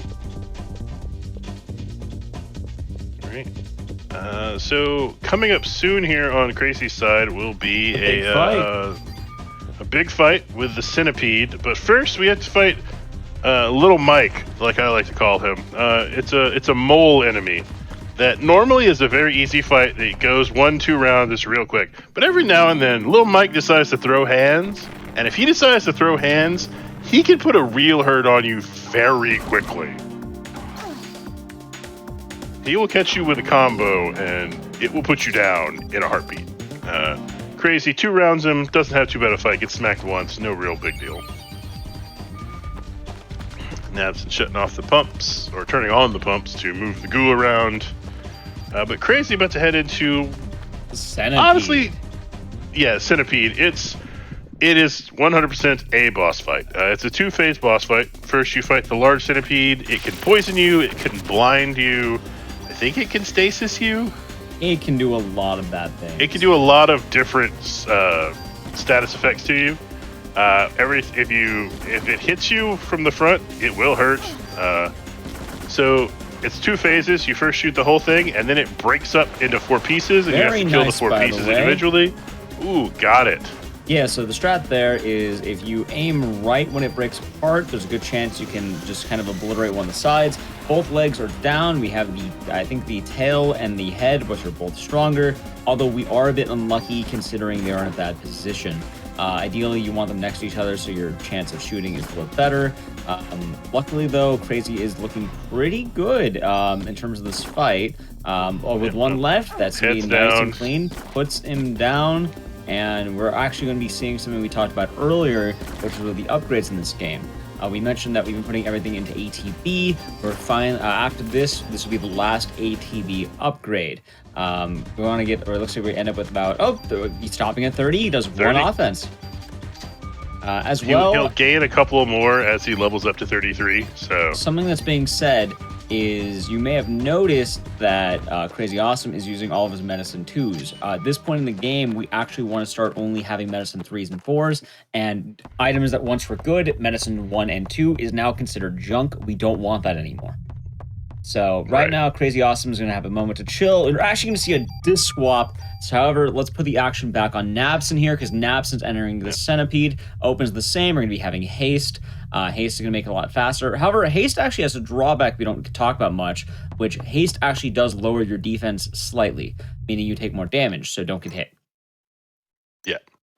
Ooh, yeah, that front lunge from the Centipede doing 95 there to Nabson, that hurts, but he'll stand to take it. He's got the medicine. And not as quite as clean on that unlucky. One. Let's see. I think he's going to go for the immediate break. It breaks one of the leg, or breaks one of the centers. The center pieces can be broken in one energy shot, and it does clear the board. Hopefully, though, we can get two next to each other. We don't have to worry about the placements too much. On the upside, I do think Nabson's a little bit better equipped on placements, but I am a bit worried because that body jumped in the middle of the two. But we're clean. Okay, we got... never mind. Immediately ruined it. Immediately ruined it. Oh, immediately, they go corners on him, the Centipede's which mean. is knowledgeable. Also, you may have noticed, poison exists throughout this whole fight. It's just... I don't know why they gave this enemy every stat effect in the game. Anyway, Nabson is pretty good. Nice and clean. And let's see what we get. Not really a lot of whole bunch of upgrades in there. Sometimes you can get a defense or something. Not too much. Yeah, you can get a couple of defenses. Level-wise, we're actually... I think those refights really were helping Crazy Awesome because... Yeah, we're not... Crazy's got a level on Nabson right now. And so I want to point out, so Crazy has already gone through it, but Nabson's about to do it. This is kind of the most awkward spot for a disc change I've ever seen in a video game. You come over here, you pick up a key, then you walk past down across the same bridge you just walked across, and then the disc swap. Not when you get to the museum, a logical place. Nope, right here. Just, hey, swap discs. It's just the weirdest place ever. All right, and the action is not stopped because now we're entering the March of the Museum. Crazy Awesome is engaged with the Scorpion. The final dungeon, let's say, of the game. After this, it's all just boss rushes. Scorpions, you pretty much don't want to stand directly in front of them because if the tail hits you, it hurts. Or if you do stand in front of them, you want to dodge away as soon as you shoot, because that tail can do 180 damage to you. Which, yeah, Crazy's got a lot of health right now, but the museum is a marathon. There are a lot of fights in here, and you don't want to take a ton of unnecessary damage. And like we said earlier as well, you can see inventory management as it's going. We talked about the CMS earlier, where every time you get hit, it will use your largest medicine. So the problem is, if you have a bunch of small medicines, it's not going to be good for you later. Right. You'll be burning your medicine 4s and 3s on, regular battles, and then eventually you start healing for 45, and you wonder what went wrong with your life. So now dinosaurs exist, apparently, or the exhibits have come to life. Crazy just fought a raptor and two of the... I'm not allowed to call them what we normally call them, so we're going to call them small green lizards. Yeah. I will say we have the Runner Moogie has the best name for them. We have the age-old question though. Do you know what killed the dinosaurs?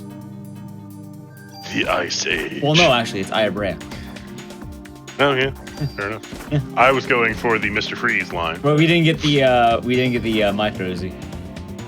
No, that's true. We didn't. No Ice Age today. Back to tech really quick for one moment.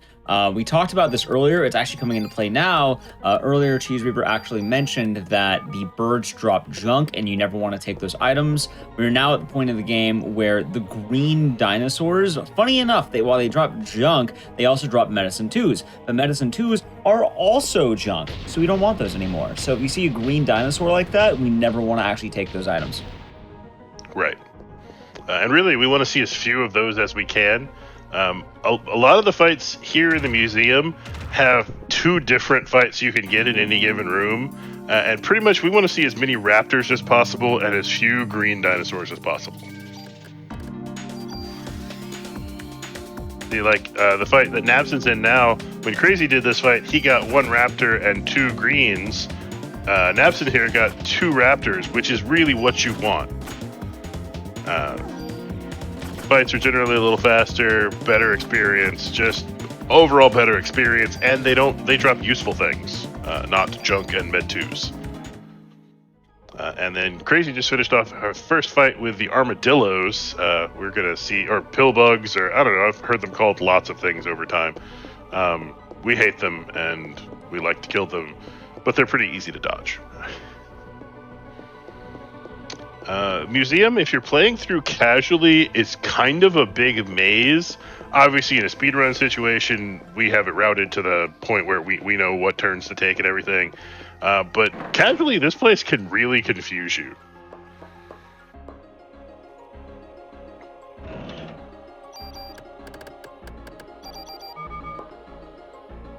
Oh, Crazy went down at the ladder to grab the offense, and then it's going up. That is not normal from my experience. Normally you just go up, but, you know, Crazy do crazy. And there's your raptor on Crazy's side, and Nabson about to take on the first set of armadillos. Armadillos, they're not too hard to dodge because they just charge in a straight line, but if they hit you, they hurt. Nabson actually going to haste in this fight. Now, this armadillo fight that Nabson's in right now is actually really nice because it can drop you 3 medicine 4s, which is really nice. Unfortunately, each of those medicine 4s has a 20% chance to be a full cure, which is useless for us because a full cure just cures all status effects and will not be procced by our vest. Or does it heal you too? I think full cures are just completely useless. I thought it healed you, but admittedly, I don't think I ever used it. I know it won't proc on your vest. Go ahead, Crazy. Yeah, there are some vests in the Chrysler building that allow you to proc your status effects. And it'll proc on those instead. Yeah. So yeah, it won't proc. We don't want to see full cures. We want to see med 4s. We're at the point where we really just want to see med 4s. And all of the little green lizards, we don't want to see at all.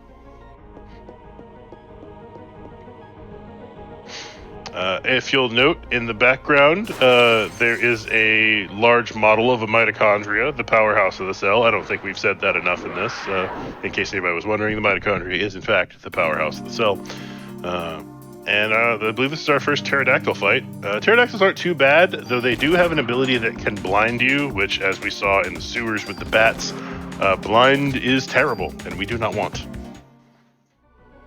I think, especially as you get random fights, the pterodactyl might be one of the better ones because it's always like a 2-turn fight, and it's usually 1 enemy. Yes. As we get into refights, we do want to see more pterodactyls, especially because there's at least one... good items. Maybe really good items on them. Yeah. There's at least 1, maybe 2 rooms where the refight is either a single pterodactyl or 4 enemies.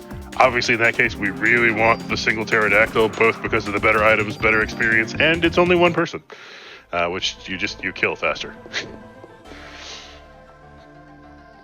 We haven't really hit any refights yet in the.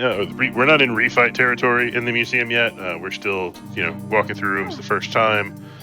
But it's just the museum can turn into a bit of a slog because it's the longest dungeon in the game. A lot of fights, but you're powered up enough that none of the fights, unless something goes terribly wrong, take that long in and of themselves. Jokingly for a second, the more I think about it, Ayabria's kind of a monster, because couldn't she use, any of these dinosaurs to, advance the world of science even more? I mean, if you're okay. Well, unfortunately, in Parasite Eve 2, that is explored in minor ways, and it doesn't end great with neo-mitochondrial creatures. True, but at the same Turns time, out like things I'm just saying, injected with bad mitochondria turn bad. if I had the option to like recover a dinosaur and possibly even like reintroduce it to anyone, I feel like that would be like a marvel of technology and not Iabrea causing the second extinction. Hey, well, look, when things are extinct, they should stay that way. That's what Especially when they've been extinct for 65 million years. He just kind of channels her inner like rat energy and just. Yeah, they're all vermin to her. They're all vermin. There's a large list of things that are apparently vermin to Aya. What do we have? We have rats, bats, birds, llamas, dinosaurs, alligators, dogs. Wait, did you say llamas? Yeah, in Parasite Eve 2. Parasite Eve 2. Oh, wow. Let's see here. What else? They might be alpacas, not llamas. I'm not 100% on that. So, a note on Crazy's side, because of where he is and what level he is, he has hit the point where an energy shot will now one-shot raptors and armadillos, and it will almost one-shot scorpions. This time he energy shotted the scorpion to try to get rid of it because it can poison you, and we don't want that. And raptors aren't really too hard to deal with after the fact.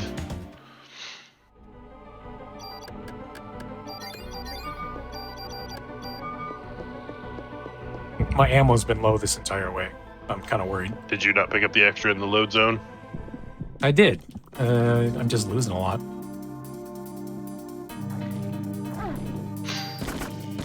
Aya's going to drop down between floors as the only thing keeping humanity safe. She's just going to hop between floors in a museum without a ladder or anything because, you know, she doesn't need to be safe. Crazy going to go behind this tent and pick up a tool that we'll use later.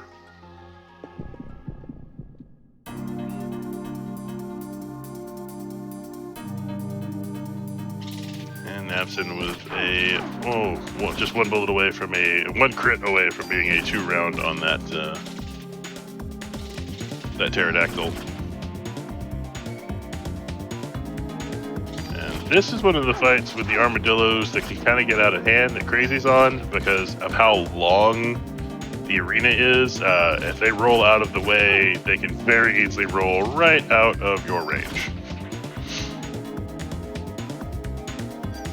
And now we have to hope Crazy does not get too many refights. I think he's probably at the proper level at this point.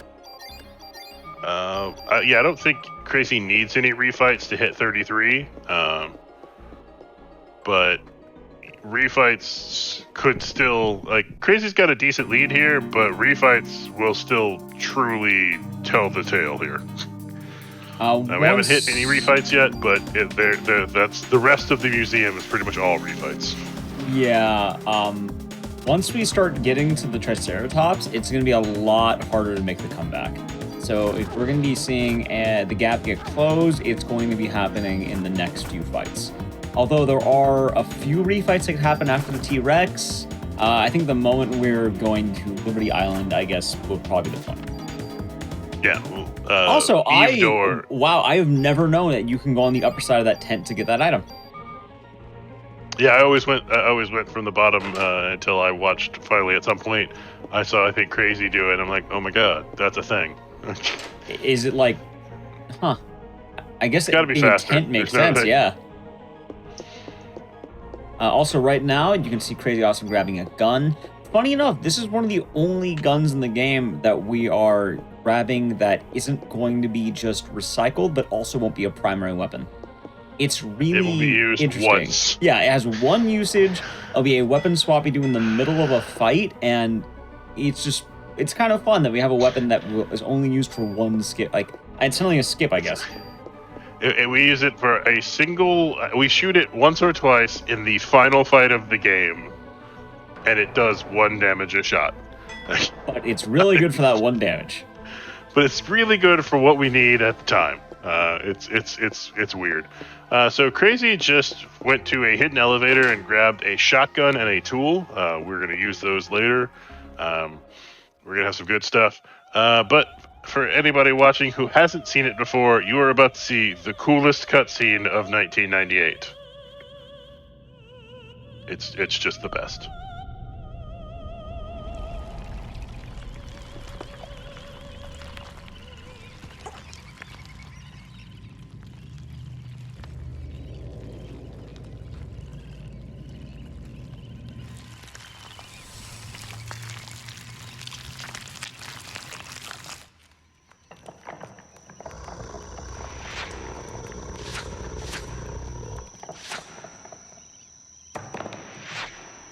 I want to say that I've been watching Nab's run out of the corner of my eye, and his refight or his actual infight he's luck been having has been brutal pretty fights. bad as well. Brutal fights. Just Like he's had RNG, decent yeah. refight luck, but the in-fight luck has been bad.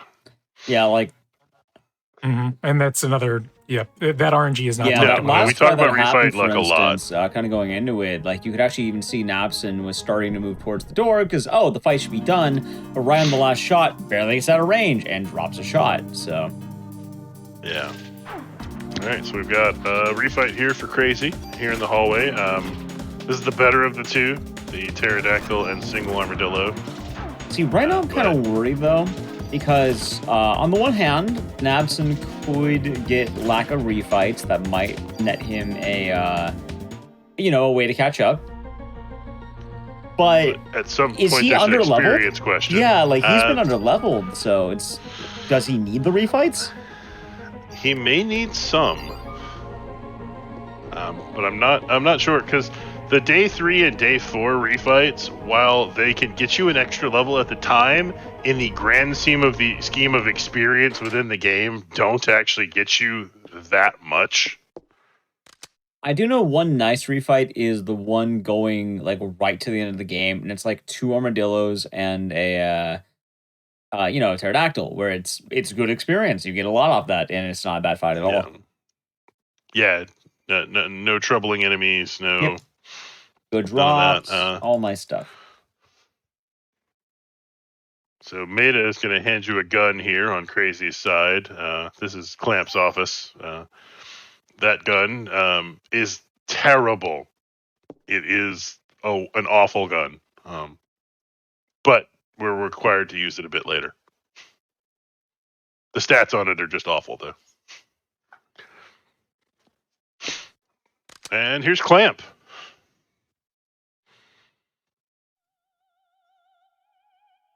Now, it's weird. If I had a nickel for every time your partner Daniel in this game sucker punches somebody, I'd have 2 nickels, but it's kind of weird that it happens twice.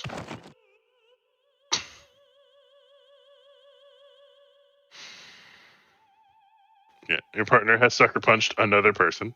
Not that he didn't deserve it, he was attacking you, but still. This is Clamp. He's basically just saying, yeah, mitochondria is awesome. The nucleus sucks. My life for mitochondria.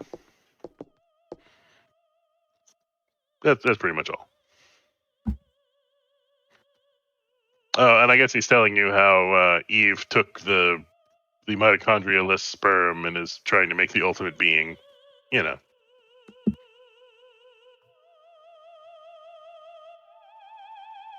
So both of our runners in the same cutscene, but Crazy probably 2 minutes ahead. My life for mitochondria! He's on fire! Yeah.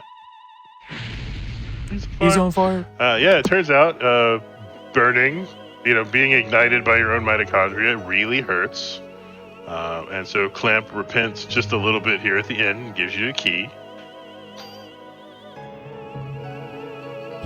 I think I wasted too many meds trying to clear inventory. Like I overdid it, so my meds might be a problem here coming in to the boss rush. With Triceratops and T-Rex coming up, meds can be a problem. I mean, before the UB boss rush, you have the ability to get more meds, but that costs time. But all right, another refight here for Crazy. This is the refight you don't want, because the other refight in this room is just another pterodactyl. But, you know, the raptors are good experience. You just have, it's the green lizard that's the problem. But I think at this point, I don't think Crazy doesn't need any more refights for experience. These are all just time. No. These are all just time sinks on Crazy's side. Yeah, I'm gonna hit the level as soon as the boss fights are done. Nabson, I'm not sure, but I don't think Nabson needs any more refights. Wait, Nabson has too much inventory. Huh. Oh no. Yeah, that's never good when you get to Clamp's office and you have to worry about not being able to pick up the key.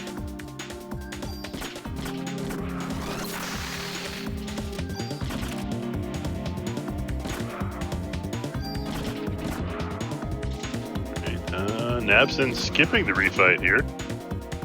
Oh wait, will this be the catch-up? That'll put him in the same room. Nabson beginning the fight just as Crazy finishes it.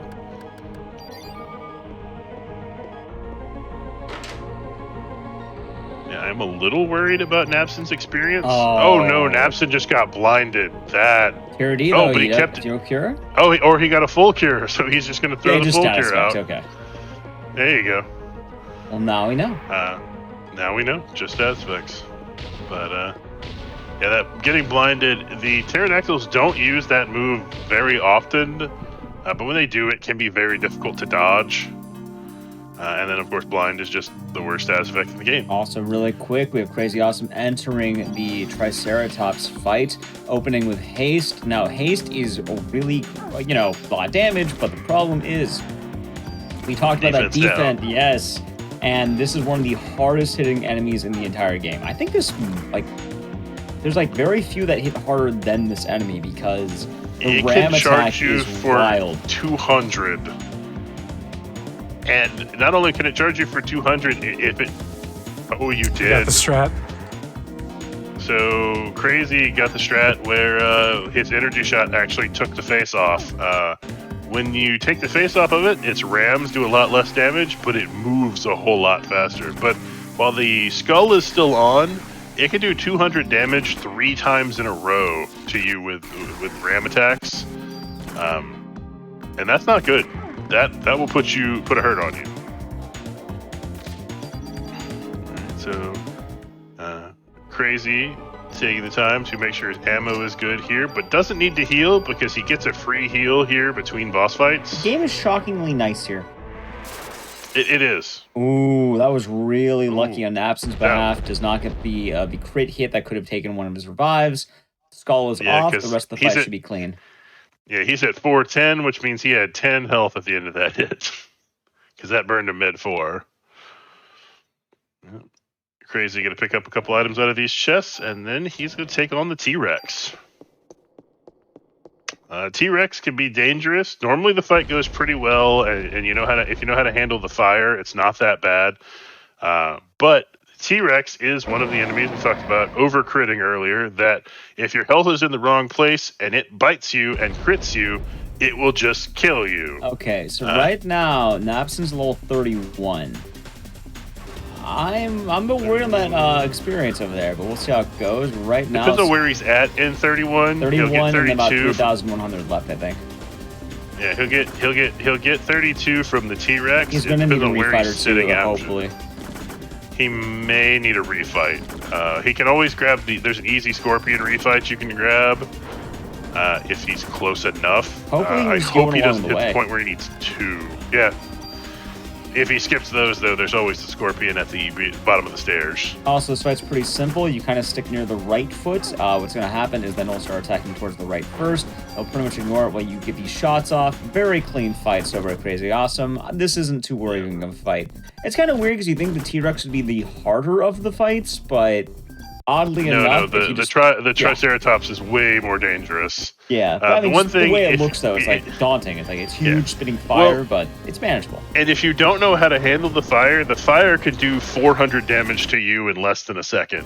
All right, so really fun thing here, by the way. We're talking about how good it is, and he's like, "Oh yeah, that was a terrible fight." We're actually going to be swapping off of SMGs. We're no longer using machine guns. We're now on the M8000. This is a strong pistol we grabbed. We also equipped a burst from the M500 gun. Poorly. This is going to let us attack monsters in groups, which is going to be very convenient for the endgame fights all around.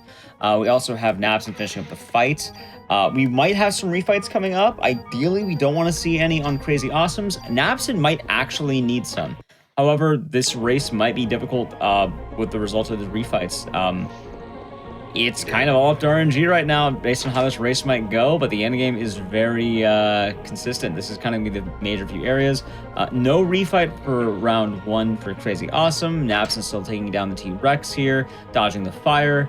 No refight in the second one either. There.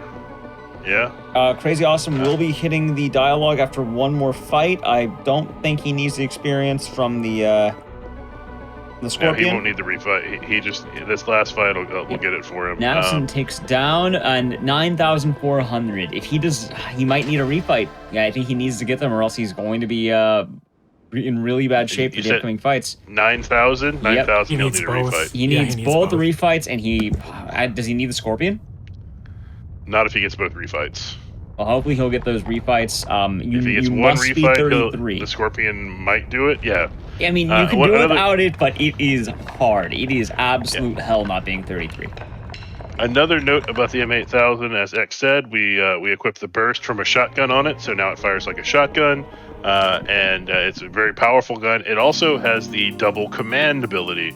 So normally, when you take a turn, you only get to take one turn.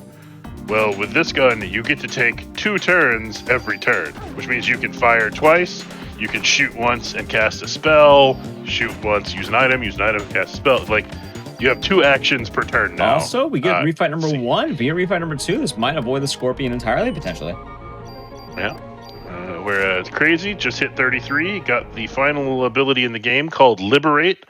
We will see that during the next set of boss fights. Oh, it looks like he will need the Scorpion. Luckily, one refight is definitely better than none. Yeah, and I think the Scorpion gets him what he needs. Some weird stuff about to happen on Crazy's screen that I'm just not going to comment on. Mitochondria. Mitochondria, powerhouse of the cell. I didn't see what he was at. He may need to fish for one more. Oh, he needs to fish for one more refight. That is unfortunate on Napson's side. That is unfortunately the negative to getting lucky with refights, is if you get too lucky, you actually don't end up with enough experience. So you do need some refights. Okay, I think this Scorpion should get him where he needs to be. And as you can see, that gun doing 127 damage on a crit. M8000, very powerful weapon.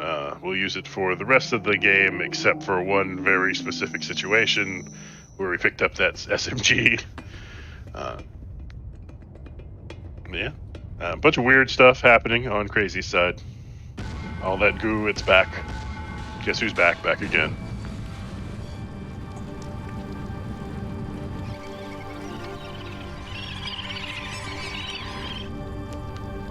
Yeah, I've been watching Napson out of the corner of my eye, and he's playing well and just not getting what he needs to get from the enemies. The luck has not been there.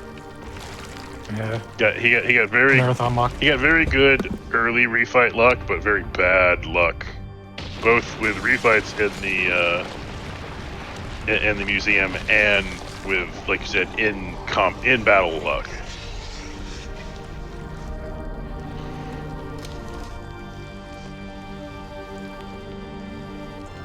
Go. Napson hits 33, gets Liberate.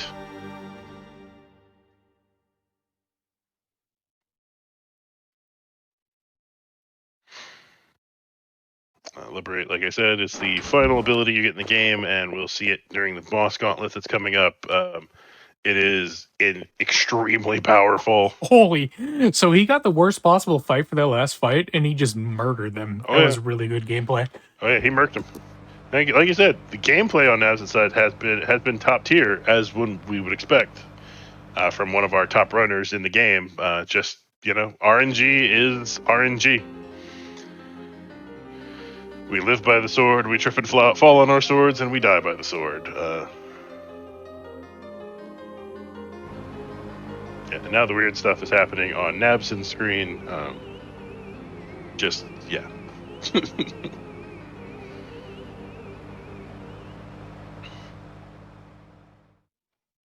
So we've got several minutes of cutscenes coming up here. Once you hit Eve door.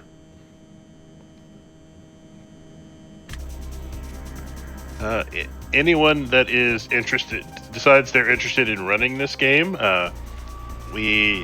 there is an official speedrun Discord for it. A lot of us also just hang out in Crazy Awesome's Discord that run this game. But there's both, we don't discriminate or anything.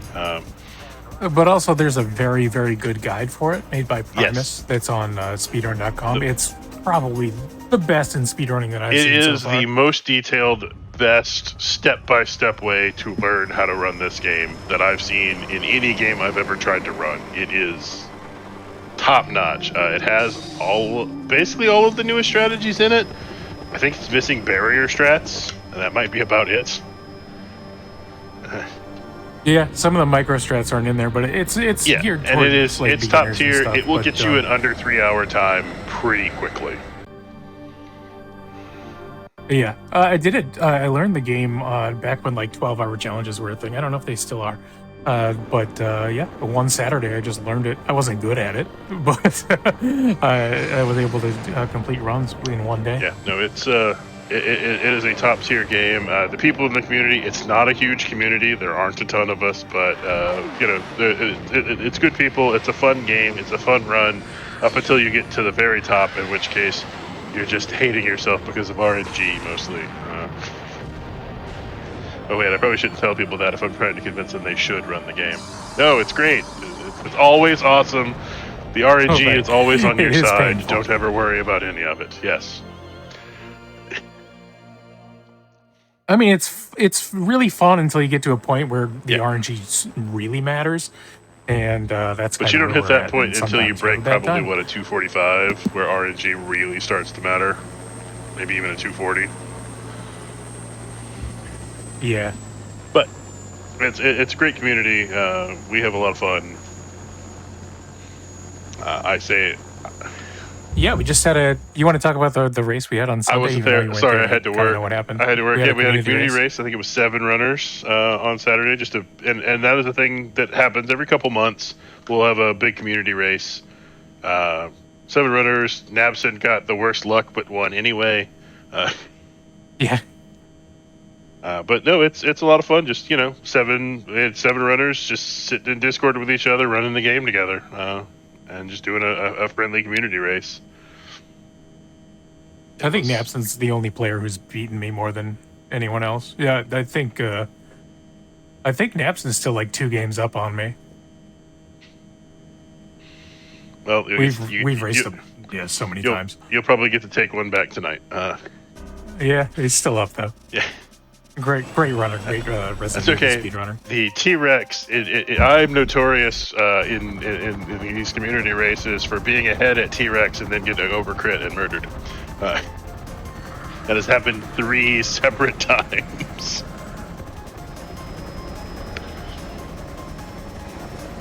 But it's a great game. Yeah, great community. Not a huge community, but a good community. Yeah, so if you're interested, hit up Crazy, hit up the official Discord. Don't hit up me. I don't answer DMs, so that's not going to help you. I'm just here once again, as I said earlier, because I have a deep voice and got suckered into it. I'm just here so I don't get fined. I'm just here so I don't get fined. There will in fact be free snow cones at the end of the game. Yeah. So now, lore dump, the army has decided that you are the only one that can save us, and they sent in a bunch of helicopters so that the big goo creature can kill the rest of the helicopters and not you, so you can get close enough to kill it. pretty much. That's where we are. Apparently, it can now shoot lasers. Who knew? Yeah. And somehow, it tapping your tail rotor here does not immediately crash you, which is, I'm pretty sure, just a thing that happens with helicopters, right? Like, you mess with their tail rotor, they're going down. Yeah, as a hardcore DCS player, that's accurate. For everyone out there that played Unreal Tournament. Oh man, that's bringing me back. Boom, hey, Nabs. headshot. Nabs, you want to kind of talk about the run there for a little bit? Yeah, I don't know. That's not pretty much to say about it, I would say. We haven't already said, I guess. I've been watching. A lot of bad RNG, and even when the RNG was on my side, in the end with the refights, I needed some more and have to search for it, so I have lost more time on it again, and I don't know. But I mean, that's a game about the RNG. Otherwise, the races would be also a little bit boring, I would say. Because usually you have way much more lead changes and all that stuff, and that makes it really interesting to watch. But sadly, not today. Yeah, but I agree. The especially the refight luck can really swing a race several times in a 5-minute period during the museum. You can be trading off refights and trading off the lead at the same time, and you can have some pretty exciting races. I mean, this one's been a lot of fun, but unfortunately, just due to the luck, it has not been super close. Once again, not trying to besmirch either of the runners who are both way, way better at this game than me.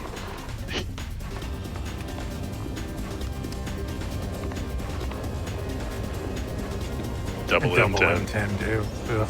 Yeah, I would say in this one I got on every possible chest you open in the game the worst RNG.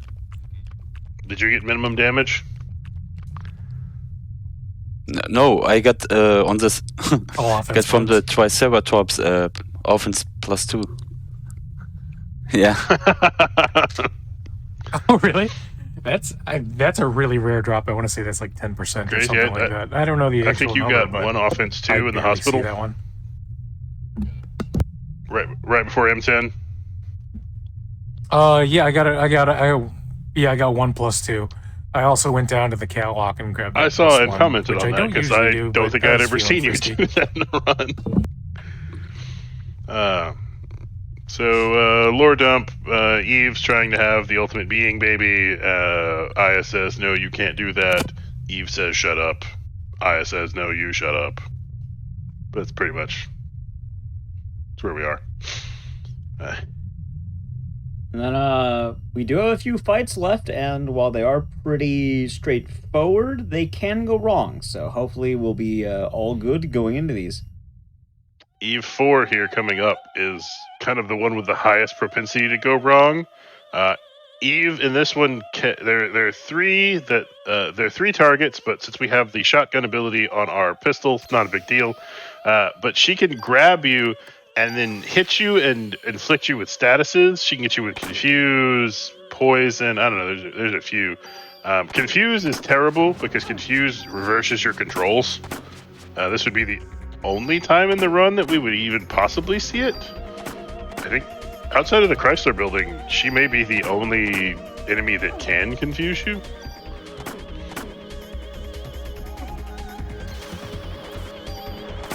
Nice. I got her back early. And that is Eve 4. E5 is very easy if you have Liberate. Yeah, if you hit level 33, go ahead. E5 is an easy fight. But she can waste some time if she javelins you.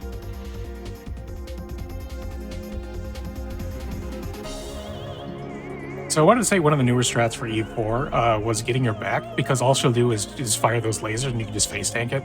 It's hard to do because she can turn around real quick and grab you. I was lucky enough to maintain her back for 4 turns there. So, Alright, and now you're going to see Liberate, where you turn into a mitochondria angel and punch something 7 times. It's pretty much clear for Crazy Awesome. We're about to start entering Eve 4 for Napson, however, and hopefully we'll get similar. Hopefully we'll get a similarly good fight. Yeah.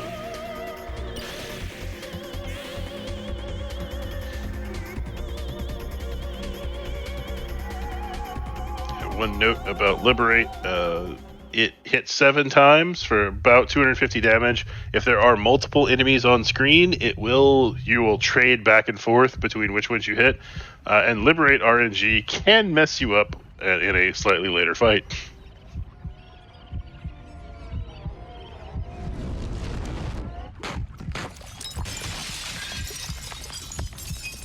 Unfortunately here, Eve dies of a broken heart and becomes one with the goo. Alright, we got Naps in the fight right now, opening with haste, and hopefully getting these nice bursts, no grabs. Yeah. Haste, powerful spell really in any of the boss fights that you have it available for, but once you get the double command on the M8000, it shines even more. Good dodge on the because grab. not only can you either get the extra shots, if you need to cast another spell, heal up or anything, it really shines. Yeah. Napson doing good dodges, does not want to get grabbed. And that's E4 for Napson. That's E4 for Napson.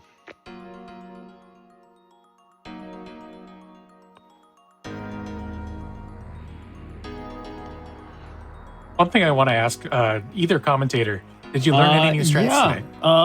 The Sheva make her bark the whole time is kind of nice. The barrier strat? Yep, barrier strat, and then just some movement kind of nice. I don't know if I learned anything new, because, I don't know, I've watched a lot of these. I definitely didn't know about the back strat. I was kind of just doing what Napson was doing there, where That's I just true. sort of hope I dodge the grabs. Actually, that's right. The back strat's not something I've really seen. And there is E5 done on Napson size after Liberate. It's all over but the shouting. Yeah, and I think there's Crazy. like one of the areas in the park where instead of going all the way to the right, you just go straight down and it's a little bit faster. I was like, wow, I did not know that.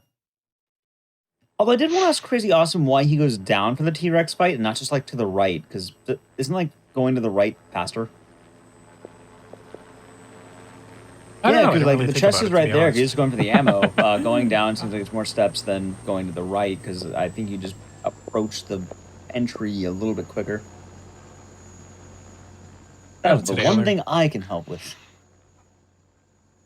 Oh, the Triceratops strat. That's a new one where when he lunges, when he does his triple lunge, and those hit for so much, you can prevent that if you haste and you get it just in time before he starts it. Once the head is off, like it's fair game. So you want to haste, do 4 turns, and then E-shot. And if you get it just in time, I think Triceratops has the laser twice to get that strat. So that's what I was saying. Yeah, I got the strat because that saves. What does 3 lunges take? 15 seconds. So that's a really good strat. Oh yeah, it's a Christmas miracle. It's a boy. Oh my God, there he is. It's a purple baby Morbo. Anyway, that's the Ultimate Being. We're about to see a lot of the Ultimate Being. I hope you have your favorite dancing ones ready, because I love the ramp up of music here. Yeah. Honestly, whole soundtrack in this game, top notch. I mean, it was Square in the late 90s, so kind of duh, but still, great soundtrack. Oh, Sayo just joined the chat. That's who invented the barrier strat. Yeah, Sayo, keeping Shiva from doing anything but screaming.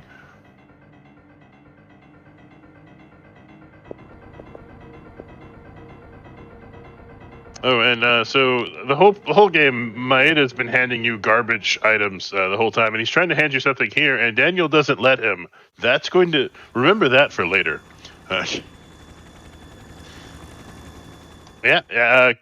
Crazy did barrier strat. I don't remember if Nabson did. I think Nabson just YOLO'd it.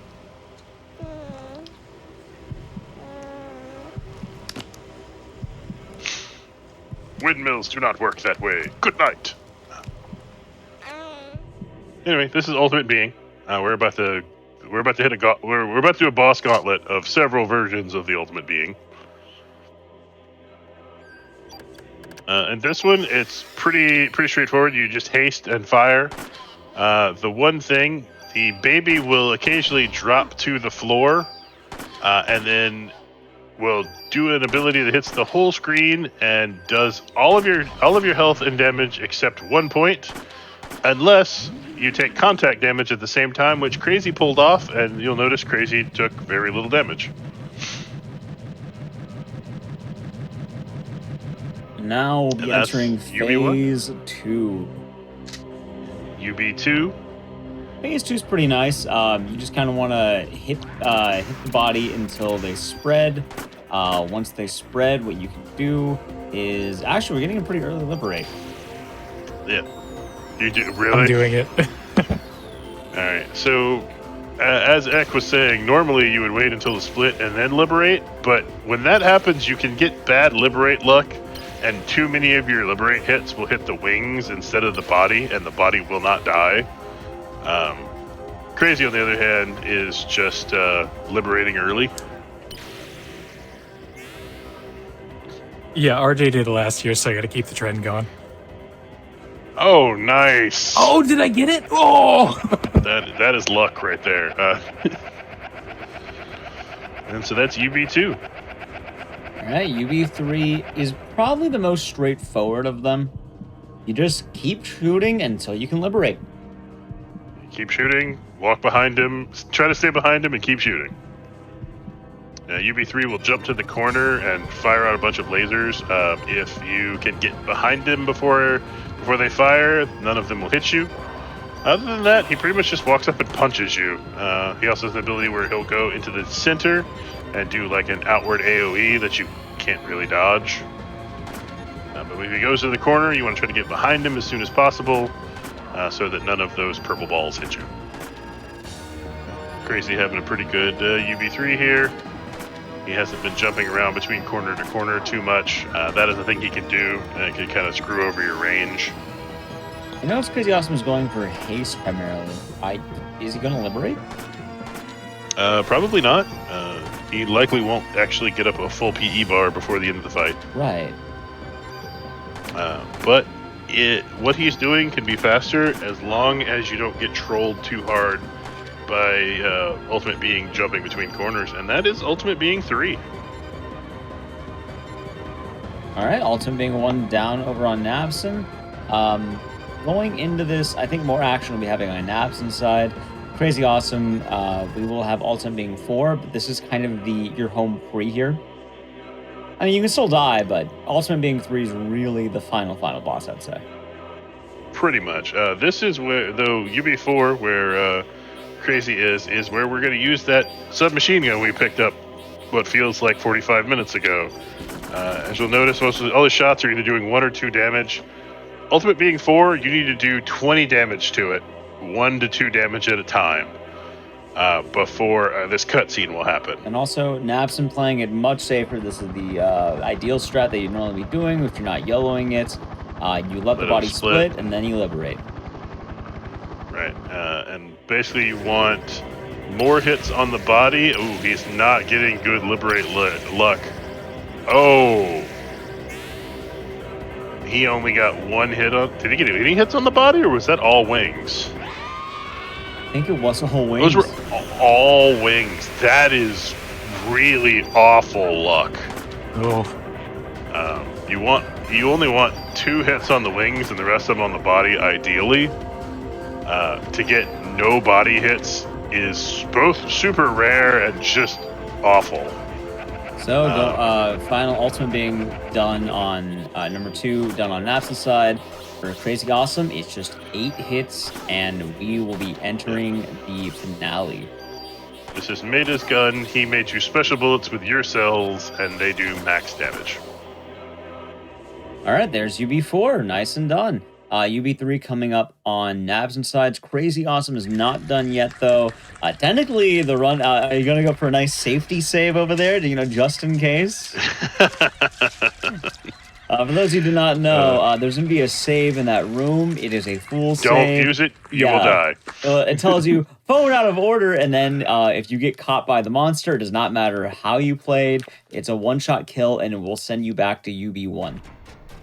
Yeah, honestly, this is one of the in sequence I kind of hate as a casual player. I despised it because it's all luck and trying to figure out very quickly where in each of these rooms you're supposed to go, and there is no guidance at all.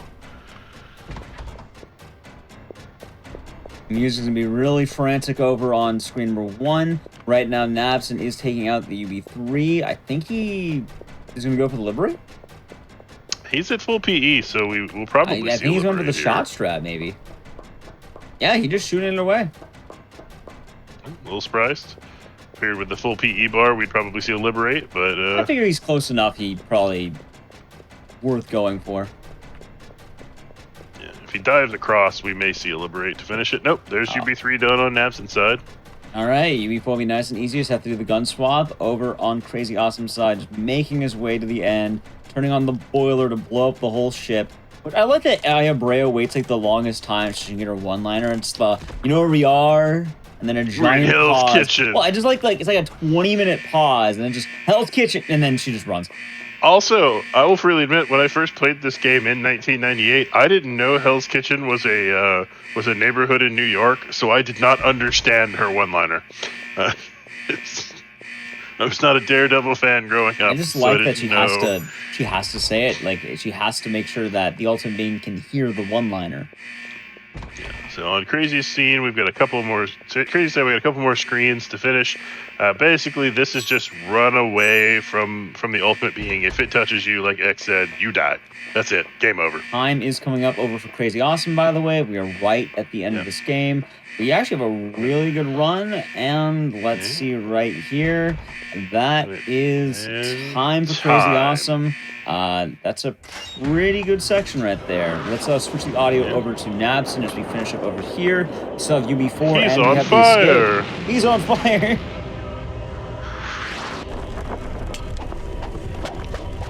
Also, Daniel survived this, in case anybody wonders. He does survive that. In case we don't get to that part after the credits. He jumped out of a helicopter, caught fire, threw the ammo well enough that she could catch it, and then basically belly flops into the ocean and survives.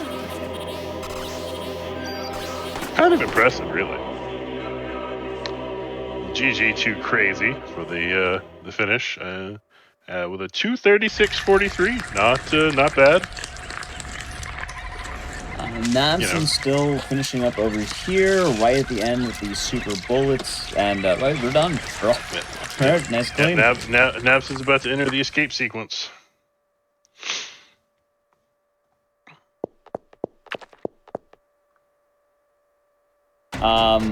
Crazy Awesome. If you want to mash through the dialogue, maybe look at the actual end cutscene. Unless you want to synchronize it, up to you two. But right now, Nabson will be making his way on. I don't think he's going to go for the safety save. Not gonna lie. No. I think these guys are both pros. They don't need safety saves. They're gonna risk it for the biscuit.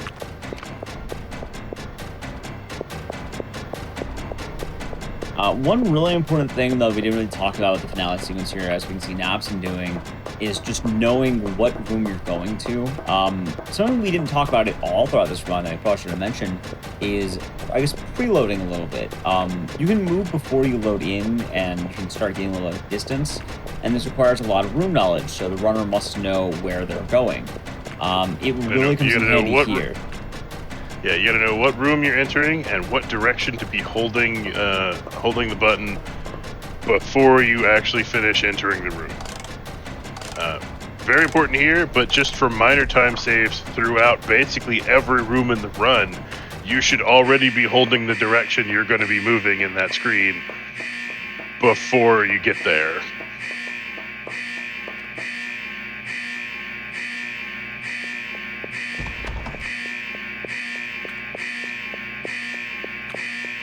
So as you can see on Crazy Screen, they've decided to go back to the opera. If I were Aya, I would never enter an opera house again in my life, but you know, you do you, girl. Well, you have to look at Nap's screen. That's Aya rushing to the opera house. Yeah. Oh god, I'm gonna be late. I still have to get my On dress. the right, by the way. We have maybe a couple of rooms to go, and then we can watch the ending over on Crazy Awesome side after that.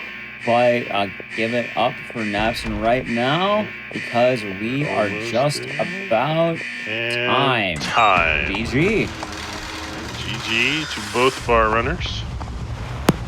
GG. Yeah, the RNG really put the spurs to you today, Nabs. Yeah. Even on the boss gauntlet in the end as well. Honestly, though, really well played. The 0 out of 7 liberate is. Yep. Oof, and you had some that's mean rough. fights, but honestly, you played them all very well.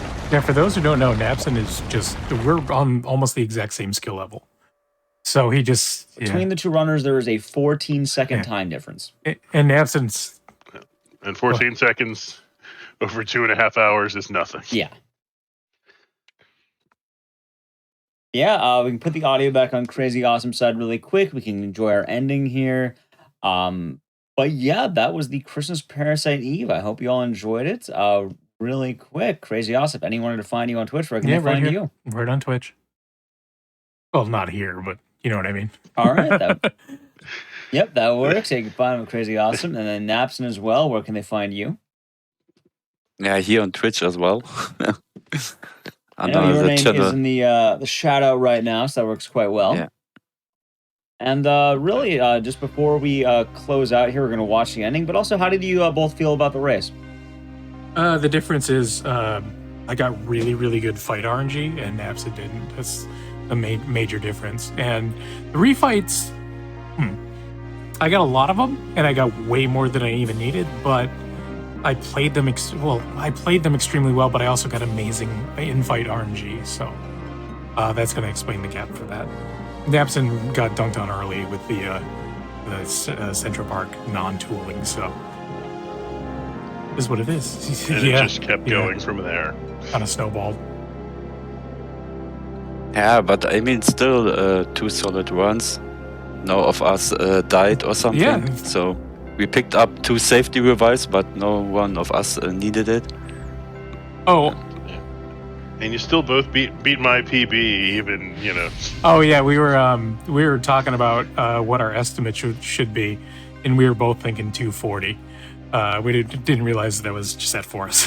But yeah, a 2 sub. We just decided to get more time. We had like almost 3 hours anyway. We just like, I figured 245 would be a nice safe estimate, but I think we have 250 anyway. Well, that's what it was last year, so I understand.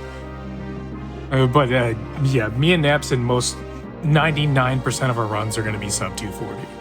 That's kind of where we're at, because we play this game way too much, more than we even should. So, is what it is.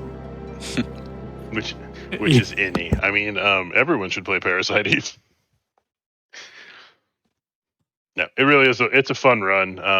There's a lot of a lot of large tech, but then a lot of micro strats and little tech that you can really perfect different fights with, that add a lot of complexity to the run.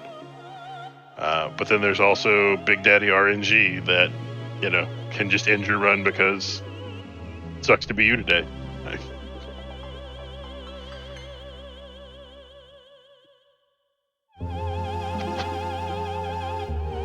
The real question is, why would they bring a live fire back in the theater that got set on fire?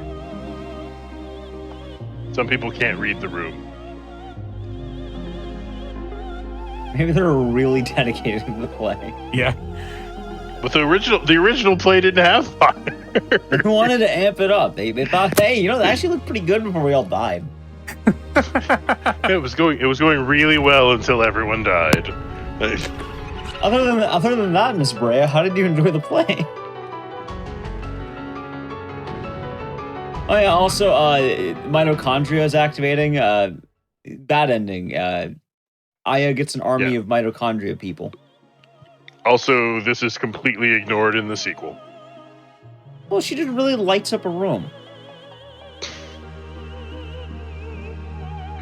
Also, not only should you play Parasite Eve, you should play Parasite Eve 2, and if you find a copy of Third Birthday, you should throw it in a fire. I'm not gonna lie, I speedrun 1 and the Third Birthday. I've never touched 2 because it's not a Christmas game, as per speedrun at least. It's not. Well, I've never speedrun 2. I just play it casually. And there we have it.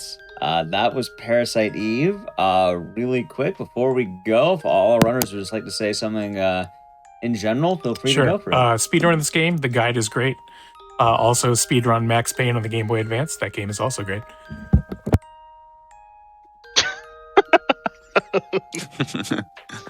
Yeah, I hope you enjoyed the race, and yeah, that's it from my side. I want to thank you both for being here. I wouldn't have done it by myself, so I appreciate you guys. Yeah, no worries. You know I'm always up for comms. All right, I do want to thank you all again for that run of Parasite Eve. It was fun co-commentating with you, Cheese Reaver, and it was fun watching the race. Once again, if you do like Parasite Eve and want to check out more, you can check out either of our runners, Crazy Awesome or Navson_1. Both are a good way of watching Parasite Eve. Anyway, that being said, I have been your host, Dices. This has been Speedruns from the Crypt. Hope you enjoyed this holiday special. I do love the holidays. Christmas is a fun time, and hopefully you will have some happy holidays as well. We will be back in a couple of weeks with more horror speedrunning, but until then, hopefully you had a good time, and again, hope you have a happy holiday. So, thank you for watching, and have a wonderful rest of the day and or night, and